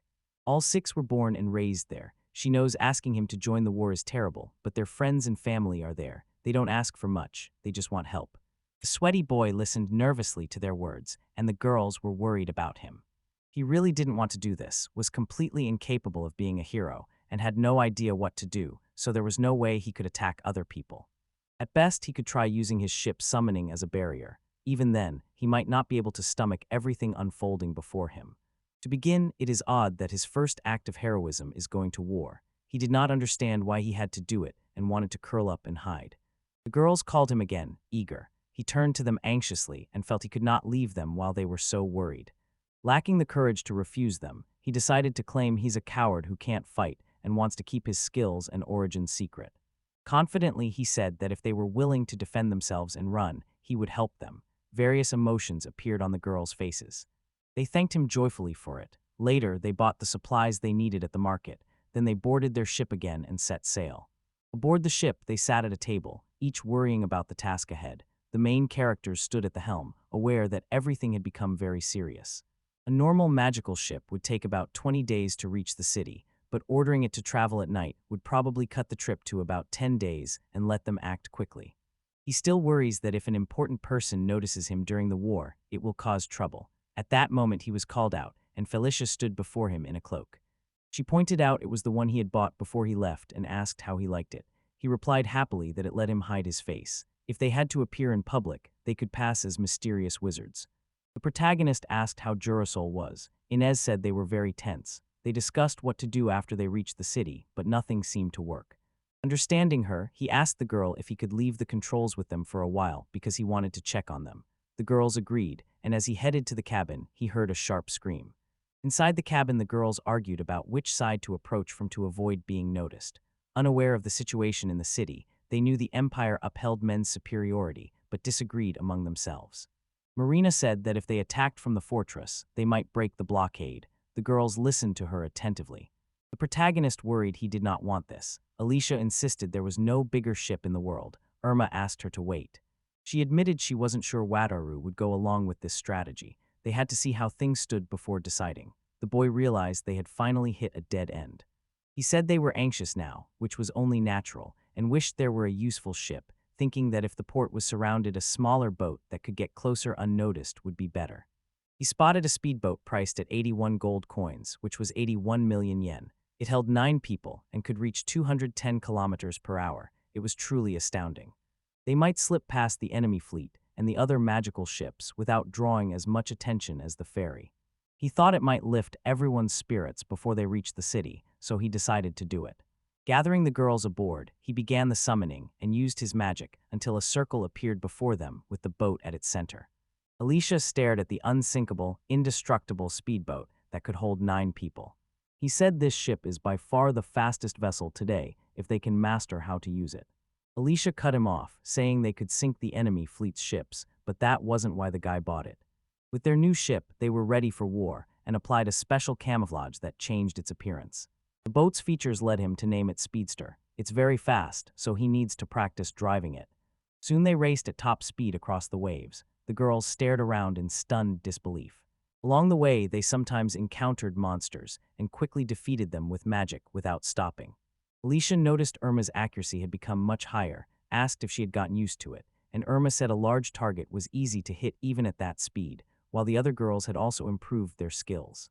Watching them, he realized they had already begun practicing their attacks and seemed so eager to challenge the Empire that they had forgotten he had agreed to defend the city and provide a path of retreat. Felicia asked if he needed to get in the boat with them anymore, and recalling the earlier ride, he said he'd had enough. Seeing them, he thought they were very serious. They already knew how to run the boat, so it made sense to buy two more. Eanes checked that the luxury liner funds would not be affected if he only bought the boat.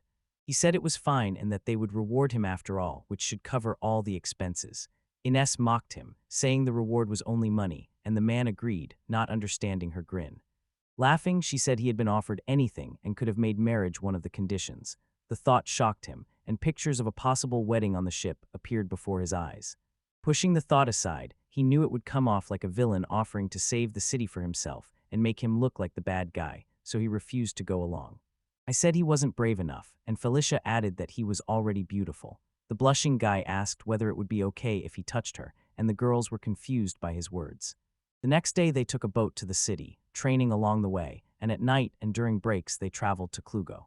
Early in the journey, the Jira souls were so focused on the war that they lost their appetite. Training distracted them a little, but they soon calmed down. Wataru offered Kara 5 extra servings of Kerog, and she agreed sadly, while he reminded himself not to expect everyone to act as they usually do. After 8 days at sea, Klugo reached Luca's waters earlier than expected and could already make out the coastline on the horizon.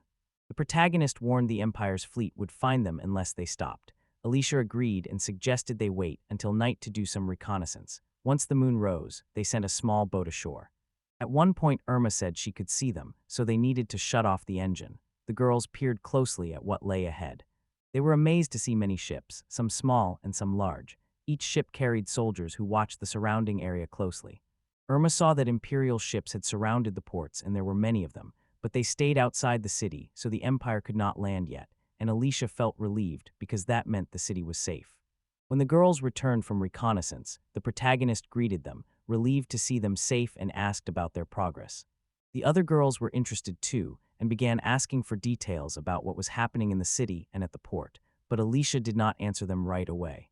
After she told him, the man said happily that the Empire had not yet captured the city. The girl replied that the ships were still outside the port. The others sighed with relief, their strength literally leaving them.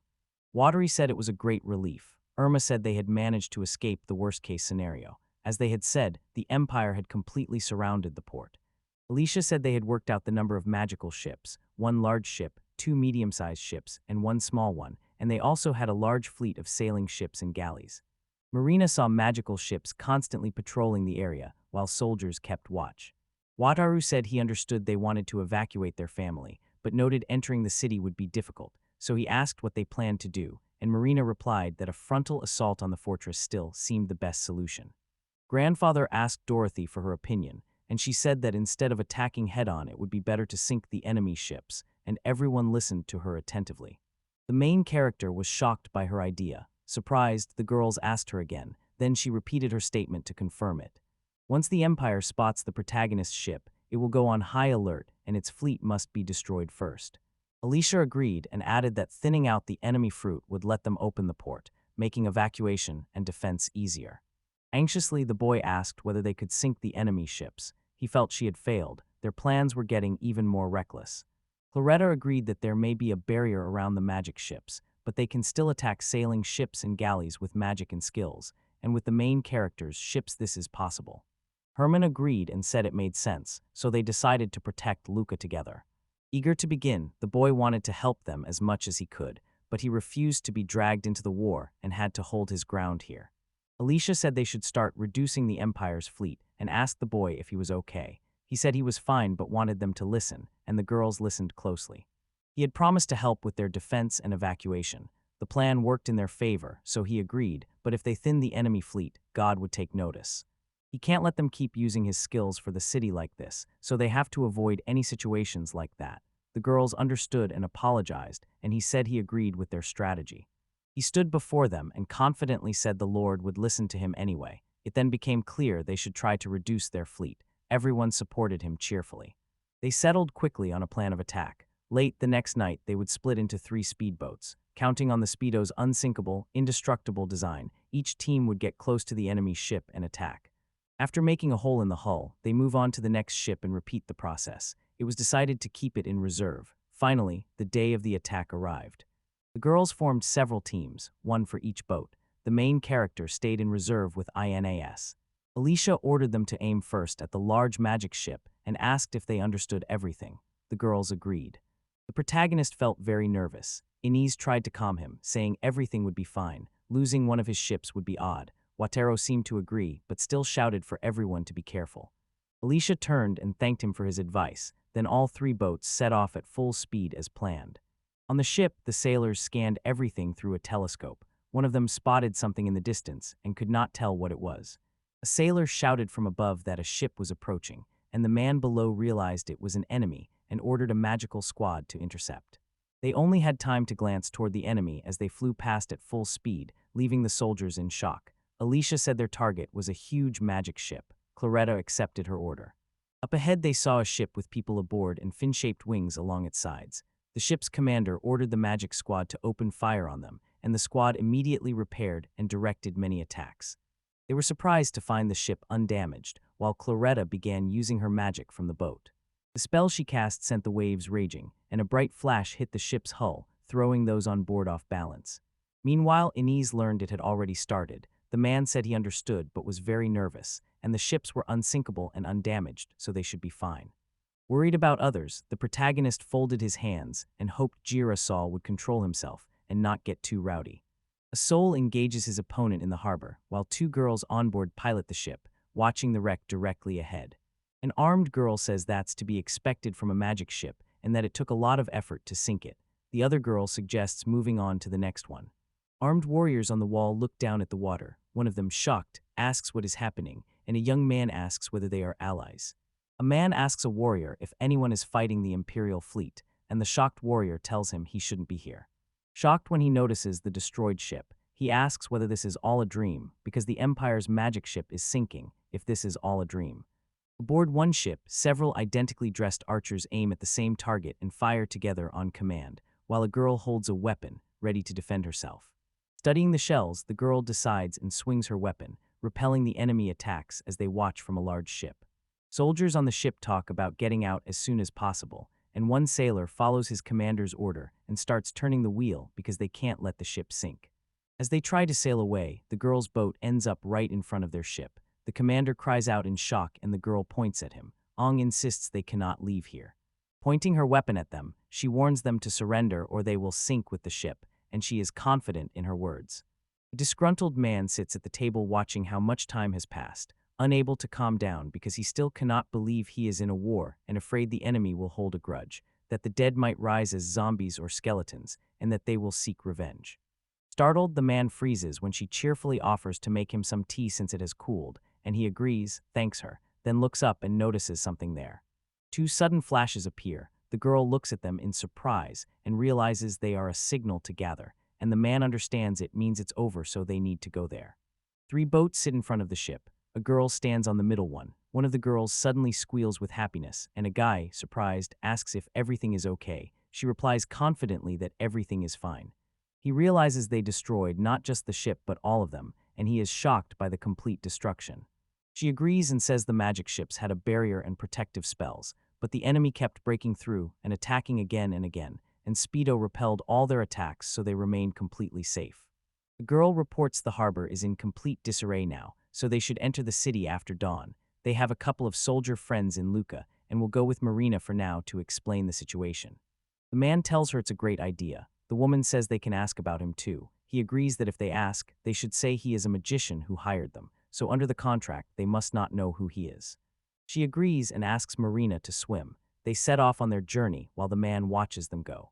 Over time, the protagonist realized summoning a ship was an amazing skill and felt very grateful for it, but he also thought it was unfair to use it for a sea wave. If everyone finds out who he is and what he looks like, he thinks real hell will begin. They will not let him live. They will go to Luca in the morning. He will try to stay hidden. After that, Alessia and the others rested a bit on Klugo, with two girls asleep, and then Dorothea and Marina returned to explain the situation to Luca's soldiers, the man waving at them. They had many questions, but Dorothea convinced them he was a magician, and she stood in their Doravor to explain it to them. During the war, the protagonist is unsure about letting an unknown magician into the city, but if they refuse, the magician can just wait on the ship. Alone in the water, the ship floats, while the main character on board points with his hand and activates the ship's camouflage, making it glow. The man asks whether that's what it is. She asks whether he changed the ship's appearance. He says good morning to Eanes and Felicia. He tells her his ship could be recognized in Luca, so he changed it. She understands it would be a shame if anyone found their trail. The other girl brought robes to cover them. They all put them on, and the man says he didn't plan to speak to anyone in Luca, so according to their legend, everything should be fine. The great magician and his follower Felicia ask Eanes to speak to the gentleman more respectfully, so it does not arouse suspicion. A girl steps forward and speaks to the great magician. The protagonist awkwardly says it's him. The girl asks if they will go to the city right after breakfast. Wrecked ships fill the water in front of the city, and the main character sails right past them. Surprised, the main character notices so many shipwrecks here, and soldiers along the fortress walls who seem wary of the man at the helm. He knows this was expected because they're city rescuers, but the mysterious magician in the city is very suspicious. Guards stand aside and watch everything that happens. The man tells the girl his name is Braun, asks whether they are Jira Sol and the Great Mage, requests permission to accompany them, and the girl agrees. He says they cannot simply let the unknown into the city and wonders whether they will allow an observer to be attached to the Great Magician, which leaves the main character perplexed. Calling the girl Ness, the protagonist says he doesn't want them to be followed. He can just wait on the ship. The girl agrees and will now go ask Elysia. She whispers to the girl, who tells Braun that the Great Mage will be uncomfortable acting as a company-buying observer, so he will wait for them on the ship, and the man says it's dangerous and fears the Empire might return. Smiling at her two partners, she says she doesn't expect any problems with that. A mother and child step outside as two girls look out the window and note that the streets are almost undamaged. A carriage pulls up at the castle, a girl stands with a serious expression, and someone tells the man the Jura Solas have arrived. Seated at a table with a map and a glass, the man says thoughtfully that he is Justin De Luca, the mayor of the city, and wants to thank them for the brilliant victory over the Imperial fleet. Normally, he would have given them all their awards in the audience hall, but he apologizes because of the war. The girl says it is not a problem and thanks him for his kind words. Hearing they won the battle thanks to a great magician, the man asks them about him, and the girl realizes his haste means they must not involve Wataru in anything. She says the great mage promised to help defend Luca or evacuate them if necessary, and she asks forgiveness, but the contract forbids revealing anything about him. The man asks what evacuation means, and the girl admits she cannot answer. When the man asks if they can count on his cooperation, the girl refuses and says she does not expect any help outside the contract terms. He understands and is displeased. He turns to the girl and says the kingdom is in danger, and they must tell the great magician that his help is needed. Surprised, she asks again. He says that not only was Luca attacked, but the kingdom's capital is also surrounded by imperial troops, and everyone is shocked by the news. By the horse-drawn carriage, the girl tells the others they will then return to the ship and deliver the Marquis's message. Smiling, one girl thanks her and says that once they are sure their family is safe, they will join them immediately. Another girl agrees and asks them to rest. From his ship in the middle of the water, the protagonist says in shock that the royal capital is surrounded by imperial troops. The girl says the vital Fort Slughorn that protects the kingdom of Brescia has fallen after the betrayal of Viscount Dupai and Viscount Duma, leaving chaos everywhere and preventing reinforcements from reaching Luca. He believes Luca managed to hold on, but the kingdom of Brescia is in trouble, so Luca is in danger too, and he does not think they can do anything more. The girl says the Marchesa de Luca has two requests. First, protect the port so it does not have to be closed again. Second, buy food for the residents of Luca. That is all. He thinks getting food is one thing, but keeping the port running takes time. That could pull them into the war, which must be avoided. He suggests simply evacuating their family and friends. She suggests the city is safe and asks them to help protect Luca, which the guy expected. The main character says he understands, and that first, if they tell him where to get the city's necessary food supplies, he can transport them by ferry so there will be no problems. Next, they must protect the port. The girl says he can lend them his ship, and they will fight off any Imperial soldiers. Shocked, the main character asks whether this means all the credit will go to Jira's soul, and that if they monopolize the recognition and achievements, the military may hold a grudge against them, and the girl understands this too.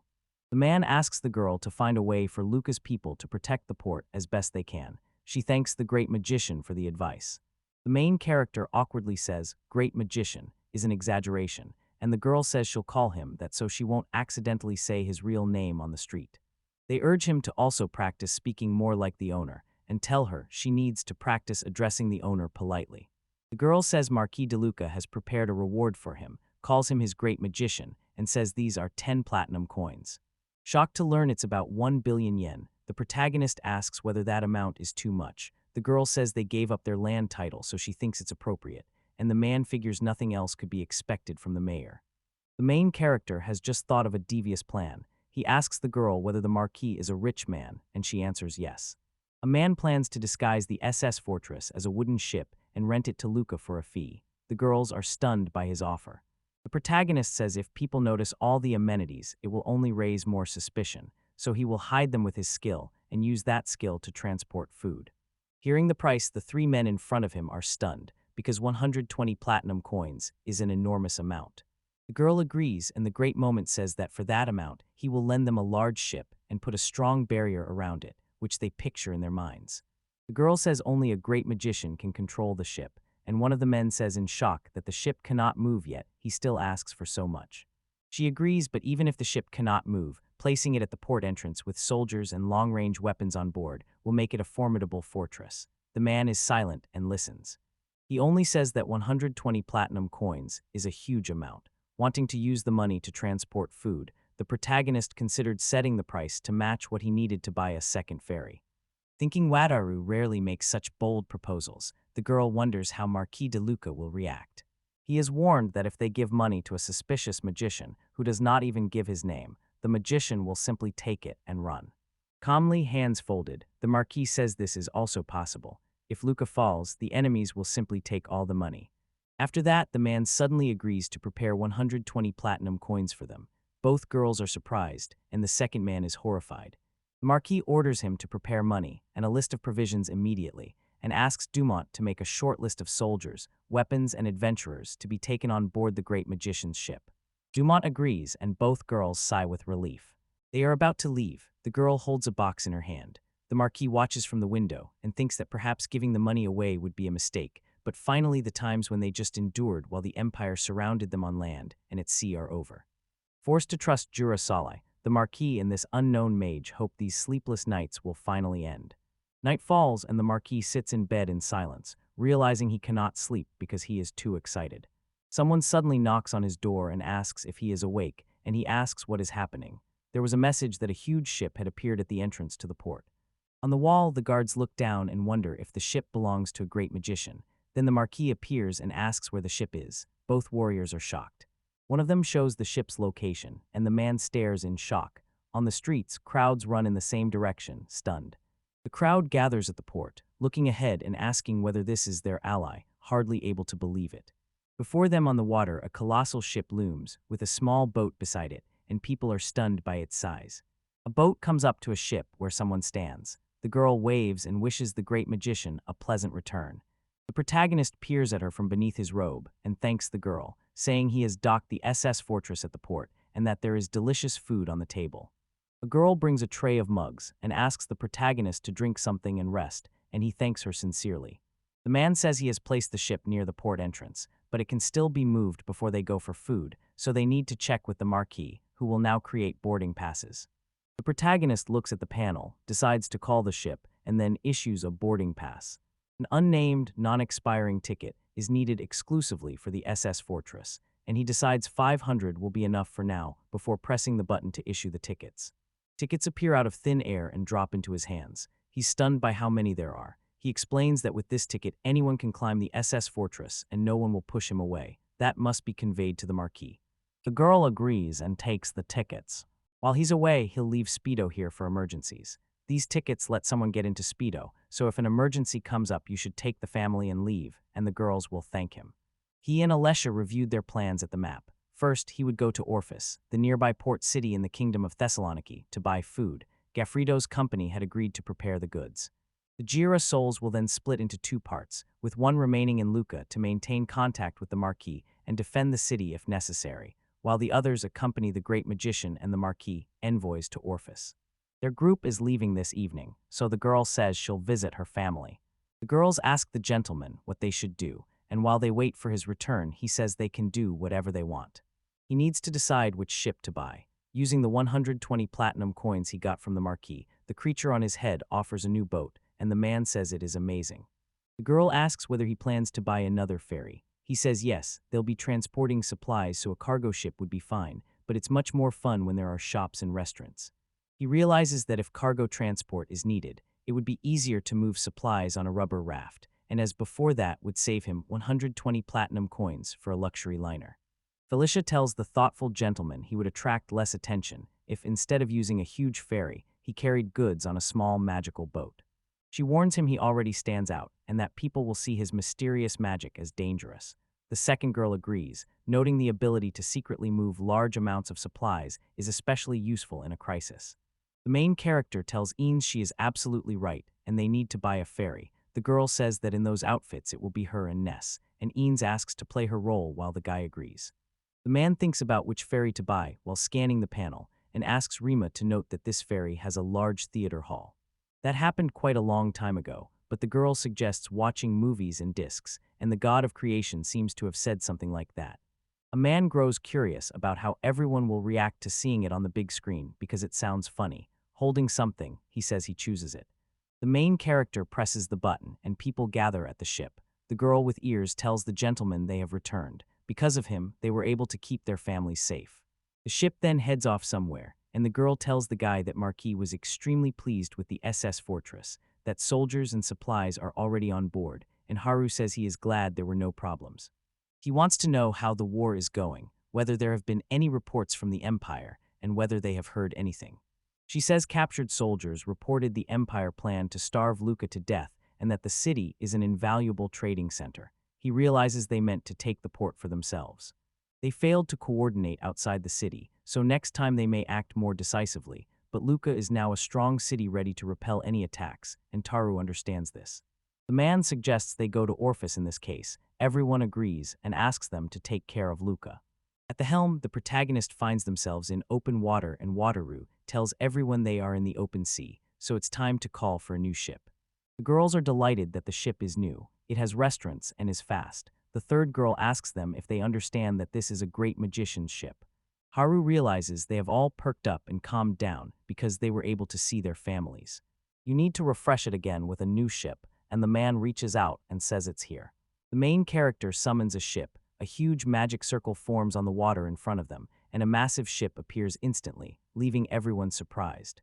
The girls say it is a ferry, and no matter how many times she has seen it, she is still delighted.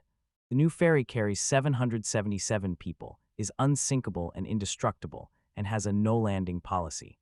The protagonist thinks it was supposed to be only a bit larger than the SS Fortress, but it's so huge its scale is unclear. She says they are not the same size as the fortress. The man points at her and asks what she means, and though they look similar in shape, they are different inside, so now you must go in and get ready to be surprised. They all end up inside, look around in surprise, and feel like they are in a beautiful temple. Everything in the newly acquired ferry is shiny and sparkling, and the main character says in surprise that it is a magnificent entrance. When the girl asks the ship's name, he thinks for a moment and says he called the previous one Fortress S, so he'll call this one Citadel S. Wataru suggests they all go see what's inside, so they walk up the stairs and keep looking around. Surprised, they gathered and looked at the piano, as one of the girls held something in her hands. The main character spots another room and recognizes it. The three girls are delighted to realize it is a bathroom. They step inside. The main character is surprised to find it very spacious, and the girl asks whether all the bats on the ferries are that big. Grabbing his hand, the girl greets the guy, saying they haven't seen each other for a long time and that they should all go in together, which shocks him. The main character lies relaxed in the bathtub, knowing what was expected and resting. Night falls, the girls apologize for the wait and ask to take a look. The man is surprised they are wearing t-shirts. They say the shirts were sold in stores, so they bought a couple. They wonder if the shirts suit them, but they are comfortable, so the rest go to buy some. Wataru is pleased to see they look like modern girls, and the girl asks him if not wearing a robe means he is saying this is a break for the great magician. A man shouts that they should take a good rest on the way to Orpheus, lifts a mug of alcohol, with food and drinks in front of him, and all the girls are happy. Orpheus, the port city where they will buy supplies, lies between the southern city and Luca. He disguised the Fortress SS as a wooden ship and turned on its autopilot. On the way to Orpheus, keeping that in mind, he came up with an idea. A group of guys are in a movie theater and invite the girls to watch a movie together. They look around, and one of them is surprised by the scene and asks if that means they can watch plays. When people ask him what a film is, he says they'll understand once they see it, so let them sit down but think about how you'd watch films on this. He realizes they can be watched, and a panel appears asking if he wants to watch a movie. A prompt asks him to choose a genre or a title. He is surprised by how impressive this ability is. He feels he must quickly decide whether a ship movie like Titanic is right for them, and since Titanic sinks, it's a bad choice. In this case, he picks the movie Pirates of the Caribbean, and the girls are surprised by what they see on the big screen. The girls notice the ships on the wall are moving, wonder if it is magic, and see people moving and talking to each other. The protagonist can't explain the details. It feels like a recorded play, and the girl realizes people in other worlds must really love theater. Ghosts appear to her, but the man insists they are not real. All the girls happily watch the movie, and when the main character asks Rima, who has a creature on her head, whether she likes it, the creature says she does. The main character knows it's good that everyone liked the film, and he is relaxing in a massage chair enjoying himself. He hasn't been able to relax like this in ages. After being pulled into a war and having to pretend to be a mysterious magician, he must be exhausted by it all. Stretching, he says massage chairs are the best. Suddenly she jumps on his hand and says she wants one too, and the guy asks whether she wants to sit in a massage chair to remove a grease. Slime sits in a chair, and the man realizes this sounds meaningless. He asks whether he should turn it on, remove the grease, and make it shake all over. Shocked, he recoils, but the slime says it was fun, and he realizes he is okay and is glad Rimu enjoyed it too. The next day they're sailing when the man says Orpheus will soon appear on the horizon. The great magician must be returned, so the girls ask him if they can go to Klugo to scout. Before the SS Fortress docks, she thinks they should talk to the mayor of Orpheus, and the man agrees that a sudden appearance of a huge unidentified ship would cause panic. Watru slaps his cheeks and realizes things are bad. He completely forgot how the steam is released and lost his vigilance. This time he will go to Orpheus too, so he gets ready and puts on his robe. 2 hours after Ness and the others went on ahead, they reached Orpheus. The ship and boat sail to Orpheus in the kingdom of Thessalonica and arrive at their destination.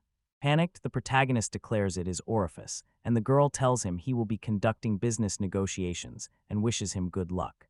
He says the negotiations should go well, but pretending to be a great magician could be difficult. She asks you to just act arrogant, stay vain and haughty no matter what horrors come.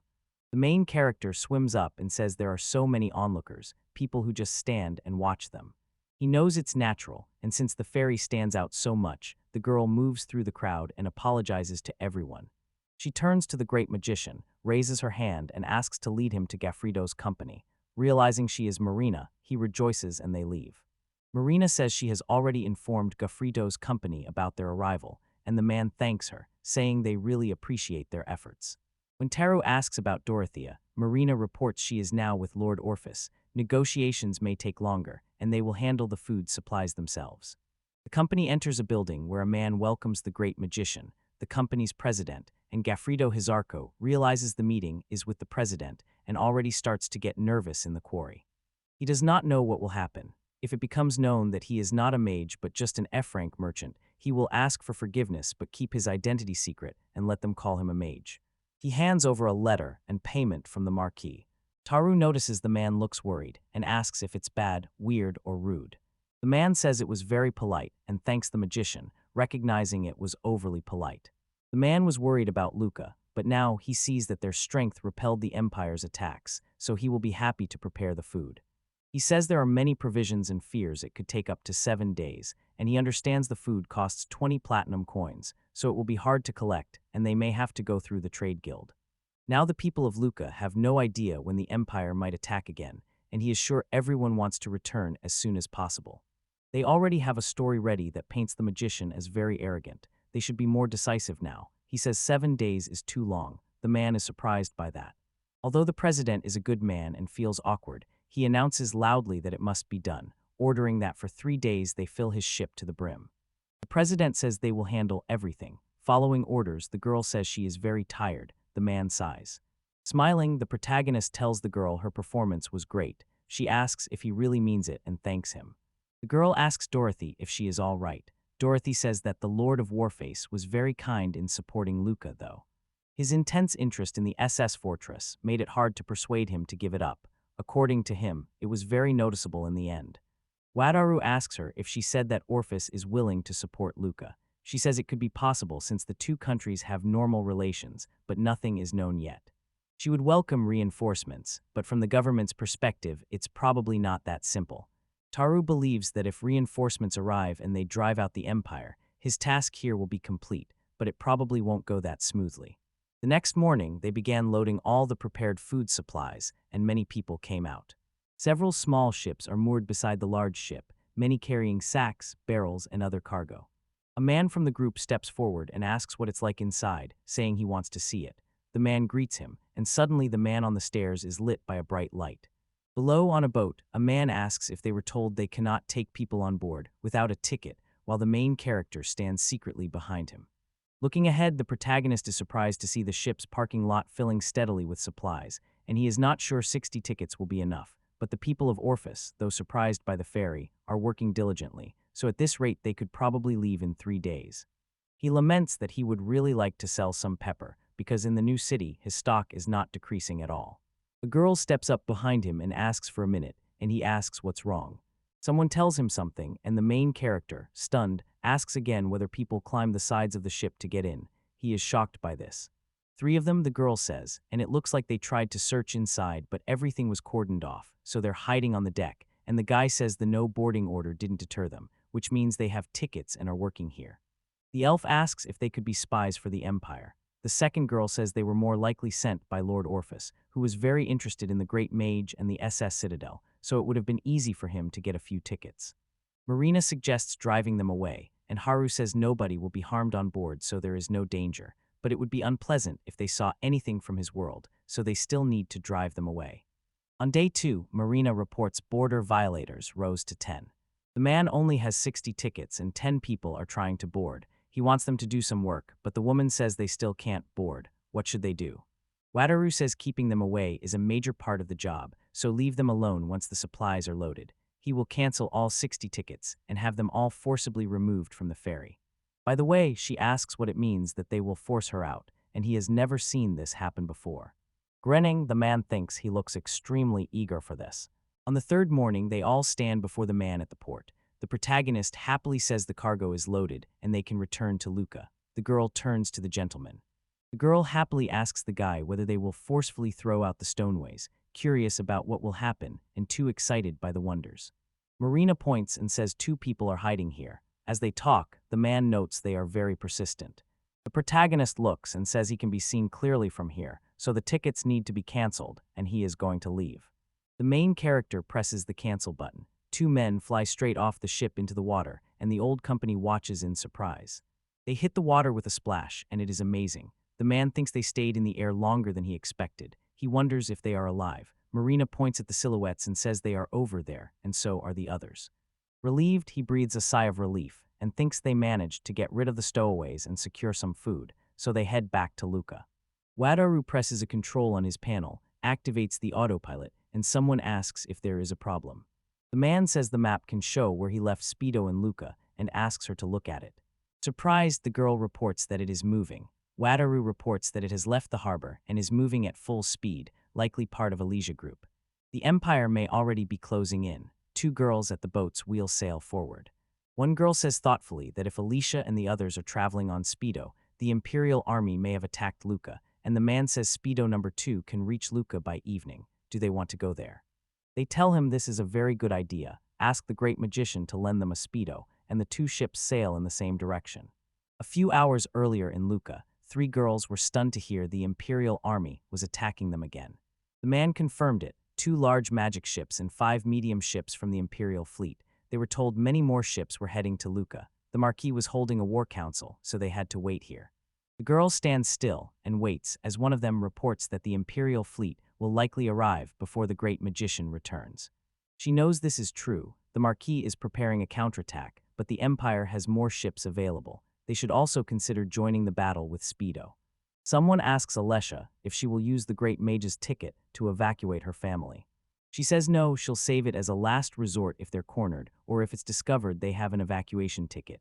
It will cause a huge stir, but for now they need to trust and protect Luca. The girl says there are only 3 of them now, so it will be much harder for them than last time to sink large and medium ships. Alessia agrees. Alessia suggests that in that case, they use the Great Magician's ticket to get a capable soldier on board the Speedo. She says grimly they will never do that. How will they react if he gets angry that they used the ticket to get stronger? She warns him that at worst he will abandon them and Luca will be finished. Alessia agrees that is fair, but says they cannot sink a large magical ship alone. A girl suddenly steps in and asks them not to get too carried away with sinking ships, leaving Alessia perplexed. Reports say that once the Sorcerer and the others return, the battle will be practically over, so they just need to buy time.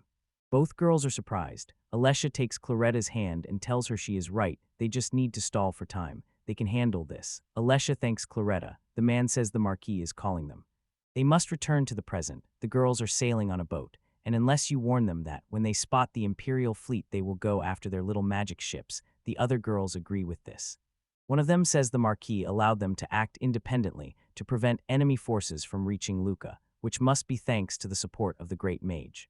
If he does not report that they may encounter an enemy front at any moment, she spots the enemy and reports that he is on the horizon. There are many ships there. The calm-faced girl says there are, of course, many of them, so Alessia decides to swim faster toward them. Enemies aboard the ship spot a lone high-speed vessel approaching that was flagged by intelligence and must be intercepted. Suddenly, the girl grabs her weapon and fires a projectile at them, rocking the ship and sending people overboard. Attacking another ship, she triggers a counterattack aimed at the girls, but a magical barrier keeps them safe. Leisha says they are much more aggressive this time, and the girl with the staff says it is now broad daylight, so they are clearly visible to them. A man on a broken, partially sunken ship stands on the part still above water and says that damn him, he has no right to do whatever he wants if it comes to that. The enemy fires arrows at the girls, but the arrows don't get through the barrier. The girl with ears says they sank most of the small magic ships. That's not surprising, since only 3 are left. Alessia tells the 2 of them to hang on a little longer. They only need to keep them at bay a bit more. Without warning, a brilliant light appears and hits the ship, piercing and tearing it apart while the girls stand stunned. Those on board struggle to avoid falling overboard as the damaged ship begins to sink. Shocked, the girls ask what it was. Suddenly, one girl notices something and asks Alessia to take them away, and Alessia decides to retreat. Seeing enemy ships in the distance, the girls swim away. They ask whether the light came from one of the large Imperial ships. Perhaps it was late magic, and when she asks Claretta what it was, Claretta replies that she has never seen or heard of such magic. Quite possibly this was a unique skill, a special ability given by God. Surprised, the girl asks again whether this is the same summoning used to call the great magician's ship.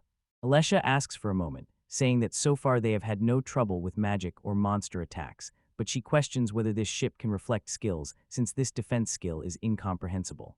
An enemy-fired beam of light appeared recently. A girl says she did not know what it was, but its power was enormous. We need to return to Luca and report.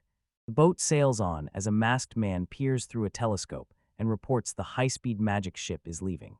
When someone steps forward, the men cheer, saying they expected nothing less from Antonio and that the attack is unmatched. The man who appeared says that, of course, it is all thanks to his unique skill, the laser beam, which lets him pierce anything and win everyone's admiration. Angrily, the man behind him thinks that to avoid being outclassed by his allies in this situation and to confront the formidable enemy directly, he must take an impressively large ship with him. In Luca, Alessia asks whether it was a laser beam. The Marquis reports it is a unique skill that apparently destroyed the Navy headquarters, and the advisor says there should be no mistake. He says the terrifying beam of light, powerful enough to pierce stone walls, cannot be fired in bursts but remains a formidable skill unless he realizes it was the famous skill. The Marquis reports they need a barriers specialist and must organize a conference immediately. Gira Sal will take part, and Alessia approves the order. 3 girls walk down the street. Alessia says talking to important people is more tiring than fighting. Her friend laughs and says it was a good job. The girl with the ears asks how the talks went and what they should do when the Empire's fleet returns. Alessia says a barrier specialist will be in the harbor, and the Luca fleet will hide in the shadow of the SS fortress to wait for the Empire. Since they are a commando squad, they will go after the large magical ships once the battle begins. This will be very difficult for the 3 of them, and when someone turns to the girl, she pays attention. Elysia spots the silhouettes of 3 girls, and they tell her they have returned. Their names are Dorothea, Marina, and Kara. Alessia happily wishes them a safe return and praises their good work. She asks whether they managed to buy provisions and whether the great magician has returned, but he is still on his way. Noticing strange events in Luca, he let them return alive. The ferry was supposed to arrive at night. This is a problem. Alessia reports that the Imperial fleet is heading to Lutella right now, and although they tried to buy time, they must arrive at night and already knew they would be fighting the Speedos. Marina says the ferry will collide with the Empire. The second girl agrees and offers to inform the great magician about it. Another girl asks if she's sure, explaining she just returned, ate well on the ferry and feels full of energy, and apologizes to Dorothea because she wanted Dorothea to tell the great magician something else. A ship drifts in the middle of the water as the main character wakes with one eye open after a woman's hand lightly taps him. The protagonist meant to take a short nap but slept much longer. He doesn't rest for long. It's time to get ready to enter Luca, and he notices something in the distance. Teru is surprised to realize it's his ship's speedometer and asks Dorothea what happened, and Dorothea says she asked for forgiveness and that something happened in Luca, so she came to report it to him. Coffee and food sit on the table, and the man realizes they could encounter the Imperial fleet if they keep going the same way. Dorothea says yes, the SS Fortress will most likely meet the rear of the Imperial fleet.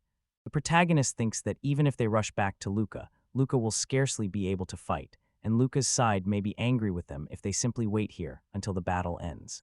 Dorothea says confidently no, this is the best way to keep the supplies safe, and the man agrees she made a good point. Then they will be ready. They must not lose the Fortress SS and the other ships. Dorothea suddenly reports that apparently someone on the Empire side can use the unique skill laser beam, and the shocked man asks for the skill's name again. He knows what kind of laser it is and feels it fits the creator's plan. God said the skill was impressive and gave it to someone. Water says the god of creation told him that only a god can break the landing ban, so the ship should be fine, and the girl is surprised that this involves the god of creation himself. Dorothy says that in that case, everything should be fine, and believes the man is asking her to fight calmly.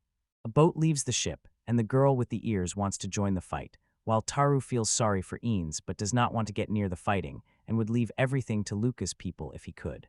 Worried about the laser beam, he decided to trust the god of creation and simply watch the ship's movements, expecting everything to begin in about 2 to 3 hours.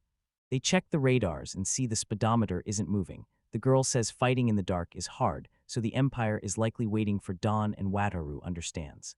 Felicia was right, and they began to act. In the morning, many ships gathered in one place, forming a single fleet. An armed man informs everyone that the Imperial fleet is approaching. The others hear a sound and realize this is finally the signal. A man in the Imperial army looks at the ship and says it's the giant ship from the legends, but it's actually just a large shield. The man says his unique skill makes him useless. A huge magic circle appears above his hands, and his teammates cheer. Shouting the name of his unique skill, laser beam, he fires a massive beam straight ahead. She closes one eye and watches the laser hit the invisible barrier protecting the ship as everyone else stands in shock. The beam slowly fades, and everyone is surprised to find the ship intact. People cheer and raise their hands. The ship suffered no damage. Alessi says this was to be expected from the great magician's ship. Now it is their turn. Confidently, the girl announces that their target is a large magical ship in the vanguard. All the girls accept this order. The man firing the laser grows angry and says it's impossible. There's no damage. It can't be happening to her. One of the men asks Antonio to fire his laser beam again. Still, he orders him to be quiet because he knows what to do, and at that moment, a boat sailed up to them. Immediately after that, both girls tense up and summon all their strength to attack the enemy ship. Antonio is shocked as the girls attack their ship, and their counterattack finally begins. Watching the radar, the protagonist tells Z and Ness the battle has begun, leaving the girls confused as the war in Luca starts again. The elf girl asks if everything will be okay, and the other replies that it will, since their master ships are incredibly capable. Excited, the man says yes, but can't stop worrying. Smoke starts rising from the enemy ship. The crew tries to stay calm because its barrier keeps it from sinking, and Tony is furious. Seeing this, the girls realize it was expected. The barrier cannot be destroyed with a single attack. They ask Elysia to strike again. Agreeing, Elysia suddenly notices something. Antonio again forms a magic circle above himself and shouts that they are vile bugs. They do not know when to leave. He says he will drown them first. The girls are frightened. He fires another laser beam at them, but it still cannot get through the magical barrier. Antonio stares at the girls in shock again, and they just smile and angrily demand to know why it's not working, insisting it can't be. Both girls attack their ship again, and all the enemies grow afraid of them. 3 girls aboard another ship learn that their partner sank a large magical ship, allowing them to move on to the next one. Marina agrees with this order. Shells hit another ship, and one of the warriors shouts that they cannot sink this giant, so they must go around it and enter the port. The helmsman obeys the order. The captain looks ahead in shock and sees two ships, everyone on them aimed straight at him. The man shouts to his men to attack with fire as planned, and they all attack the Empire's ship at once. The girls watched with serious faces, and after 2 hours, Luca won an unconditional victory in the battle. The girls tell him that Speedo appears to be returning to port. The main character says everything apparently went smoothly. Later at his castle, he sighs with relief as a marquis cheerfully announces their victory, and he thanks everyone for their attention. Turning to Dumont, the man praises him for leading the troops well, and Dumont joyfully thanks his lord. Turning to the girl, he tells her they did well today, and she thanks him for his words. The men praise the girl's skill in fighting, say it was a shame they stayed adventurers, and ask if she will become a knight.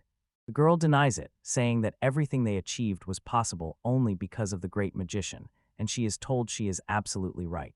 A bald man steps forward and says the ship's power is simply unmatched. They need to recruit a great magician to their side. She wonders who he is. The Marquis calls him Officer Jacopo. It seems he has already rejected his offer. Jacopo asks why it would be difficult, since he liked Girasoli and they only had to lure him there.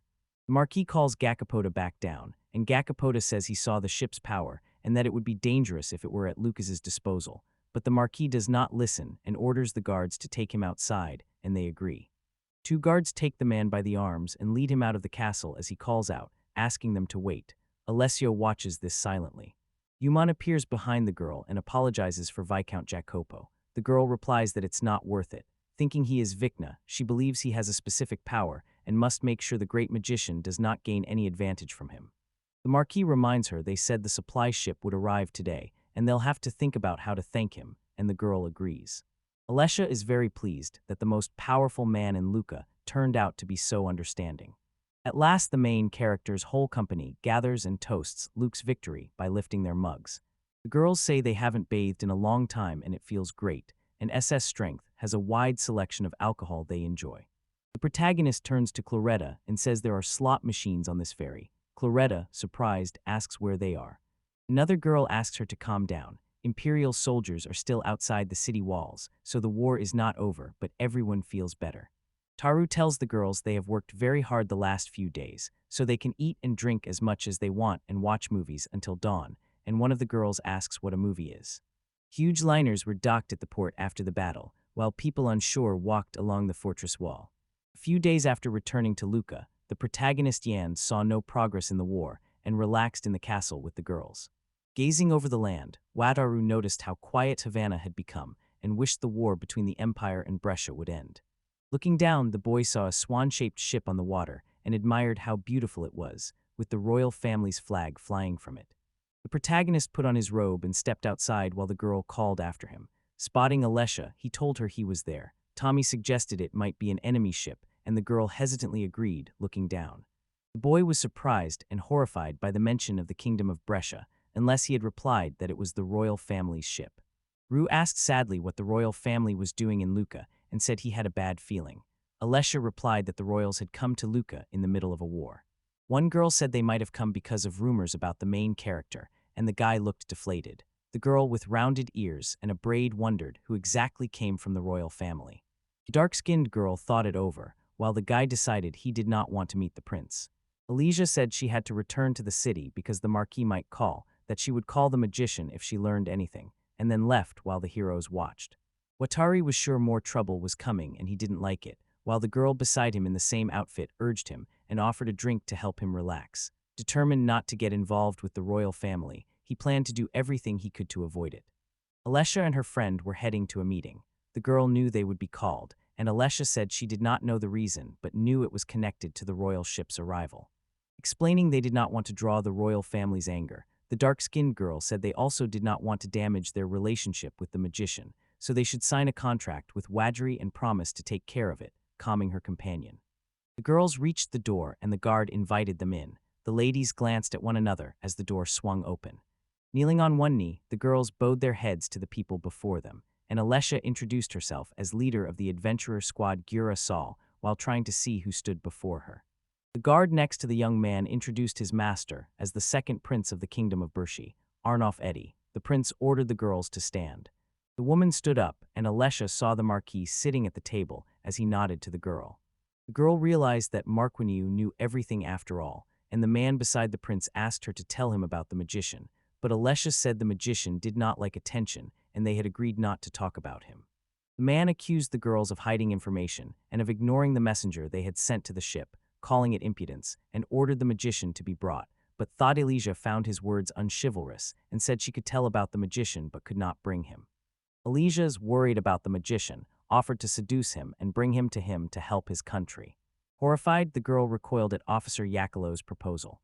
The man insisted he was a model nobleman, devoted to his country, and boasted that he had immediately reported the ship to His Highness as soon as he saw it.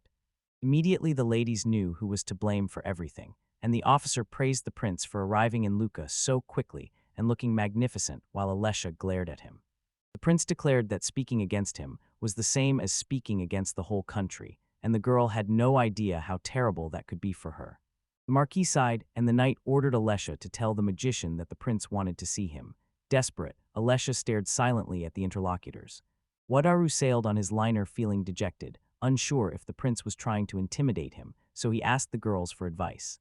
Alessia apologized for disturbing him, and he replied that everything was fine but his identity could not be revealed, and suggested she consider escaping with her family and friends. A hand slapped the table, and she declined the offer. The cattier girl said that if the prince threatens the magician must threaten him back and make them all regret it. The girl added that he did not have to answer their call or run away, since he was not a resident of this country and should not bring shame on his own country, while Atari himself did not understand what she was saying. The man looked at his companion in surprise and could not believe he would have to threaten the whole kingdom. She agreed, saying the magician could prove his powers to other countries. He replied that people might suspect he was a magician when he returned to the southern city. She agreed and said that doing that would show people magicians can be dangerous when angry, so they would be less likely to mess with them. He acknowledged Inez was right. Wataru realized the act could be risky and looked at the girl as one of them became angry and said she hated people who boasted about their status, which made her really want to beat up the prince. The magician asked if he could intimidate the prince with threats, and Inez said they only needed to blow up the ferry at Luca's walls, and the prince would immediately cry like a fool. The man sat the girl down on a chair and told her to slow down. The girl with fox ear suggested to the magician that if he only wanted to scare them, he could bluff, and he was interested. The girl wrote a letter insulting the prince, who wanted to fight the magician. He was surprised but agreed with it. Wataru read the letter and was shocked by its content. Wataru trembled, worried that sending such a letter to the prince might bring them more trouble. The sharp-eared girl warned of the danger but trusted the lord's great strength, and the protagonist, confused, asked what they should do if the prince agreed. The girl with fox ears suggested they block Luca's port with their ships to sober the enemies up, and the young man looked at her, considering the idea. He figured they were there to save Luca, and she suggested threatening the prince to use Luca as a shield. If he ran away quickly, the imperial fleet might return, which was not a bad idea. The man said he understood everything and was ready to send the letter, which made the girls happy. As Wataru left, he thought that if things got worse they would just run away, but at least one of them turned to him. The protagonist turned and asked the girl what had happened. Noticing she looked very serious and worried, she kept looking at him. Alessia asked the mage whether she could speak with him alone, and Wataru was greatly surprised. As the liner sailed, Wataru stood in the corridor between the rooms and offered Alessia to talk in the guy's room, and the girl happily agreed with the magician. The man walked ahead, the girl followed with her head down, hiding her eyes, and the main character was nervous, sweating, and looked away. Wataru felt nervous because he couldn't understand why Alessia had been so tense for so long or what she wanted to talk to him about, and he found it all strange and confusing. He entered the room, kindly invited the girl in and, showing hospitality, asked if she wanted a drink while she took a glass in her hands. The girl stood silently with her hands clasped. Alessia suddenly bowed all the way down and asked the magician for forgiveness. The protagonist jumped up at that and looked at the girl in surprise. The young man fussed around the girl, asking what had happened and telling her to lift her head, but she stayed still and tried to object, and he cut her off and asked her to explain things in order because he did not understand why she was apologizing. Alessia said, confused, that she had dragged him into this war even though she knew he did not want to stand out, that she had taken advantage of his kindness, and that now they were feuding with the royal family because of her, and she stood with a bow. Confused, the main character thought the girl felt responsible and that his own stupidity, not his kindness, was to blame. Alessia apologized again, and the man, sounding fuzzy and confused, said everything was fine and told her not to worry because he had decided to help them, trying to calm her. She said it was definitely not worth the money they got when they signed the contract and asked if there was anything else she could do for him. He asked what she meant, and she said she was willing to do anything, repeating her offer. He paused, smiled, and touched his face as he considered what to offer her, and Alessia looked at him with hope while she waited for a request, but he felt he could not say that to such a serious girl. Elijah grabbed the boy's hands and asked Wataru to answer, and the boy blushed with embarrassment, thinking the plan to seduce the magician and hand him to the prince had begun and that he could now suggest something indecent. Wanting to speak, he found the girl listening closely and urging him to continue. Closing his eyes while she held his hands, he said that when she spoke like that his thoughts were only of the arrow kind. Alessia froze, not understanding what the man in front of her was saying, and asked about his last words while he looked embarrassed. The main character hurried the girl out the door and told her to forget what she'd said. Alessia paused and looked back at the door. The young man sank to the floor by the sofa, convinced he had disgraced himself and felt like a complete loser, and banged his fist on the sofa seat. The liner sailed as his mind replayed another world where he had learned a cheating skill, yet he felt awful and wanted to take it out on someone, so he decided to send a threatening letter to the prince of the Bershi kingdom. Alessia brought the letter to the prince and waited for his reaction as he sat reading with his subjects nearby. Reading the letter, the boy was shocked. The prince's knight grew angry and demanded to know what kind of letter it was, whether it was a declaration of war, and whether the girl knew its contents, while the girl closed her eyes and said confidently she had not even guessed. The Marquis took the letter and asked nervously about the blockade of the port of Luca. The knight asked the Marquis what this meant when a girl in uniform suddenly entered the room with an urgent message. She said the magician's huge ship was nearing the harbor, and the knight's words proved true because at that moment Watari was sailing into port. Startled, the prince sprang up and asked whether they had come to kill him. The knight said it was a bluff to calm his master. The girl stayed expressionless, but inside she was glad the prince had reacted quickly. The Marquis told His Highness plainly that if they blockaded the port, Luca would starve, and they had to resolve the conflict with the magician as soon as possible. The prince cursed, realizing he was trapped. Officer Yakalo said reconciliation was unnecessary because they could use Alexia to make the magician fall in love with her and compromise. Alexia silently reproached him for his vile proposals and grew angry. She was irritated by the man's behavior because an earlier incident with Watari, when she asked him to grant any request, had shown that the magician really liked swimming. Alessia knew that if the officer used her and the mage's cover, they would have to flee Luca, and she clenched her fist, unable to contain her emotions. The prince ordered E.A. Kolo to remain silent, saying the mage had sent a threatening letter and would never listen to the girl, and that he was in real danger and had to understand it. The prince's personal knight asked His Highness what to do as he sat slumped against the table. The prince turned to Elijah, making the girl shudder before she answered. The prince closed his eyes and smiled softly at her, showing his kindest expression. The girl looked at his face with disgust, waiting for his next move. Smiling, the prince said the magician had misunderstood him, and the man was willing to offer any reward for cooperation. Then he added that he would write a letter asking the girl to pass it on. The girl noticed a sudden change in the prince's behavior. After reading the prince's letter, Inez concluded he now wanted to bribe them with gold and treasures.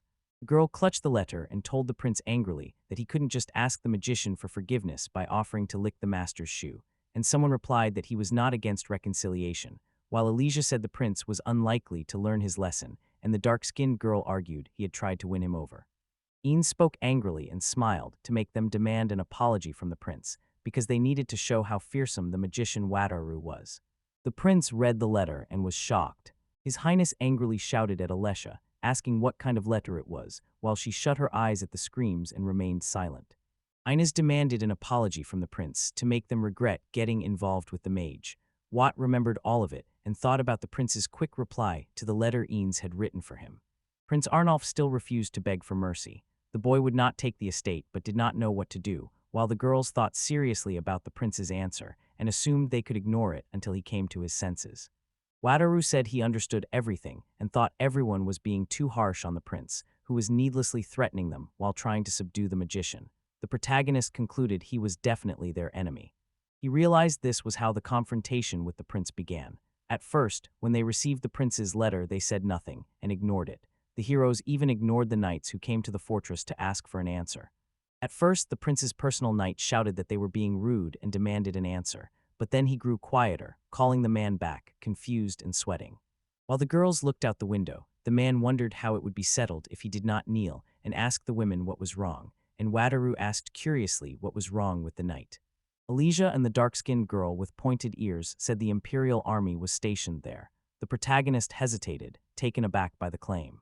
A group of beautiful strangers shouted at the magician to leave Luca and join the Empire to fight for them, waving at the main character while he looked out the window and asked what was happening, and a friend said the prince had learned of the magician's troubles and wanted to recruit him. Wataru blushed, smiled, and said it was very attractive. Elijah looked at the protagonist with a disgusted, serious expression. He realized she was very worried about his behavior. Trying to calm her, he said he actually meant the opposite and definitely did not want to go over to the Empire's side, at least to cheer and support the magician's statement, and he admitted it was hard for him to refuse girls, which they knew, so he could not wait for the fuss with the prince to end. The prince heard everything, jumped up in surprise, and asked whether the imperial family had kept in touch with the magician and obtained consent. Arnulf thought the magician had ignored him and was now speaking out against the entire empire. The Marquis told His Highness that he still believed he should apologize to the magician to save his people, and Arnulf angrily insisted that the prince himself kneel and explain how he had brought such disgrace on himself. The Marquis began to speak, but the prince cut him off, left, and ordered him to be silent, explaining that he wanted to go away to rest. The Marquis fell silent and looked at the prince in confusion. The personal knight glanced at the prince and fell in behind him as he told him that no one respected him. A guard asked what was wrong with the food, and the prince stopped. Arnulf leaned in, interested, while another guard said they only had half left. Guards were talking about a war between the magician and the prince, saying the prince had angered the master of magic, and that someone had even wanted to deal with him, and the prince went pale and looked confused. Arnulf shouted that the Marquis was definitely the one, ready to kill the prince for Luca, and clearly frightened. The prince's personal knight tried to calm him, but the prince angrily said that both the Marquis and Luca's soldiers were on the magician's side, and that he did not trust them at all. At night the prince sailed his boat across the sea, saying they had no choice but to retreat and escape under the cover of darkness. A spotlight on the magician's huge liner switched on, lighting the prince's boat, and Arnulf shielded his eyes from the blinding light as he asked whether they were watching him. The shelling started as night fell over His Highness. The manager said the ship was damaged. The prince's knight said they had nothing more to do and ordered them to return to shore. The main character in the cape watched the prince through binoculars alongside the girl with the fox. The man said he did not know if it was safe to attack him. The girl said the magic ship was protected and would not sink because Ines and Felicia were watching over it. The prince returned to land. Arnulf felt hopeless, thinking they could not escape now, when a figure from the Marquis approached him and called out to His Highness. The prince turned toward the voice and spoke to the man. The Marquis asked in an angry, serious tone whether the prince wanted to run away and abandon Luca to his fate. The prince grew nervous and denied it, trying to lie and saying he wanted to speak to the magician himself. The Marquis knew he was lying, closed his eyes and thought. A Marquis blared at him to stop lying. The next day they decided the prince should apologize to the magician, and the whole city gathered to watch. The second Prince Arnulf bowed his head to the mage's ship at the pier and apologized as the protagonist watched and said the prince had arrived, while Alicia asked whether His Highness would really kneel and felt oddly nervous. The prince sprang up, dropped to both knees with all his determination, and put his hands on the ground. Arnold hit his head on the pier, tears in his eyes, and cried that he did not want to die and was very sorry. City residents were stunned, and the main character was too, holding binoculars, widening his eyes and trying to suppress a smile. Silence fell as the whole city stood on the shore, and the magician's huge ship lay opposite in the sea just off the land. News that the prince had knelt before the mage spread across the Wataru continent, and the mage became known worldwide as the one who had made the prince kneel. The protagonist realized he could never reveal his identity again and felt only worry. After His Highness Prince Arnulf knelt, the protagonist lifted the port blockade because the arrogant second prince withdrew, and that prince left Luca in an instant while Viscount Jacob remained in the harbor for now. The personal knight told the Viscount that the Marquis wanted to see him and reminded him he had defied the Marquis and tried to increase his power. Jacob trembled and almost burst into tears as he tried to apologize. On the magician's ship, the girls from the adventuring squad gathered to sincerely thank the main character and celebrate the victory over the prince. Wataru smiled and said he did not deserve thanks, because from the prince's first appearance he only thought about escape, and they were the ones who drew him in, adding their new words to his. The main character said it seems that way, but before the prince arrives that does not mean the war is completely over. The girl drooped, and Alessia, upset, understood what the guy was talking about and confirmed his words. As the girls moved through the dining room with trays, the main character sat down, turned to Alesia, and asked what they should do next. The girl said it would be good to repel the Imperial army surrounding Luca, but that was now impossible because only soldiers could defend Luca. Another girl said that even if reinforcements arrived and the Imperial army was forced to retreat, the same thing would happen again, and the dark-skinned girl with pointed elven ears replied that would only prolong the war. Confused, he wanted to be free as soon as possible and not let it drag on, but all he could do was help others, namely the Lucas soldiers, and then he opened his eyes as a new idea came to him. The man asked what would happen if the Empire's army were moved to the fortress. The girls looked at the main character in surprise and weighed the man's offer. The girls said the Empire was sending an army to the Polygon Kingdom, and the Beast Kingdom had assigned defensive troops. Alessia considered her options.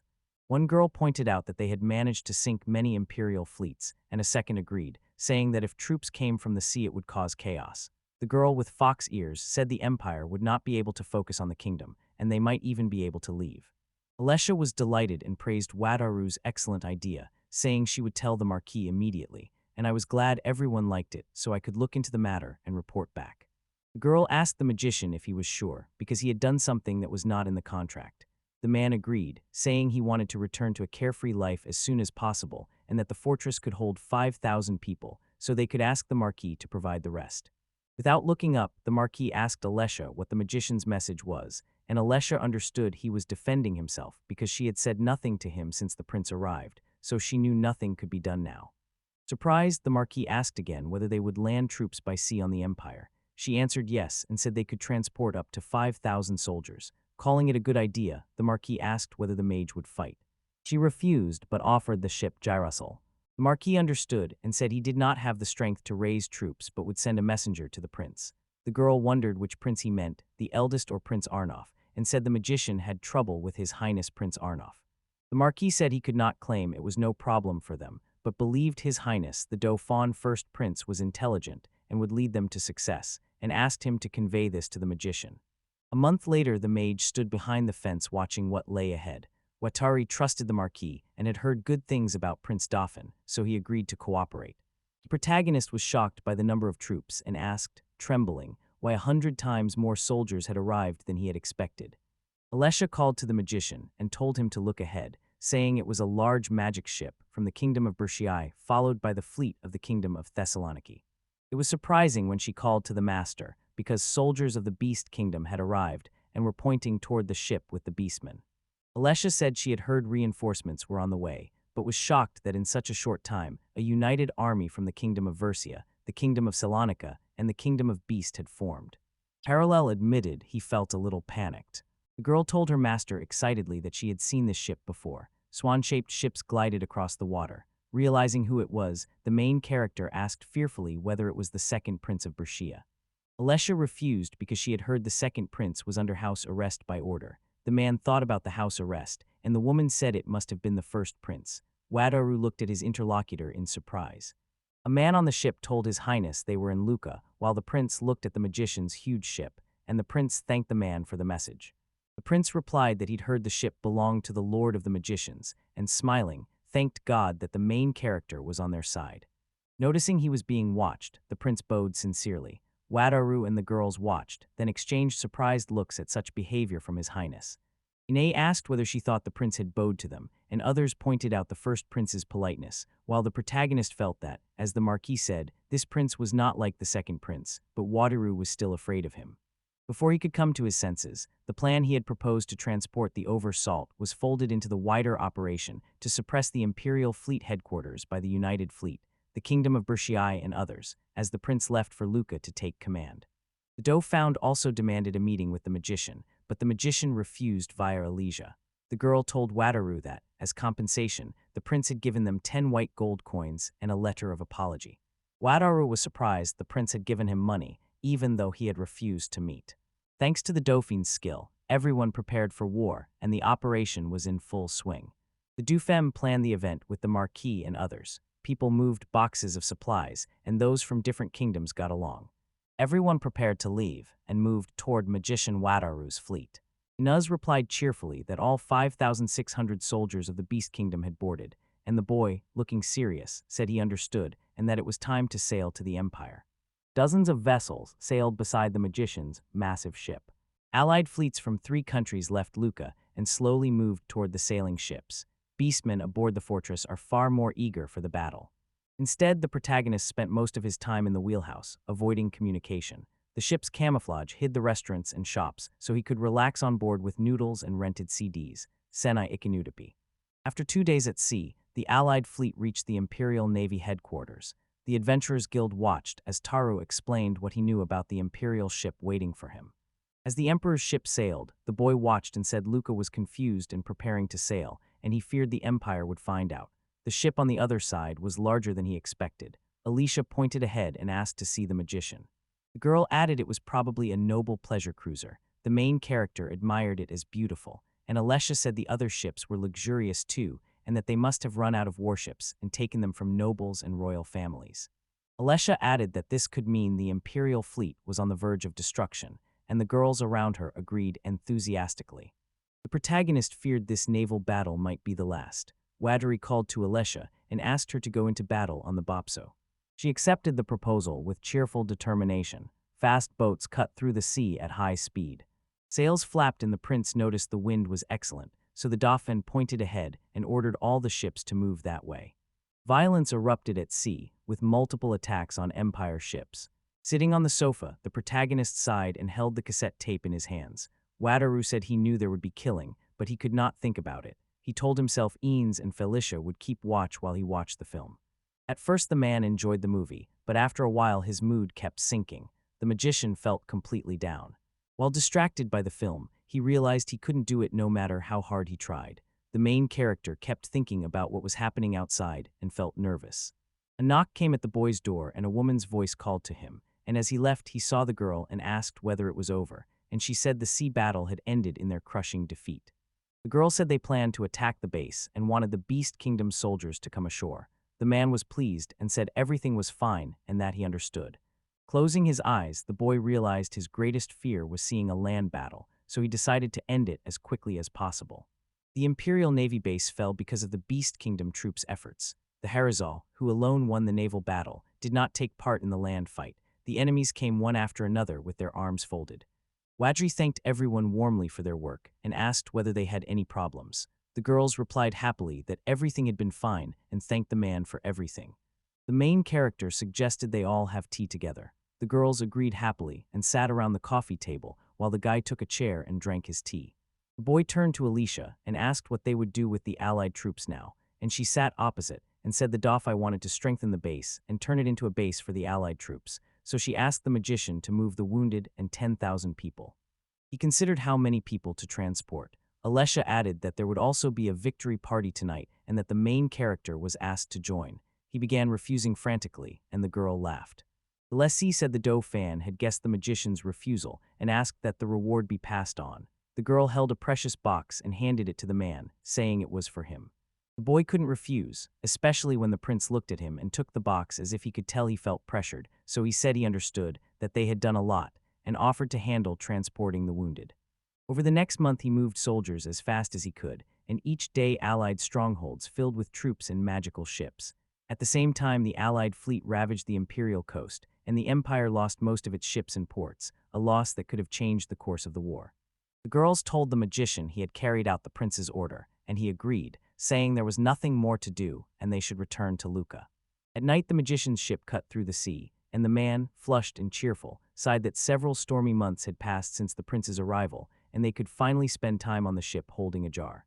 A man watched as the girls climbed out of the hot tub and said it had been a long time since they'd been there, and they ate ice cream while enjoying their time together. The boy smiled, knowing they were meant to use the ship for something fun. Wadri dreamed the war would end soon so he could buy a luxury liner, and he couldn't wait to start having fun. Alessia noticed the strange behavior and turned her attention to the boy. A week later, walking the ship's corridors and saying it was time to see Luca, Wadri was suddenly called by a girl who told the Mage she had been looking for him, and he turned to look at her. The short-haired girl said Luca was in trouble. One man, sounding confused, said he did not know what she meant. The man in the cape floated forward and asked the girls what was wrong with them and what had happened. Alessia told the magician to look ahead and see everything for himself. Looking ahead, the protagonist saw the petals and was as surprised as everyone else.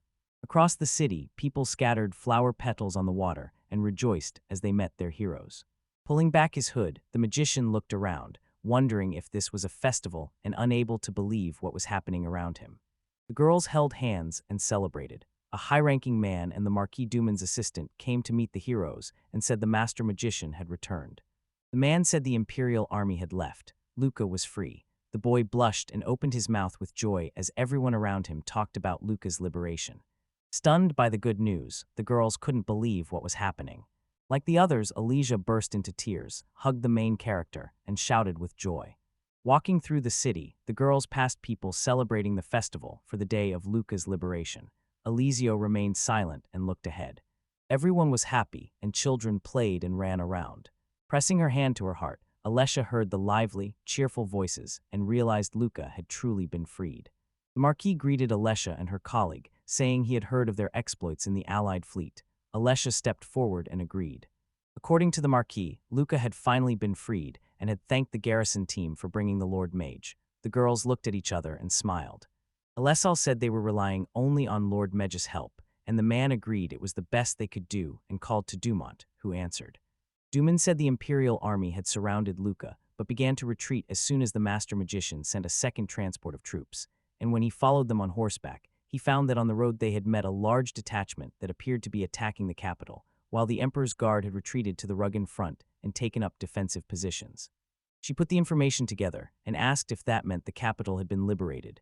Duman agreed, saying they were sending supplies and rushing to rebuild the capital, and that the Beast Kingdom would now attack the Empire's border while they struck the Ruggan front.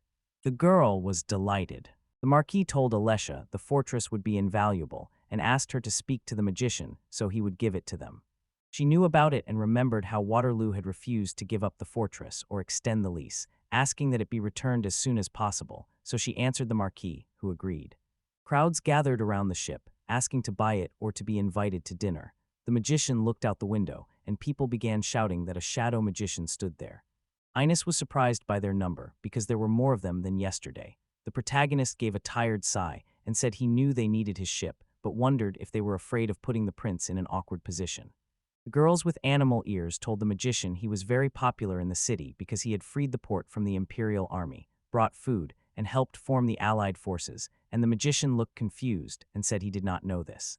By the end of tomorrow, the dark-skinned girl said the fortress would be ready for their return, but they would have to wait a little. The boy suggested they decide what to do after that.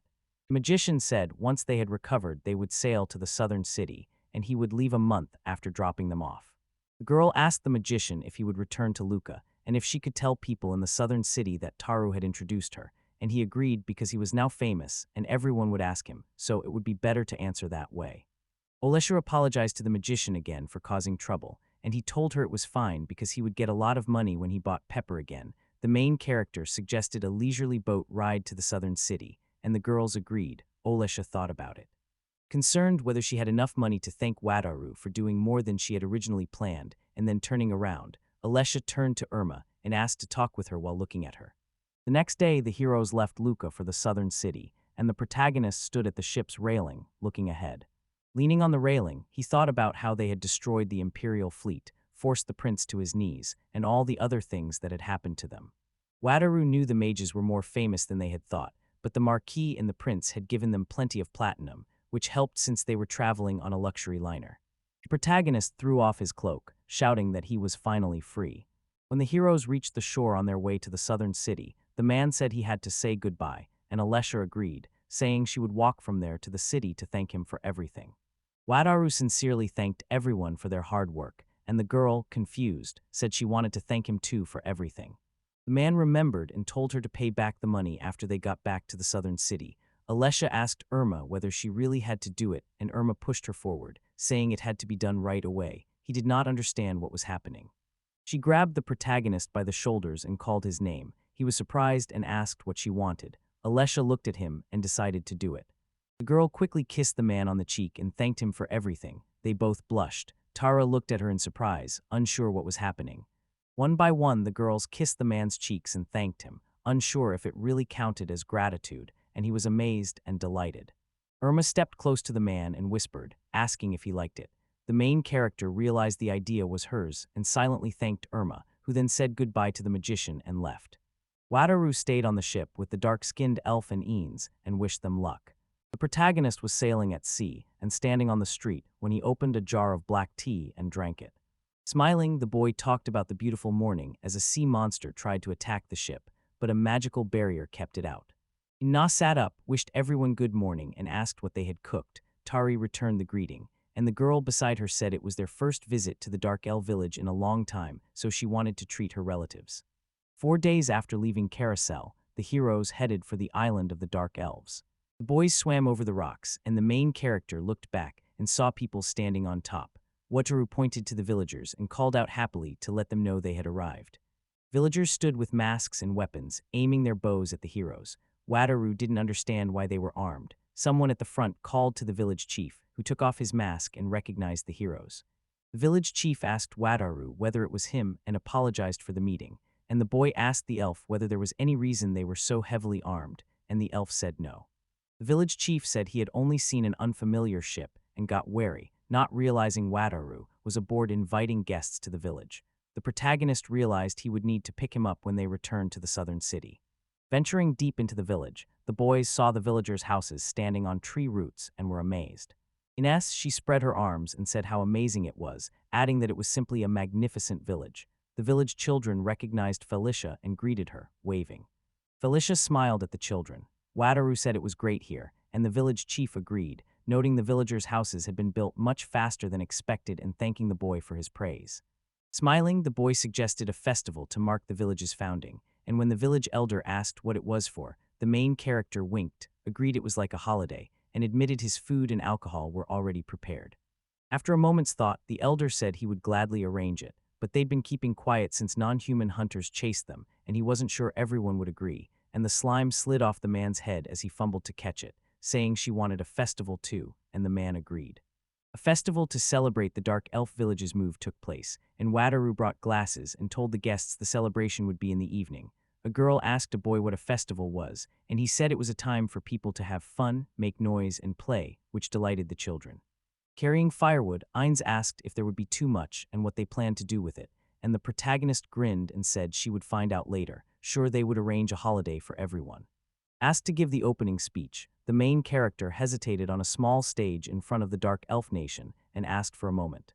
Watcher held the glass and thought he would fail despite being surrounded by attractive men and women. Not understanding why he deserved such punishment, he grew dejected. Watcher then began to say that the village arrangements were finally finished and stammered, unsure what else to say.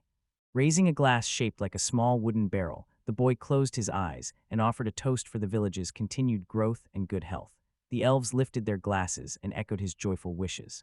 People quietly began to eat and drink. Taro remarked it looked more like a buffet than a festival and felt confused. Eanes agreed, pointing out how quiet everyone was. Felicia said they loved to sing and dance, but were probably just nervous. Wataru pictured handsome men who can sing and dance in Japan making a lot of money and imagined Felicia on stage in his world. As he shook off the thought, a girl approached the heroes and called to Felicia. The girl's mother asked her to help with something, and Philly Shabud spoke to Wataru, who said everything was fine and told her to just go, so the girl thanked the mage and left with her mother while the boy watched them go. The main character stepped forward, saw it was completely dark, and decided to get down to business as the elves watched Wataru and Ines, and Wataru pointed to Ines and asked her to light the fire, which she did. That night the woodpile caught fire, and all the dark elves were engulfed in flames. One girl said it was very hot, while another said it was very beautiful. Wataru said it was called a bonfire. Ines said she loved it, and although she had once had a bonfire as an adventurer, she had never seen one so big. The boy thought it had its own charm. While the kids played with the man's slime and he watched, 4 girls approached the main character and asked permission to sing a song. Ini and a man noticed Felicia in a dress among the girls. Ini went over and Felicia said her mother had insisted. Ini asked whether Felicia could also dance and sing and said she would like to hear her. Felicia replied that she could dance. The protagonist stepped close to Felicia and, blushing, said he wanted to see her dance. Felicia said the man should not expect much. The elves stood by the fire, casting a shadow as they wished her luck. Felicia X called out as she prepared to dance. 3 girls sang as Felicia danced alone. A man watched and found the mysterious singing unlike the festival he had imagined. Still, it was not worse. The air felt peaceful. Blushing, Felicia smiled and kept dancing while looking at the main character. The elves clapped in time, and the boy smiled, thinking the festival was wonderful and everyone was beautiful, but Felicia stood out most for her beauty and dancing. At dawn, the boy watched the dark elves sleeping outside and tidying up from the day before, and thought everyone had enjoyed themselves. Inez looked at the crowd, horrified by how drunk everyone was. The protagonist said it looked like they were still celebrating, even after returning to the ship. Wataru saw the elf on the ground hugging a bottle, recognized him as Romano, and felt sorry for him. The headman's daughter urged her father to pull himself together despite his hangover. Wataru was surprised that even the headman was in that state. The headman apologized to the main characters for the spectacle. The man replied that he was glad everyone had enjoyed the festival so much and smiled at the headman. The elder agreed that everyone was delighted and said that because of him they could now make noise without fear of being noticed, and he added that he hoped elves from other countries could come too. The boy asked what he was talking about. Everyone turned to the elder, who began the story and said it had happened several decades ago, and that he had heard dark elves lived in the kingdom of Jira, where the country favored humans, so their relatives had a hard time there. The elders said he did not know if they were still alive. Tommy understood the story, was surprised, and looked at the elf. Children ran up to the boy, greeted Wataru, and asked him to play. The protagonist happily agreed and went to join them. Felicia watched and became sad. A month later, peace and calm returned to the island of the Dark Elves. Standing on his ship, the main character shaded his eyes, looked at the sky, and said how good it was to be there. Enjoying himself, he was interrupted by Eanes and Felicia, who said the master was going back to the southern city and had promised to return today. Startled by sudden voices behind him, the boy jumped forward and asked why they had been sneaking up on him. Aines returned to the subject of leaving and said the boy himself wanted to return in a month. Wataru agreed and warned that if they returned to the southern city, people would ask about the mages and trouble would follow. So the girls encouraged him by saying how much he wanted to hear Gura Sali and that he had not seen Camilla for a long time, and he cheered up. Remembering the girl, the protagonist agreed and said it was all for her. Standing on the deck, Wataru began to cast a spell over the ship. Back in the southern city, the man with the girls felt uneasy about the story involving the magicians. Despite not having been there for a long time, he moored the ship and went ashore. The boys got out and looked around. Wataru said it didn't seem like there would be much excitement at the port. Felicia added that, although she knew they couldn't relax, she saw no one who could attack them. They walked through the city, and when they reached the building, he thought they could reach the trade guild without incident, and that perhaps no one had yet heard the story about the magicians. The heroes went inside, and as the man walked forward, he wondered whether Camilla would be there. Then a girl ran up from the edge calling to Wataru, and the main character recognized Camilla and felt happy when she grabbed his hand. With a menacing smile, the girl said she needed to tell him something important, and the guy agreed, confused but sure it had to do with magicians. Camilla stood beside the guildmaster as the boy and the girls watched them. Wataru looked tense. The protagonist began by telling the guildmaster that so many years had passed, and the guildmaster looked grave and asked what had happened. Then the old man told Wataru he had heard a rumor that Wataru had introduced the mage to Herazel, and asked if it was true. Wataru looked ahead, sure everything would turn out this way, and they would try to find out, and he thought it would be better to lie and say he was not a mage. The master said the magician had destroyed the imperial fleet, forced the second prince of the Kingdom of Pressure to his knees, and built a powerful stronghold inside the empire that nearly wiped it out. The old man asked whether he was truly that powerful. Wataru sighed. Putting on a surprised face, the man pretended not to know the mage could be so scary and called it horrible. The guildmaster and Camilla looked at him with blank expressions. The guildmaster said the whole country was talking about it and asked if the boy knew about the magician. The young man said he must have been buying pepper at the time and missed the news. Camilla asked if Wataru had returned to the southern continent and why he had not reported it sooner. The boy realized he could not hide everything. Wataru said his ship was a special vessel sold by a magician, that he could now travel freely to the southern continent, and that it could withstand monster attacks, and the old man, surprised, said many people would want to buy it and asked whether Wataru would give it away. They are refused because the magician sells ships only to people he likes. He alone can control those ships, and he will take revenge on anyone who tries to take one. The old man concluded that the magician did not want them to cause trouble for him, so everyone remained silent. The guildmaster said he understood and trusted what he'd been told, but still wanted to inspect the ship's quality. Wataru was surprised by the guildmaster's proposal. The old man asked Camilla to call C-Rank Barris from the Adventurers Guild, and Camilla, surprised to hear Barris the spearman's name, asked whether bringing him was really necessary.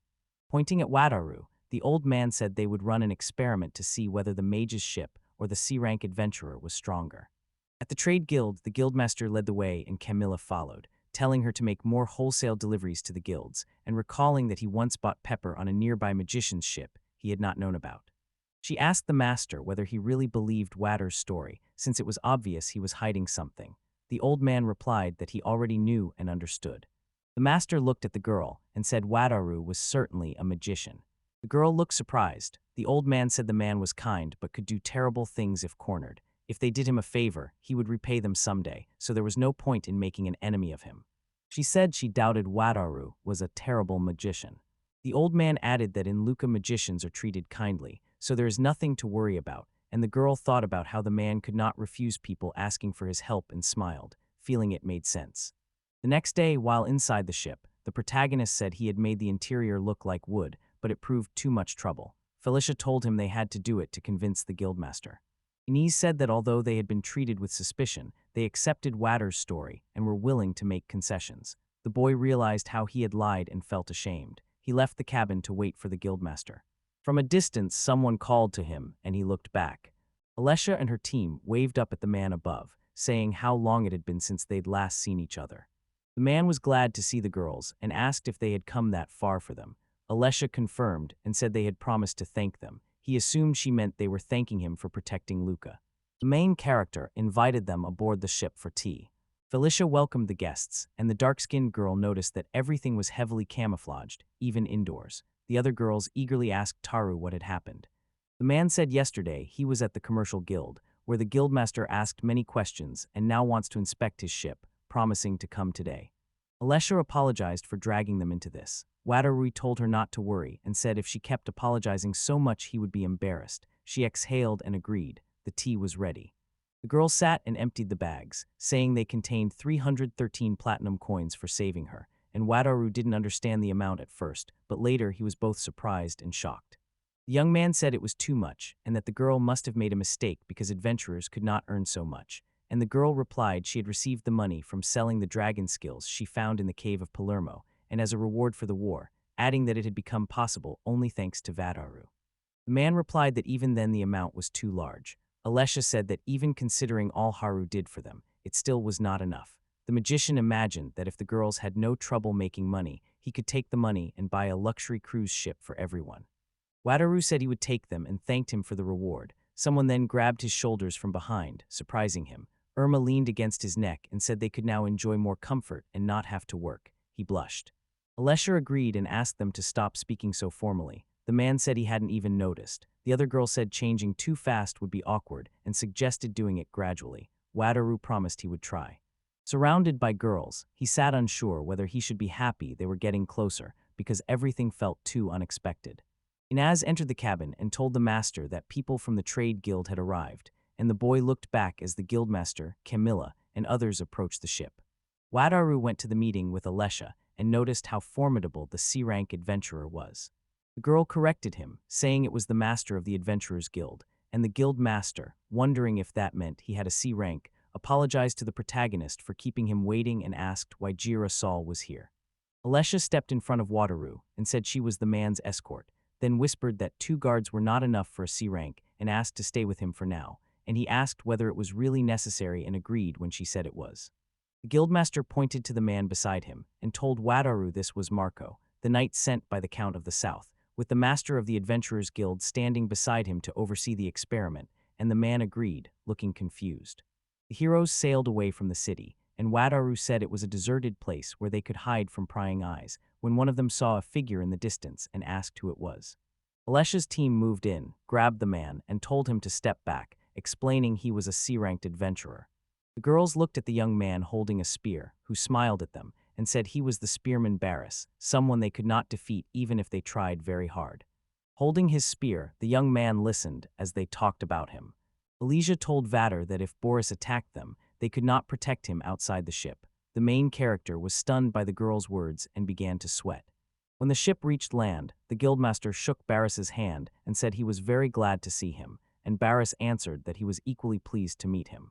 Baris greeted Camilla, said he was at her service, and shook her hand. Camilla blushed at shaking his hand, surprised that the C-rank adventurer the whole country admired was such a gentleman. Looking ahead, the boy asked if this was the same magical ship he had heard so much about. The guildmaster said Baris was right, and the ship's heroes kept watching alongside the spearmen. The guildmaster asked Wataru what was going on, why he was down there, and told him to come up. Alessia said that was impossible because they were Wataru's guards and could not match Boris' strength. The man explained they simply did not want to be caught there, so they had no choice. Upset, the guildmaster understood them, but asked whether they thought he could betray them. The girl denied it, though they still had to stay vigilant, and Wataru said the chance of betrayal was unlikely. The man countered, saying he was the adventurer's guildmaster and asking them to trust him. Leisha said she trusted the master to make balanced decisions for the guild, and the man noticed the compliment. The old man said it was time to conduct an experiment, and Baris interrupted the guildmaster to suggest an idea. To prove to Wataru that none of them would betray him, the boy suggested offering the guildmaster as a hostage. The man was taken aback by the young man's audacity.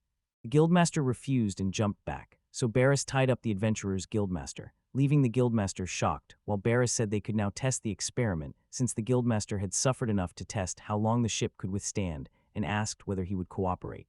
The master of adventurers admitted he was a little scared. Camilla glared at him, realizing she had jumped to conclusions about the spearmen. Ines said it was awkward, and Alessia said it should stay that way. The girls seized the master, who was bound at the knees, and pressed their swords to his throat. The man had no idea how he had ended up in such a mess. Someone hurriedly looked at the master and mentally apologized to him. He thought about it and thanked the girls for being cautious, but still felt it was too much despite Baris being C-rank. The guildmaster said everyone was finally ready and suggested they start the experiment.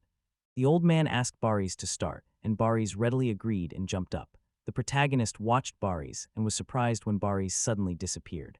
Baris leaped above the ship, swung his spear, and rushed to attack. The impact hit hard, sent waves across the water, and triggered the ship's shield, which glowed in the attack's light. The impact wave stirred the wind, and Felicia covered Waterloo while the boys stood there, surprised.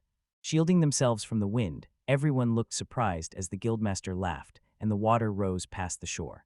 Back at his original position, Baris was delighted and said there wasn't a single scratch on the ship. It looked like a simple spear strike, and the spearman was seen as a monster. They understood why a hostage was needed. The girls were surprised and said Baris' strength was not exaggerated.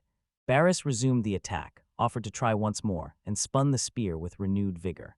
The man swung and the ship jumped, and Wataru was surprised as his ship rose. When the ship returned to the water, the bearers said the hull had held up and praised the ship's strength. People feared that even if the ship wasn't damaged, the man on it could still be harmed during an attack. That was why the C-rank was so frightening. The guildmaster asked Boris what he thought, and he replied that it was astonishing because no matter how hard he struck, he could not push it forward and would need something stronger than his spear. The guildmaster said this meant almost no one could break the protection. The old man was pleased with the experiment and asked Wataru to check something inside, and the knight said he would go with them, and the boy agreed. Breeze wanted to go too, but Wataru cut off the spearman and suggested Camilla go with them, assuming it did not involve him, and Breeze was upset while the guildmaster and Camilla looked at the cabin, and the knight looked outside. The guildmaster said everything inside was completely normal, and the inspection was finished. The knight said they had confirmed how strong the defense was and promised to report it to the Count of the South. Camilla said that with that result, no one in their right mind would be hostile to a mage. Wataru, confused, agreed. The master of intro replied that he now understood why they were so crazy about their mage, who stripped the spells of their magic while massaging his neck. He replied that without Wataru, they could not have turned to a magician, since Wataru was their benefactor, and so their experiment came to an end and the ship sailed away. Baris told the protagonist he would become stronger, so the protagonist asked to try again later, but the boy refused. The adventurer master said if they needed anything the hero should ask him for help, and the protagonist agreed, confused. The boy grew warier and waved them off. The main character thought it would be easier now to leave the southern cities after selling pepper wholesale, and he already had his own goals. The man dreamed of owning a luxury cruise liner and was now deciding which one to buy. People were dragging huge sacks from the ship. Ness replied that all the pepper was there, and the man agreed that it was nice, while Camilla waited inside the ship for the guy. Smiling, the girl told Wataru that even after a long time, the pepper was still of the highest quality, and thanked the main character from the bottom of her heart. Camilla asked how and where the pepper was stored, and the man laughed nervously, thinking 3 days had passed since the experiment and that he was now selling pepper to the Merchants Guild, though in fact he had 7 times more in stock, but because the magician watched him with suspicion, he did not sell it all at once. After arguing, the girl asked the man what he wanted for the pepper and the cash, and said making the platinum coins would take about 20 days, checking if that would suit him. The man began withdrawing some from his account and asked if they could arrange that. The woman was surprised and said they had about 200 platinum coins, and Wataru agreed, saying the magician's situation was more troublesome than he had expected, so he asked just in case. Camilla smiled and said everything would be ready in 20 days and asked him to sell them good quality pepper wholesale next time, and the man blushed and agreed. Believing things were fine now and that it would bring them a fortune, he had already faced many surprises. The luxury cruise liner was just around the corner. He said goodbye to Camilla. The girl suddenly appeared, calling out joyfully, and the man turned toward the sound. She ran in carrying something and asked him to wait a moment.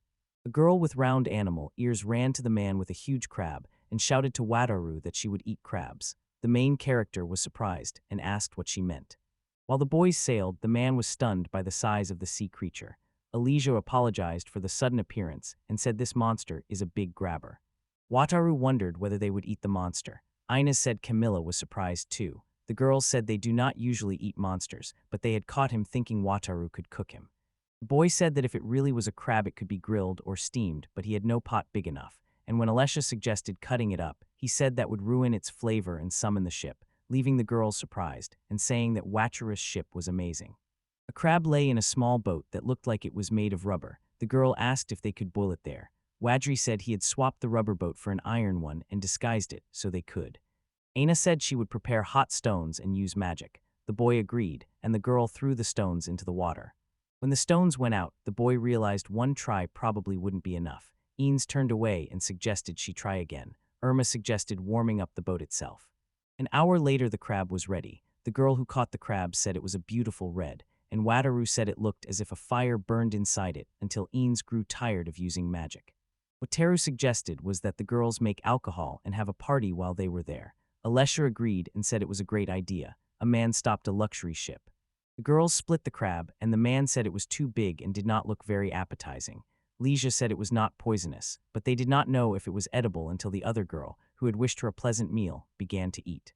Everyone watched her in silence, waiting for an answer. The girl chewed the meat, then gasped in surprise. One girl closed her eyes and smiled, saying the taste was soft and delicious. The other girls began to eat and said the taste was very rich. Felicia told the master she had prepared something called crab vinegar, and the man also tried it and said the crab and vinegar went perfectly together, and the girls tried it too. With the table partly cleared, the main character flushed, sank onto the sofa side, and said he was full. He watched the girls enjoying the jacuzzi after the meal and said it was a great sight. Irma approached him and asked if she could have a drink with him. He agreed happily and offered her a seat beside him. She sat down and told him to drop the formalities. Uru was confused and said it was true, but he couldn't get used to it. Irma said that actually they all wanted to thank the magician. The man asked how gratitude and politeness were connected. The woman said she did not know.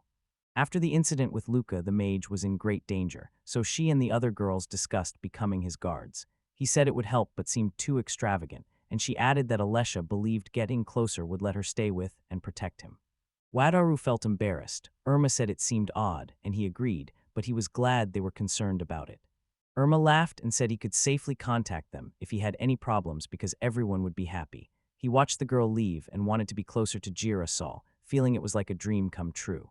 The next morning he said goodbye, and they went their separate ways.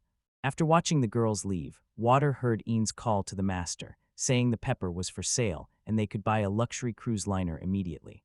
Felicia pulled the girl aside, calling it too rude. Eanes said she couldn't wait and had been thinking about it since yesterday. A man laughed. Wataru said he wanted to tell them about his plans for the future and would be honest. Proudly, he said they could buy it right now. Ennis screamed happily. They looked like luxury cruise ships that served different purposes. Smaller ships were for singles, while larger ones were for families with entertainment complexes. The man said he wanted a large one with slides and a skating rink, and that it would be very expensive. The girl said that meant they were not buying it. Wataru said she had only become his companion because of the luxury liner, and he felt bad about making her wait. She was very upset to have to wait even longer. Eanes joked that it was all very fun and that she would let him choose the ship, which pleased the man. Felicia asked what they should do next and whether they would leave the southern city, and Wataru agreed, suggesting they go to the kingdom of Jala. Felicia asked the man, and he said this was the exact country where the dark elves her father had mentioned were hiding. The boy said she should have been more curious, because if they found companions, they could invite them to the island. Inaz added that the kingdom of Jila was a land of human superiority and not the right place for dark elves. The heroes stared at Felicia in surprise as she burst into tears and asked whether they were sure of their choice, and the others took her hands to comfort her while she thanked them from the bottom of her heart.